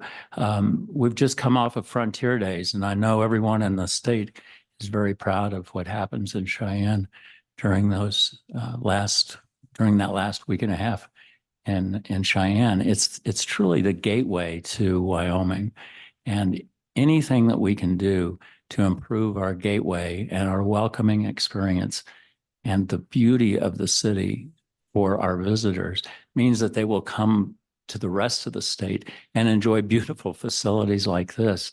I think Cheyenne is an amazing place. I'm kind of surprised I didn't get there sooner, but now that I am, there's a lot of vibrancy in the community. There are a lot of volunteers in the community.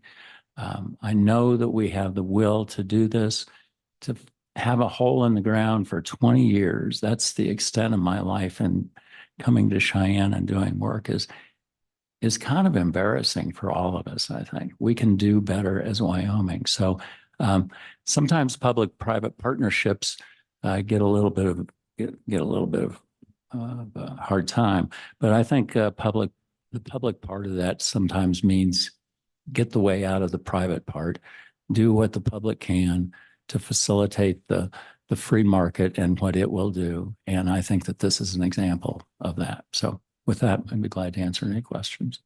Thank you. Any questions for Mr. Garrett? Thank you, Mr. All right, Chair. thank you. Mr. Auer.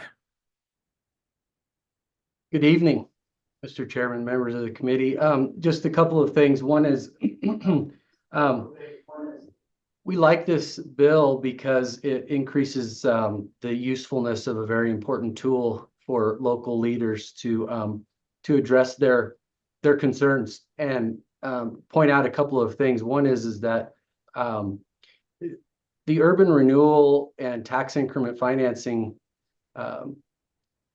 tool is not just want to be clear, this is not formed in back rooms apart from public process. In fact, it's heavily involved in public process. The voters, community members, business interests, there's numerous opportunities and for public involvement and participation. In fact, it's required and encouraged. Also, I think that Mayor Collins and the treasurer in Sweetwater County hit it on the head, is that if we can make this tool more useful to local jurisdiction, which by the way, it's optional. Nobody's required to use this. But if they did want to use it, if we could maybe even lower the number of conditions for blighted area, and to the gentleman and from Laramie to maybe even think about a different term of, instead of blighted area, a opportunity zone or something like that. If we could reduce the number of conditions required, I think that's makes it even more useful. Maybe the flip side of that is over-engineering this tool could actually make it unuseful. I think that is underscored by the testimony you heard from, well, frankly, most all of the local jurisdictions.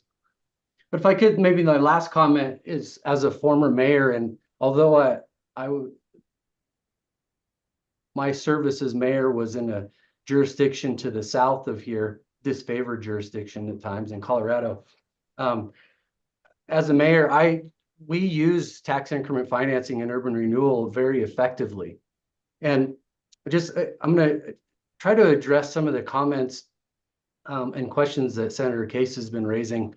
And I'm not sure I completely understand the situation, so forgive me if I'm misunderstanding, but the tax rate does not go up. What goes up is the property value. And then in turn, as the property value goes up, then the tax revenues will go up. Again, maybe that's I'm not completely understanding the concerns, and if I am misunderstanding that, I apologize. But at least in my understanding and my experience is that, and it wasn't just in Colorado. My understanding is this is in other states too. Is that again, the tax increment financing is not an increase in tax rate. It's simply an investment in future tax or investment in improved property values, raising property values, and then that the revenues that would be realized from that new higher property value is what's used as collateral to finance and jumpstart the development in the beginning. Again, apologize if that's not at all what you're getting at, Senator, and I'd be happy to do a little bit of research. In my view, this is a really important tool for Wyoming, looking at frankly, not just affordable housing, but economic development and a variety of other opportunities that we have. So I'd like to address your concerns and see if we can get to a spot where we're on the same page and can see this as a useful tool moving forward.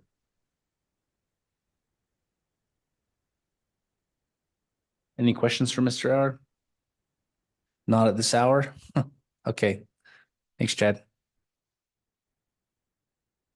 I think that's the end of public testimony. I'll go ahead and close it.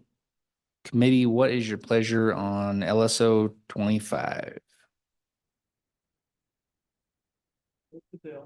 So moved by Representative Chadwick, seconded by Senator Landon. Seems like there's a lot, and that's just a motion to move the bill forward, which I think is the most prudent thing to do at this hour, because there's definitely some work that can be done to this bill. If you want it to advance into the session, there's definitely some work that can be done to it based on our discussions. Right now, is the committee at least satisfied with moving it forward? Yep. Okay. All those in favor signify by saying aye. All those opposed? All right. That bill moves forward. All right. Only two more left, committee. Only two? I Oh. thought three, so that's why I said 9. Oh, We'll yeah. be out of here by 8. We could be out of here by 8. Yeah. The room is filtering out, so that might mean that we move faster through these. We'll see. All right. 25 LSO 11, cities and towns, abandoned nuisance buildings. This is a repeat bill. Chairman Olson, it is a repeat bill. Katie Adams, LSO. So this is 25 LSO 11, working draft 0.6. Cities and towns, abandoned and nuisance buildings. The committee requested this at its last meeting, and it's a resurrect of 2024 House Bill 82. As reflected in the bill title, it does a couple different things. So it provides a tax credit for expenditures to incentivize the improvement of abandoned and nuisance buildings. It authorizes cities and towns to designate abandoned and nuisance buildings for purposes of tax credit, or that tax credit. And it authorizes cities and towns to assess a fee for costs to abate a nuisance or to repair, remove, or destroy a dangerous building. Starting on page 2, this bill amends Title 15, which is cities and towns, and then Chapter 9 is urban renewal, which we just talked about. It creates a new Article 3 to address abandoned and nuisance buildings. The first part of subsection A provides that the governing body of a city or town may designate a property within its limits as abandoned or as a nuisance for the purpose of this section if the property has been vacant for not less than 6 months, or if the property has been neglected and contains a significantly deteriorated or deteriorating structure as determined by the governing body. The next part of subsection A talks about limits on the number that can be designated based on the size of the city or town. So if it's less than 15,000, the city or town shall not designate more than 3 concurrently. If it's about 15,000, I believe it is, to 50,000, it's not more than 6. And then if it's more than 50,000, it's not more than 10. And then moving to the top of page 3, the last part of subsection A provides that nothing in the section shall be construed to require the owner of an abandoned or nuisance building or property to sell that building or property. There are staff comments throughout noting some things that came up in LSO's review this time around. And so the first staff comment talks about the use of the words property and building. They seem to be used interchangeably. And so the committee may wish to consider either using the word property to refer to abandoned properties or those that are neglected or and that contain deteriorated structures, or you may wish to refer to it as building throughout or use property and building in conjunction. And then the number that can be designated at one time. The language that's currently in the bill may be a little bit unclear about how many buildings can be designated total versus at one time by the city or town. And so there's some suggested language for maybe clarifying that if the committee wishes to do so. And then moving on to the staff comment at the top of page 4, some of the language just regarding the size of the town has been changed to make sure that we're encompassing all of those different ranges. Moving on to subsection B, this provides what the city or town needs to consider in determining whether a property is abandoned or a nuisance. So in determining whether a property is abandoned, the city or town must examine the property and determine whether it's occupied by the property owner or by permission of the property owner. And in determining whether a property is a nuisance, the city or town needs to consider whether an unreasonable or unlawful use or condition of the property has resulted or may result in injury to a neighboring property owner or endangers the life, health, or safety of the community. The staff comment raises a question about the type of injury that has to have resulted or may result to the neighboring property. For example, the committee may wish to specify that the injury may be economic or physical, and there's an example of that language at the top of page 5. Moving on to subsection C, we start getting into the tax credits that are available for the different types of urban renewal or addressing the abandoned or nuisance properties. So under subsection C, if the owner of an abandoned or nuisance building makes an expenditure to demolish the building and then remove all of that demolished material within 2 years after the building is designated as abandoned or as a nuisance, and they submit proof of that expenditure to the governing body of the city or town for approval, they're eligible for a tax credit not to exceed 50% of the expenditures to demolish and remove all of that demolished material.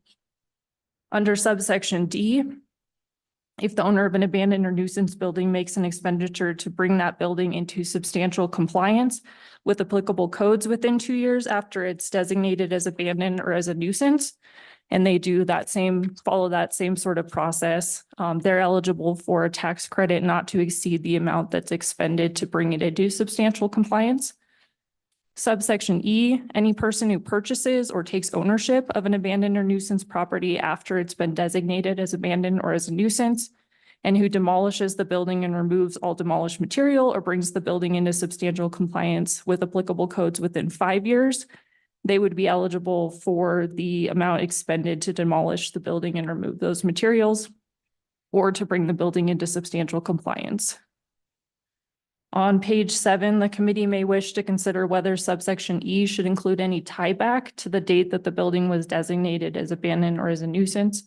Right now, it's just that after language, whereas I believe in the other subsections, there's a specific time limit on when they have to take that action.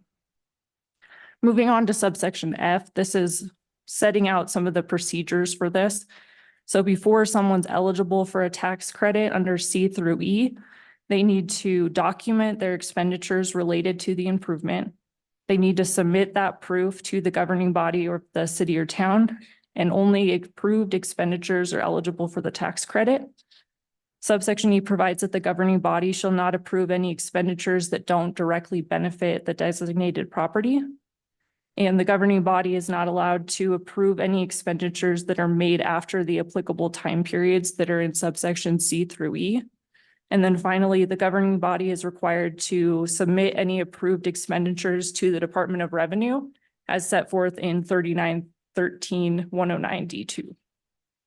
The staff comment on the top of page 8 notes that there may be a lack of clarity in the language that could invite some disagreement about what it means for an expenditure to be related to the improvement of the designated property or to not directly benefit the designated property. And an example is provided where an expenditure could relate to the improvement, but maybe not be necessary to demolish the building or bring it into substantial compliance. And so there's some language for the committee's consideration about how to maybe just tie this back and cross-reference subsection C through E instead of including the current language. Starting on page 9, we get into the amendments to current statute. And so this first amendment authorizes the governing body of cities and towns to assess abatement costs in the same manner as a special assessment under 15-6401 through 426 against real property on which nuisances are abated under paragraph 19 of this subsection, or on which dangerous buildings or enclosures are repaired, removed, or destroyed pursuant to paragraph 26. And it provides that a lien for abatement costs assessed under the paragraph does not have any preference over pre-existing indebtedness, but shall have priority from and after the date of the filing or recording. The staff comment on page 9 notes that the committee may wish to revise paragraph 51 with the highlighted language to reference liens and also use the word shall instead of does not. The committee may also wish to specify more clearly and clarify who can be assessed abatement costs. So for example, only the owner of the property and neighboring properties, the entire city or town.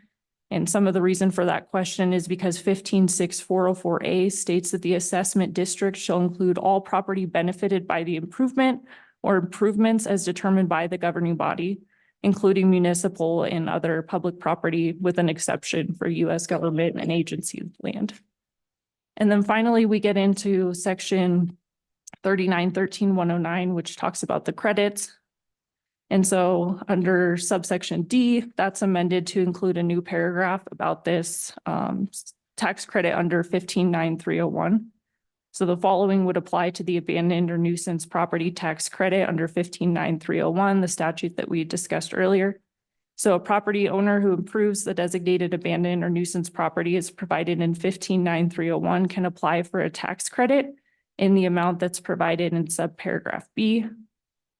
When they apply, they need to submit a certificate from the city or town that designated the property as abandoned or as a nuisance that attests that the property is eligible for the tax credit.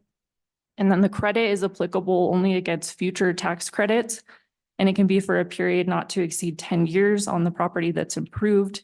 and no refund or taxes are authorized due to the credit under the paragraph.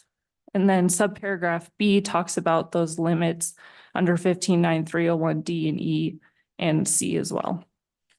Subparagraph C provides that a person who claims a credit under the paragraph may reserve a credit to use in a later tax year, provided that they're not entitled to use any credit for more than 10 years after they first are eligible for the tax credit under 15.9.301 C through E. And then finally, under subparagraph D, a property that's owned by the same person is not eligible for more than one credit within a 10-year period. The staff comment is providing a suggestion for a way to combine subparagraphs A and B to eliminate the need for subparagraph B by just cross-referencing 15.9.301. And with that, I would stand for any questions. Questions for Ms. Adams? All right. You may have already touched on this, but I'm just trying to understand the draft is different to me because it has these highlights in it.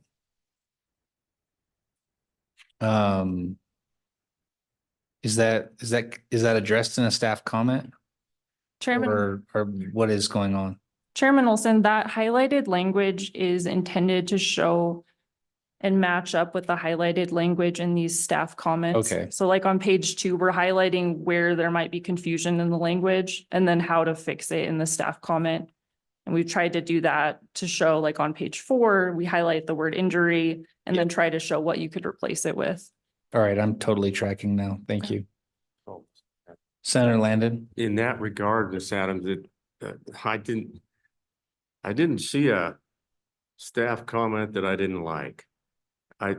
Honestly, I just wonder why we wouldn't include that language committee, the staff comment language each time. I mean, every one of them made sense. And so thank you for doing that.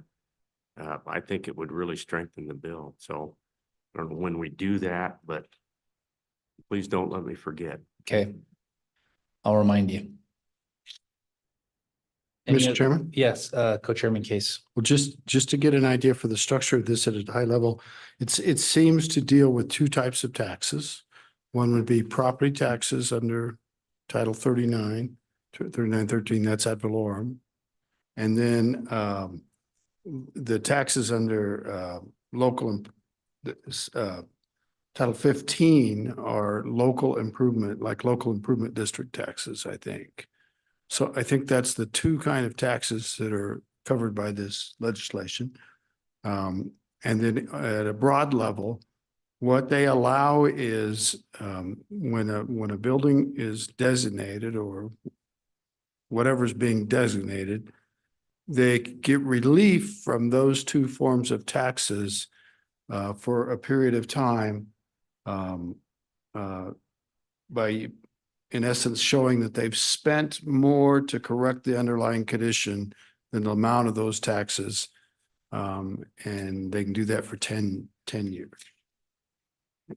Am I getting that right? Is that the basic gist of this? Ms. Adams? Roughly is okay. Mr. Chairman, I'm gonna look at Josh for the taxes. I think it does definitely relate to property taxes. I'm not sure about the city ones. I think that's under 15. That's the improvement district taxes. Were you like looking for good deals on cocktails tonight or something? That's what I'd be doing. So Josh, I'm sorry, Mr. Chairman, may I just talk to Josh for a second? Yeah, go ahead. So what this bill does at the broad brush is it seems to give if a city designates something as a blight, then whoever owns that building, whoever buys that building or whatever qualifies to get relief from the ad valorem taxes. I don't know if there's a limit on that, but that's under Title 3913. And then also from taxes related to an improvement.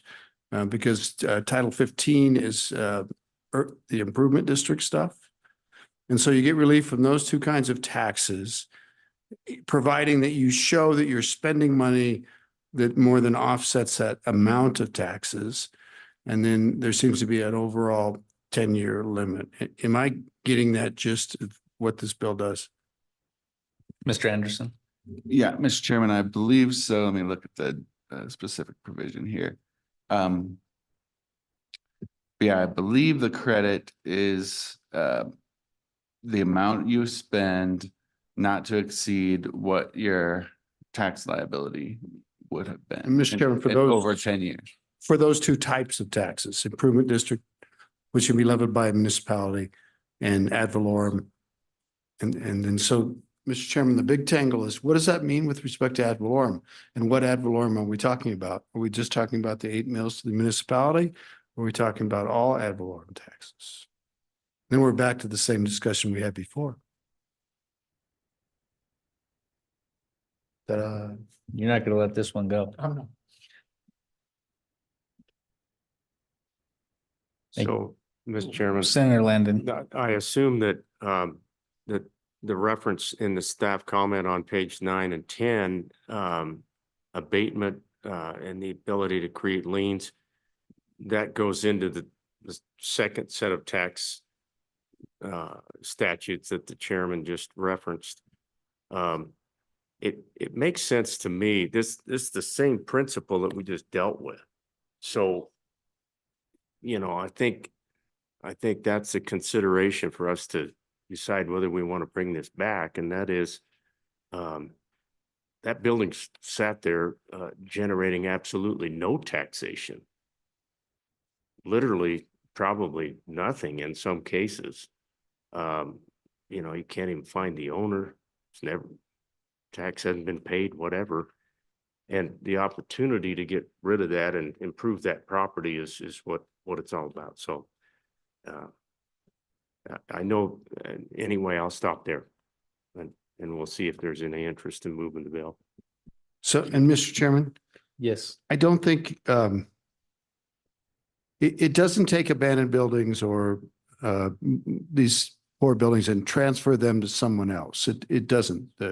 That would be a takings. And so, whether the person's paying taxes or not, or what that situation is, what it does is encourage future activity around that building, either by the owner or someone new that comes in and can take over that building. But they get relief with respect to two kinds of taxes. One, which is improvement district taxes, which is totally within the boundary of the municipality. I get that. They're sort of like foregoing taxes they get themselves. The ad valorem tax is a different deal because they're potentially, I need to understand what ad valorem taxes we're talking about. Is it the universe of the 80 mills? That the municipality sort of says, oh, you guys have to wait because we're fixing this for you and it's going to be better in the end, but we're going to get all 80 mills?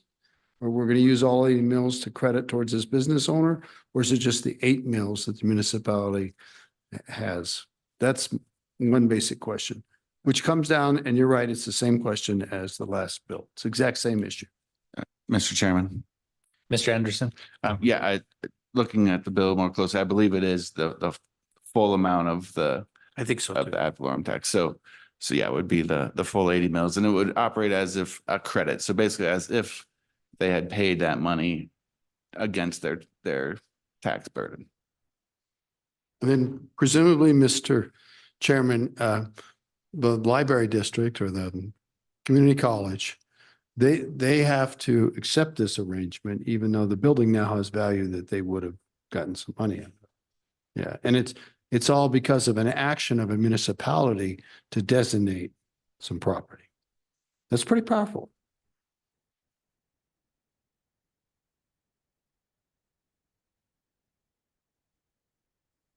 Senator Landon. So, Mr. Chairman, I appreciate the conversation because it's really central to what the bill does. And the chairman's right. I mean, it's granting an authority there, and it's also benefiting somebody to buy that property, which may, by the way, have already been condemned.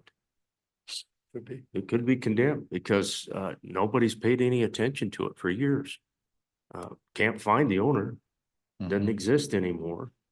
And meanwhile, we have vagrants or homeless people living in it. So that's really why I know that my municipality is very interested in this bill.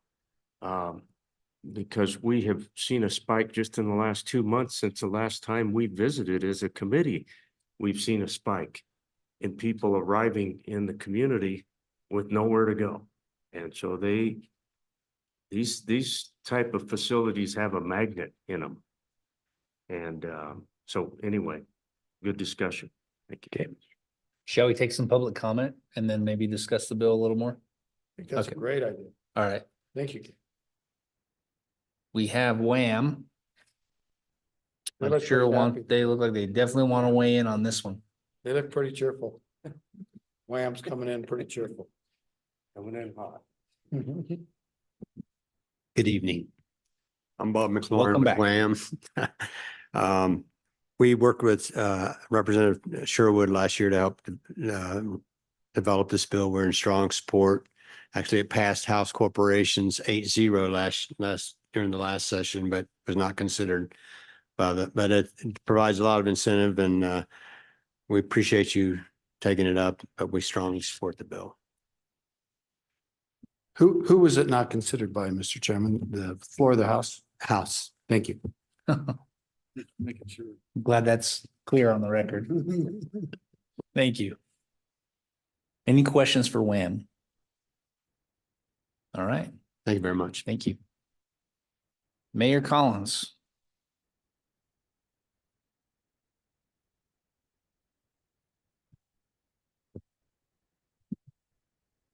Mr. Chairman, Mayor Collins from Cheyenne. I think all of our communities have a building or two in them that have been that white elephant that we just can't seem to figure out how to get fixed. And any tool that we can get that would help us solve that problem is really a benefit for the whole community. I feel bad for neighbors that have abandoned houses next to them or businesses downtown that have abandoned buildings next to them. It deteriorates from their ability to enjoy their property and their business. And so I think this is a powerful tool that might actually be really successful if we can get it passed. Thank you. So, Mr. Mayor, it sounds like the consideration of language regarding injury. I just heard you say something about the neighbor. I was compelled by that language. It seems to me like that would improve the bill to say, look, the injury might be the value to my property because of that being there. Do you agree with that, or? Mr. Chairman, through you to the senator, I hear it all the time from neighborhoods where you had a house for whatever reason becomes a drug house or whatever, and it really deteriorates from the neighborhood, the values of those neighboring properties, and be able to get in and clean those up. Maybe find somebody like our Habitat guys to go in and turn that into an active house where our family lives in. Could be really beneficial to both the neighborhood and the family that gets to move in there.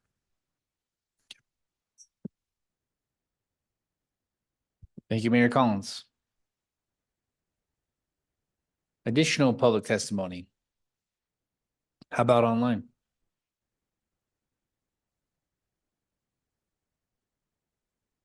Okay. Is it on, is it something we can just do to let her in or not? She got on? Okay.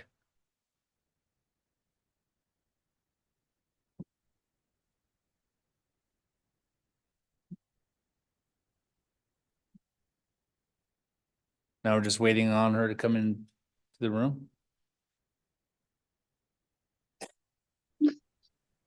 Hello. Welcome, Representative Sherwood. Thank you so much. I just wanted to jump on to say I appreciate the conversation, the way that the staff has greatly improved this piece of legislation, and just to be here if there are any questions that you might have. But again, I know that the hour is late, so thank you for advancing this tool to add to our toolbox. Any questions for Representative Sherwood? All right, thank you, Representative. And with that, we will close public comment. Committee, what is your pleasure? Moved by Senator Boner. Seconded by Senator Landon. This is a roll call. Is it, you want to do pass? Is that? Yeah, let's try do pass and we can adjust that if we need to. But even with all these staff comments that Senator Landon wants to put in? But we can try and get them all in. Yeah, Never- Mr. Chairman, we can always move to table to the next meeting if we don't want to Okay. take a final vote. Motion do pass. Any amendments? Senator Landon, you want to move these staff comments? You know, Mr. Chairman, thank you. I do. And I was actually serious. Those staff comments, every one of them, I think really resonated. And I would just make that motion that we include the staff comments. Okay. So moved and seconded to adopt all of the staff comments. Any other discussion? Mr. Chairman, 1 second. Oh, yes. Ms. Adams. Chairman Olson, one of those is about the replacement or consideration of the terms property and building. And so if we could have a little bit more direction on whether you want to use property throughout and intend that to be all encompassing of property and a building, or if you want to go through and use property or building throughout. What page is that? The staff comment is on page 3. Senator Landon? You want to use property? We want to use property, yes. Okay. Easy enough to fix if we mess it up. We'll need to go back. So Mr. Chairman, property could be just real property like vacant land. Can vacant land be blighted? Maybe it can, maybe it can't. I'm just asking. I don't Does know. it take a structure that's decomposed? Mr. Chairman, that's a good question. And I would say probably yes. And I would use an example that we ran into. I helped to chair the state building task force, a few years ago, resulted in the Thompson building. Across the street, you might remember out in front of the pizza place, all of the twisted metal and chunks of concrete. And it was an absolute mess. And no private entity really wanted to touch it because it was pretty expensive to get rid of that. It took a city, state, private partnership, got it cleaned up. It's a parking lot now. I don't know if that helps or not, but that's the reason I thought it stands to reason we might try property, because it would encompass a whole lot of other things. So. He's good. Haroldsen's good. Representative Haroldson? Thank you, Mr. Chairman. Another example that we dealt with was a property that had over 200,000 tires on it. And I mean, they're at $10 a piece to dispose at a very low rate. I mean, that's a blight at that point. No, there's no structure. I mean, I guess if you stacked them properly, there might be, but the truth of the matter is it was just a couple acres. You guys, it's late enough. We have to have a joke in there, right? So I think that, yeah, barren property can have a blight on it just because of what's been hauled onto it. All right. All those in favor of adopting the staff comments signify by saying aye. Aye. Any opposed? Okay, that bill's been significantly improved. I like it. Any other discussion on this bill? Question on the bill, roll call on the bill.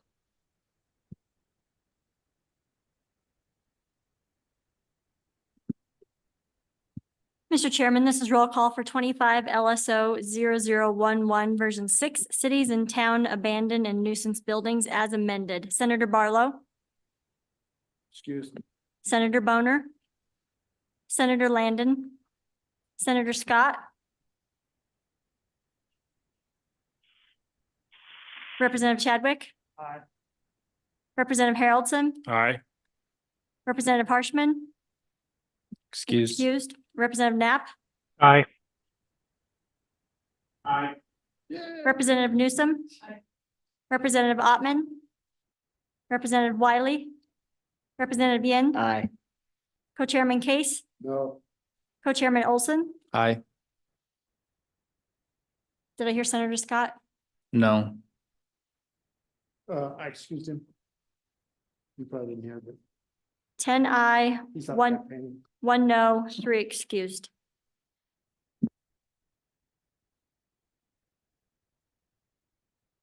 All right, committee. One more. 25 LSO 18.5.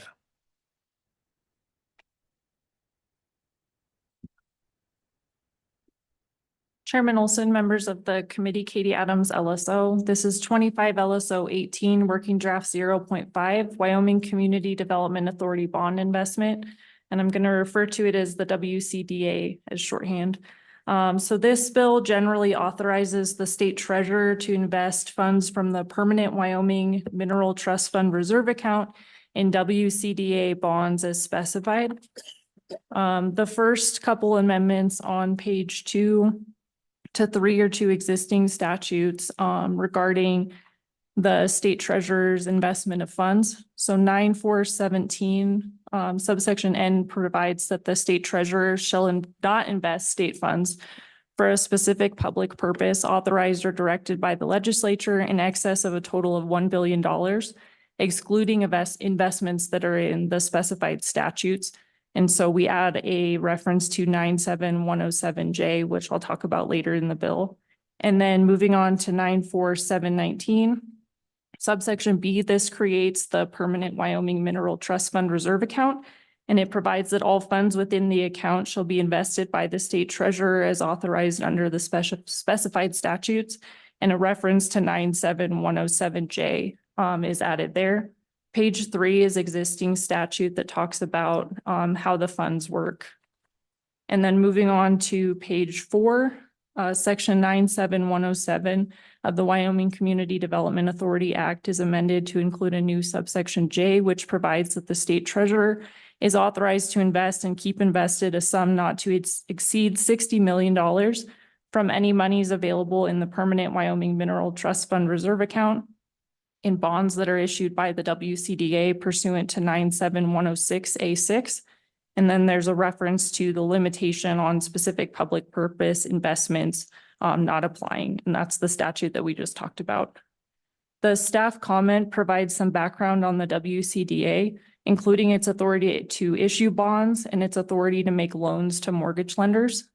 And the statute that's referenced in subsection J is set forth at the top of page 5. So it provides that the WCDA may adopt a program or issue bonds to purchase mortgage loans or make loans to mortgage lenders if the authority finds A, that the mortgage lending resources of the mortgage lenders are not sufficient to adequately finance the housing needs of the state, and B, that the loan to lenders or mortgage loan purchased will promote better housing in the state. Moving on to page 6, in light of the WCDA's statutory authority in the newly created subsection F, this notes that the committee may wish to consider essentially how to phrase subsection J. So you could specify that the state treasurer may invest in bonds issued by the WCDA generally. You could specify that the state treasurer may invest in specific types of bonds authorized under the act as it currently does. Or you could specify that the state treasurer may invest in bonds that are intended to achieve a specific purpose. And then section 2 of the bill, it would be effective July 1st, 2025. And with that, I would stand for any questions. Senator Landon. Thank you, Mr. Chairman. So, Ms. Adams, thank you for that. And I also appreciated your staff comments. That's helped a lot. But this bill does not in any way specify our intent to the WCDA, does it? It is, it allows for the investment of our permanent mineral trust fund monies to the treasurer to be invested as such. But I'm trying to get some comfort in knowing that that this is going to help in some of our housing situations. How are we assured in the language in this bill that the WCDA will do what we want it to do? I think that gets to the second part of the staff comment. Okay. Ms. Adams. Chairman Olson, Senator Landon. So this does just reference the WCDA's existing authority. And I think if you go to the WCDA statutes, you get sort of a good idea of the legislative findings and what the WCDA is set up to do. And so that may be sort of a link to some of the legislative intent, if you were, because the legislative findings declare that there's By reason of the location and expansion of mineral extractive industries and other industrial developments, a critical shortage of adequate housing and a lack of funds of private mortgages, lending institutions in the state, which are available to finance new and existing housing at reasonable rates. It's in the public interest of the citizens of the state to promote the economic welfare of the state and its residents by increasing employment, stimulating economic activity, augmenting sources of revenue, fostering economic stability, furthering healthcare, and improving the balance of the state's economy. And the act constitutes a valid public purpose of primary benefit to all citizens of the state of Wyoming. And then subsection B provides that in purchasing loans from or making loans to mortgage lenders, the authority shall give preference to mortgage lenders authorized to do business in the state. So there is some link in the WCDA Act, arguably. Thank you, Ms. Adams. That does give us some comfort to know that we've covered all the bases. I just wonder if we might want to think about any directive in this bill that says, you know, the reason we're doing this is we really want you to pay close attention to specific affordable housing projects, for example, or something that's going to help, you know, our low and middle income folks. Mr. Chairman, I think if you go to page 6, staff has provided 3 possible choices in the staff comment for how we could give that direction. There certainly are other directions we could give, but I tend to agree that rather than just funding the WCDA, we should have some specific purpose in it. So these are 3 choices. There may be more. The third one is first-time home buyers. And that is a problem. That might be a really good way to go. The second bullet point represents a specific statute 97106A Romanet V. Not sure what that is, but and then the first one is very general, just bonds issued by the authority. Ms. Adams, what's the statute on the second staff comment, second option? Chairman Olson, that's the statute that's included in subsection J currently, and that's set forth in the staff comment at the top of page 5. So it authorizes the WCDA to adopt a program or issue bonds to purchase mortgage loans or make loans to mortgage lenders if the authority finds that the mortgage lending resources of the mortgage lenders are not sufficient to adequately finance the housing needs of the state, and that the loan to lenders or mortgage loan purchase will promote better housing in the state. Representative Wiley. So if we go down that route and we follow the intent of issuing mortgages to not only first-time homeowners, but maybe to the young families, you know, trying to purchase their second home, that way you get these folks that can move up into their first purchase, because that's going to open up, you know, housing amongst that tiered system there. And I think that's what we were talking about, you know, our first meeting. Senator Case. Mr. Chairman, I just,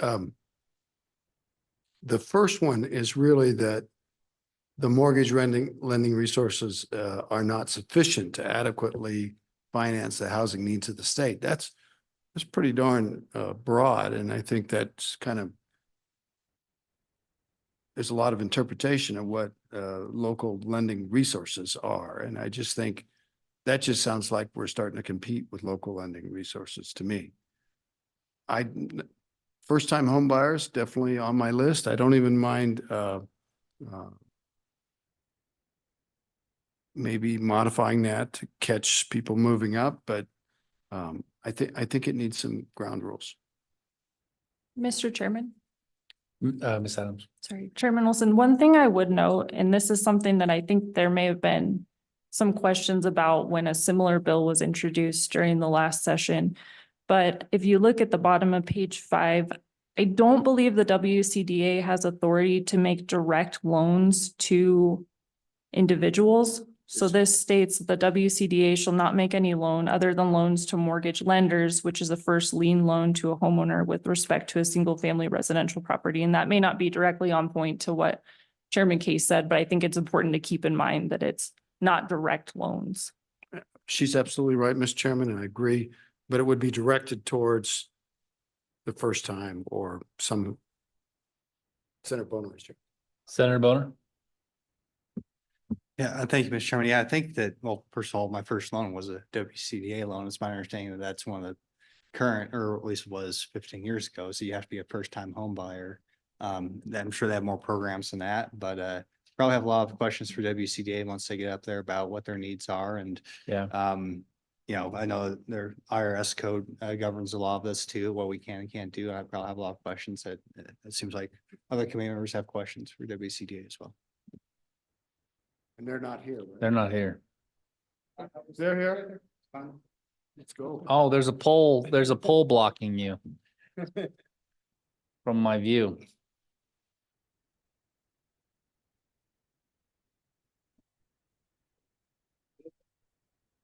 I'm the same pole though. Basketball game breaks out. You're still going to be the zebra. Welcome. Your microphone's not on. Scott Hoverland, Executive Director of WCDA. So yeah, there's many questions around this. I think the one thing that it does have, it allows that investment of up to $60 million of the Permanent Mineral Trust Fund at any one time to be invested in WCDA bonds.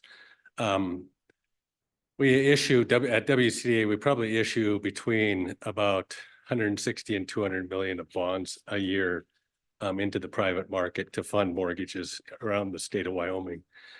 Primarily, those are first-time homebuyer mortgages. So you have to be a first-time homebuyer or you have not had a home in the last 3 years. That qualifies under the IRS regulation. So if you have not lived in a home or had a home as your primary residence in the last 3 years, then you can qualify as a first-time homebuyer again. But generally, people have moved up and still have, you know, living in a home over that time. With those mortgages, we then service those mortgages in the state out of our offices in Casper. So we have right now about a total portfolio of about $1.7 billion in loans. About 1 billion of those are WCDA first-time homebuyer loans. The other ones are Ginnie Mae and Fannie Mae loans that have been originated through our processes. And then they're sold off to Ginnie Mae or done into mortgage-backed securities and purchased by private investors out there. And the Fannie Mae loans are held in, by Fannie Mae, so we service those for Fannie Mae. But our own portfolio that we hold, the first-time homebuyer loans that we have purchased with the bonds are right at about 1 billion right now. And we service those for the entire state. We have two, they're just running off, two other mortgage servicers in First Interstate, and they have probably under 50 loans. And then Bighorn Federal out of the northern part of the state that probably has 25, 30 loans that they're just servicing. And when they're done with those, then we'll be servicing all those loans. But generally our program is first-time homebuyer loans that we issue the bonds. And then with those proceeds, our mortgage lenders around the state, we require that you have a brick and mortar building in the state of Wyoming. You can't be operating out of Colorado or that. You have to have a office in Wyoming where you are originating those loans out of. So those are done by Wyoming lenders in Wyoming, and then we pay them a fee for origination of those loans, and then a service release premium because we then service those loans. So. Senator Landon. Thank you, Mr. Chairman. So Director, thanks for being here late tonight. Yep. That's really helpful. And I'm wondering, is there anything we can do with this bill that would help you to help even further the housing shortage across the state? You know, it doesn't sound like there's any way we can pick up a good representative from Sweetwater County. I totally agree with him. I wish we could get those second buyers to jump up out of those homes that your first buyers would want to get into. We can't do that with this, but can we do something else that we haven't thought of? that would be helpful to you and your crew? Chair, through you, Senator Landon, those types of things, this last bond deal that we did at the beginning of July that we closed on had a portion of those bonds that were taxable bonds. So there's probably a little higher interest rate. We don't have those first-time home buyer restrictions. That allows for people that might be buying their second home or doing that. Same flow. It goes through a local lender. It has to be done in the state, but those help, with second, the home buyers, that might be moving up. So we do have a number of programs that we have out there. Over the last year, we've also increased our down payment assistance that we finance through a small portion of those bonds. So we'll finance up to $15,000 for down payment and closing cost on a home, because a lot of times when people come in, they just don't have enough to put the down payment and closing costs in there. So we'll finance that. That does not get amortized over that. It's due on sale or when it matures. If they sell it, or if it goes the full 30 years, then they have to pay that at the end of that 30 years. So it's always out there. It's a second lien on that property, but that allows them to not have to have that full payment and amortize those payments over that time. So we've tried to build the programs to make it easier for people to get into their first home, or, even refinance and get into their second home at reasonable rates. The other thing is, as you have those move up buyers, that opens up some of that other housing stock for newer people coming in. One of the things that's happening now with the increased interest rates overall is that people are mortgage locked. I mean, nobody's going to want to go out and move up and then pay a 6.5%, 7% rate when they have a 2.5%, 3% rate. So they're kind of locked in those homes, and we're seeing, a lot of that in our housing needs assessment that we completed this last year really show that 65 and older component of our population is in changing needs of housing. I mean, I'm just hit 59 the other day. I'm going to be 60 and, eligible for many things in the next 5 years, but it's like, probably what I'll need in one of those times is assisted living at some point. And I have that with an aunt of mine right now, that looking at those types of things where she needs that assistance. And Senator Lane. So just as a follow-up then, Director, would you prefer to see us earmark these funds to a couple of those programs that you just indicated, or at least partially specify that we want it to go to these programs you're trying to stand up? That was intriguing to hear about a couple of the things that you're up to. I love the down payment program. Love the way that we could maybe get at those second buyers. What do you think? Or just leave it wide open, have it just go to the first time buyers? Chair and Senator Landon, I think one of the things is the ability to use it for any bonds that we issue, because like I said, all those programs are being purchased with those bond proceeds. So we're able to, where the need is and people are coming into us looking for that money, we're able to help finance that. And really, that 60 million would be a good boost to that. I mean, I think the last time I started at WCDA in 2005, and at that time we had one bond issue that was done in 1994 that was called the State Treasurer's Bond Issue. They did it on one of these, I think authority was given the same way for the state treasurer to purchase some of those bonds, and they just bought one bond issue, and it was done for a specific purpose. Those can be used that way, but right now we see a need across the board, I think. Thank you very much. Yeah. Senator Bonner.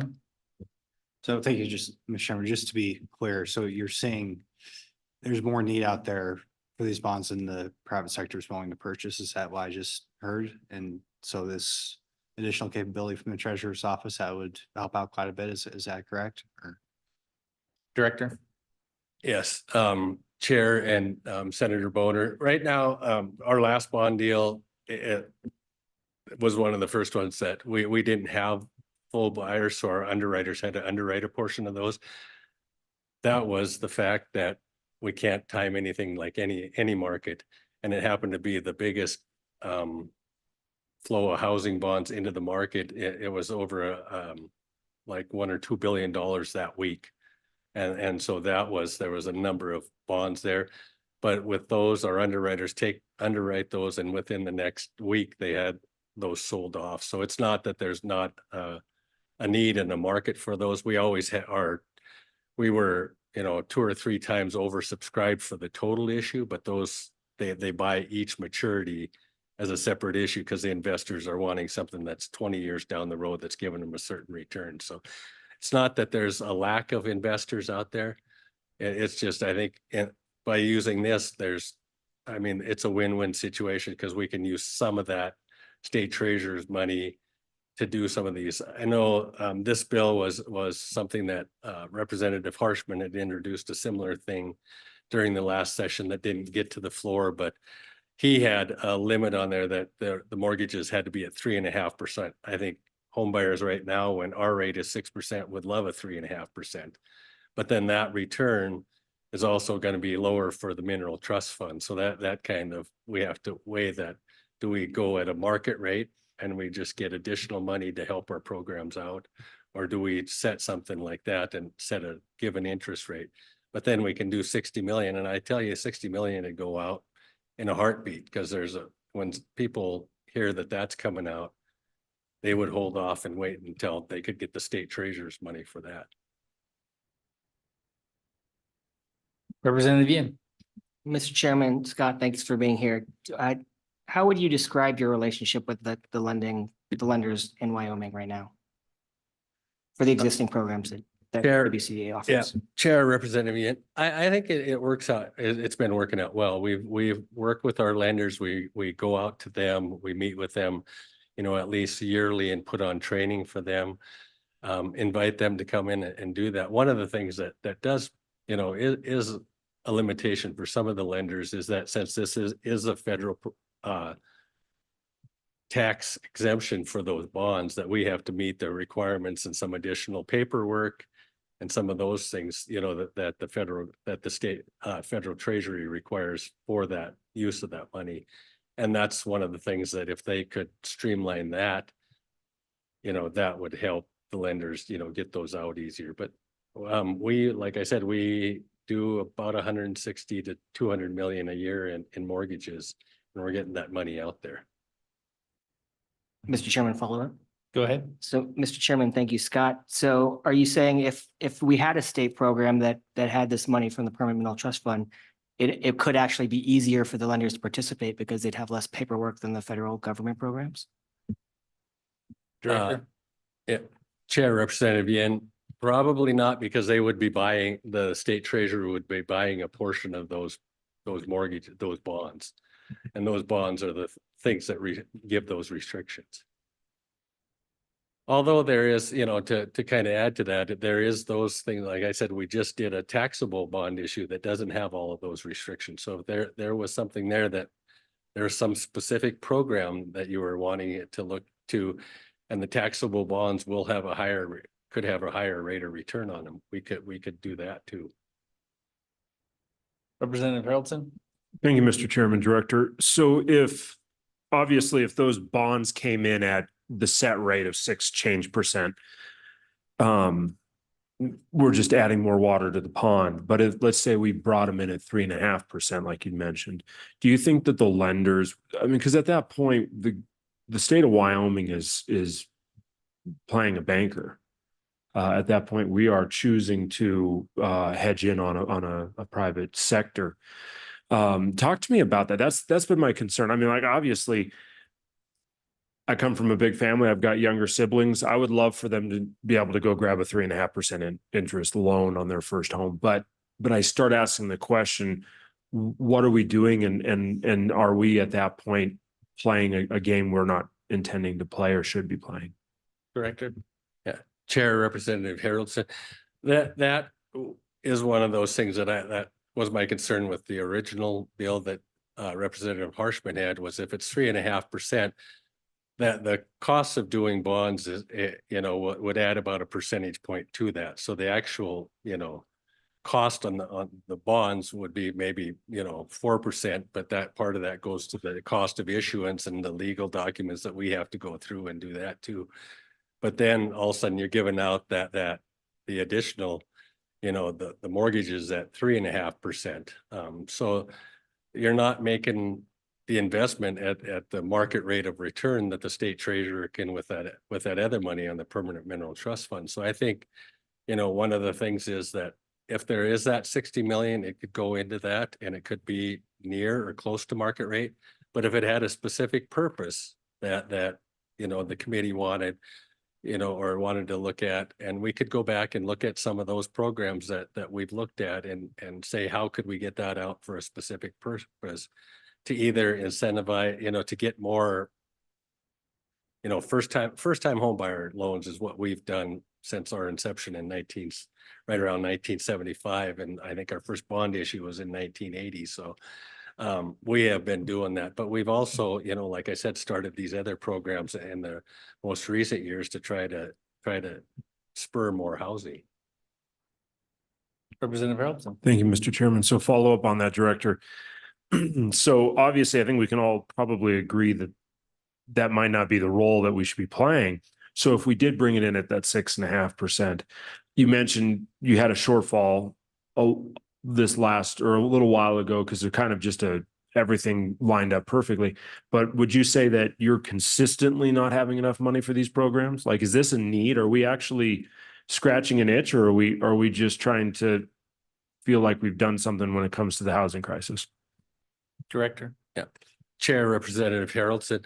No, we've always had oversubscription on our bond issues when we went out for sale. I mean, it's been, you know, 2 to 3 times over most of the time. I mean, we've never been short. This one, like I said, just certain maturities were not purchased the day of the sale. They got purchased over the next week from our underwriters because they have to underwrite, and that's why we have them. But I think that is one of the things where the need is. I mean, and there may be a specific thing that the committee would like to look at. I mean, is it something to support our veterans? We have a veterans preference. We give a 0.25% discount to active duty or, you know, people that have retired from the military that were honorably discharged. So we do have programs to do that. We could, you know, incentivize or do something in that realm of it. Mr. Chairman. Co-chairman Case. So, Mr. Chairman, I think what you're saying is with regard to the general activities of the WCDA and the lending you undertake and the programs you do, you don't really have a shortage of capital in the sense that there are investors out there willing to support your mission and would probably support an expanded mission. But so then I have to ask, well, why do we want the state to be in there?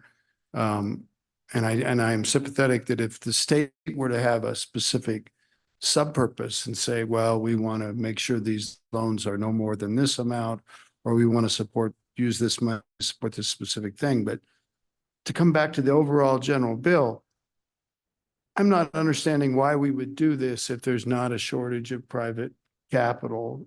And you know, it's a tiny amount of money in terms of our permanent mineral trust fund. But I'm not really feeling the need here, you guys. So I've got to get through this somehow. Representative Wiley, then I'll come to you, Senator Landon. Thank you, Mr. Chairman. I don't know if our conversation was about an optimal return on investment here. It was about putting Wyomingites into houses. So, you know, we're talking about trying to break these mortgage rate islands that you were discussing earlier.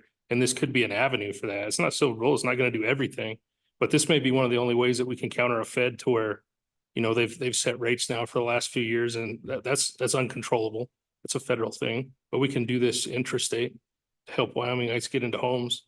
This is one way that we can counter that and inflation and try to help people people get into the home, because what I'm running into at home is, the two parents working, they're trying to get into a home, but by the time you get the cost of the home, which is inflated because of materials and everything now, and then the mortgage rate's at 6 or 6.5%, now they can no longer obtain a new home.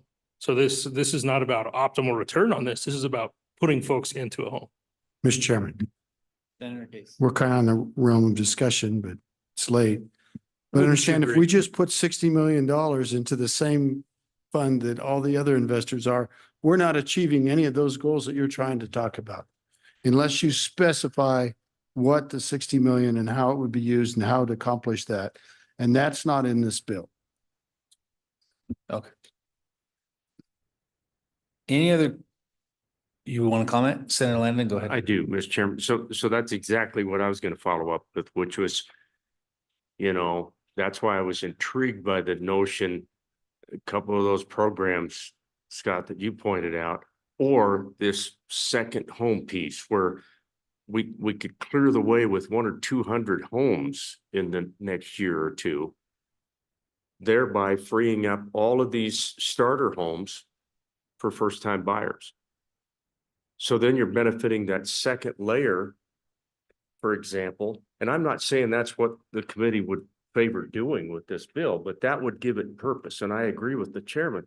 If there's no purpose, I don't see that we're gaining anything by using state money when it's really not needed. Does that make sense, Director?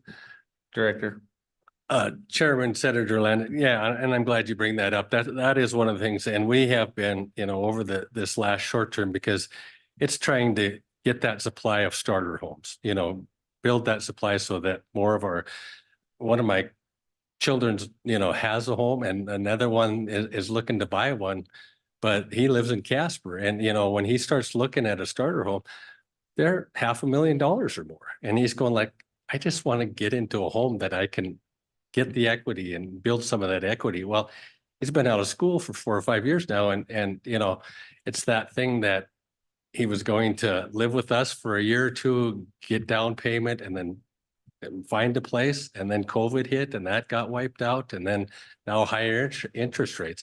So that is one of the things that we have been kind of tossing around within WCDA, is talking about something to not incentivize or give a subsidy to the developers to say, here's 50,000, but to that borrower that would have to pay that back is say, hey, maybe instead of the 15,000 they have, and some of the other states around the nation that I on the National Council of State Housing Agencies as a director, and some of the ideas that they've been working on in their states is like a $50,000 to $60,000 down payment, so that they could actually, get a bigger starter home than, because right now you can't find anything in that $250,000 to $300,000 range. So it's going to take them $350,000. Well, maybe they can afford a $300,000 home, but they can't get that $350,000. So if we could add some additional funding in there that they would have to pay back over time, but it wouldn't be amortizing, so they weren't making their monthly payment based on that. It's going to give that time to appreciate, that home time to appreciate. Maybe then when they sell it, they can pay that second back. But we take that risk that wouldn't be, but we haven't had a problem with those over time. Mr. Chairman. Senator Case.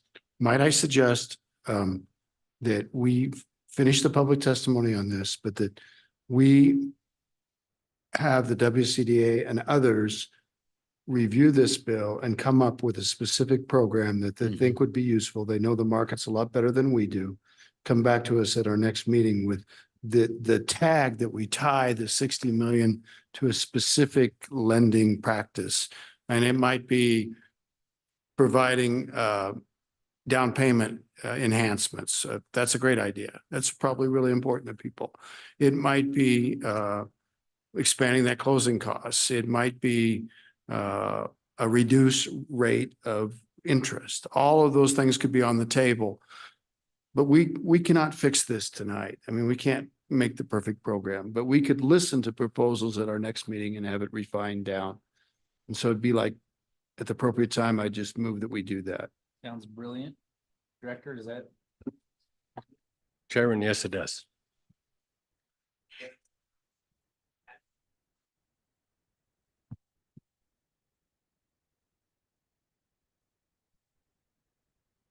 Oh, I'm sorry. That's a good plan. That is what I said. And then I said, let's go to Patrick Fleming.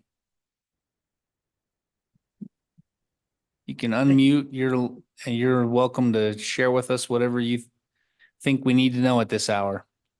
Thank you, Mr. Chairman, Mr. Co-Chairman. Patrick Fleming, I'm the CIO from the Treasurer's Office. With your comments about some of the things that we have to work on, do you want me to hold these comments till later on? I could give you an overview of some of the issues that we have?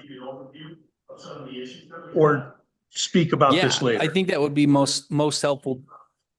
I think it'd be I think what we're gonna, I don't know if you heard what Senator Case had said, but I think his plan is probably what the committee's gonna move with, which is we're gonna bring this bill back with some specific direction on where to direct the funds from the WCDA. Would love to have your comments once we have that, but right now, if there's something that you need us to know in order to prepare that draft, certainly would be helpful to know. Thank you, Mr. Chairman. Yes. First off, it should not be from the reserve account. The reserve account is supposed to be a very liquid instrument. And if this is in a 30-year mortgage, that would preclude us from investing these funds into longer-term investments that are liquid. And so if you remember, the whole point of the monies that all of you approved last year to be put into the reserve accounts, if you did move this to take 60 million out, we would not be able to do that. And we'd go back to ground zero. That would be a real problem from our standpoint. Number two, we are not set up to buy MBS, mortgage-backed securities. So the way this is structured, we could not buy an MBS. We don't have the accounting for it. Prepayments, amortizations, everything else is problematic. The other point is with conversations with Representative Harshman, this is a takeoff on 221, House Bill 221. He had mentioned before in numerous meetings, the idea of if we had a lower rate, something sub 3.5% or what have you, and then potentially did it for Wyoming needs. For instance, it's very difficult for the state of Wyoming and local municipalities to hire people. Maybe you could earmark it for those individuals. Another idea would be is if this money goes to a 30-year mortgage, we're not going to see it for 30 years. And it really takes away the need for trying to get these first-time home buyers involved. So maybe you do something like a five-year amortization, a bullet. So after 5 years, these individuals would have money to be able to go out and get a regular mortgage or a non-subsidized mortgage. So these are some of the issues that we could talk about in the next meeting.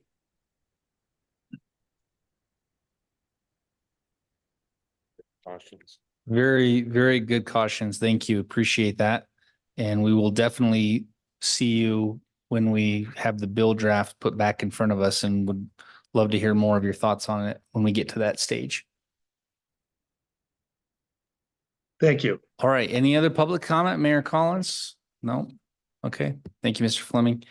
All right. Closing public comment. I think the motion from Senator Case is to move this bill forward with the director finding a specific purpose for us to use the funds for.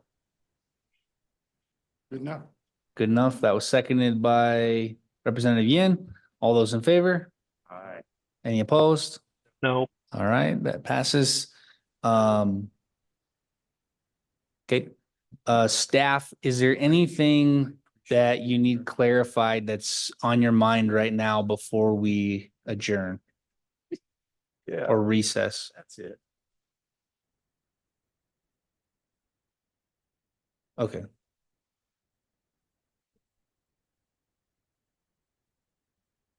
You good, staff? Okay. Perfect.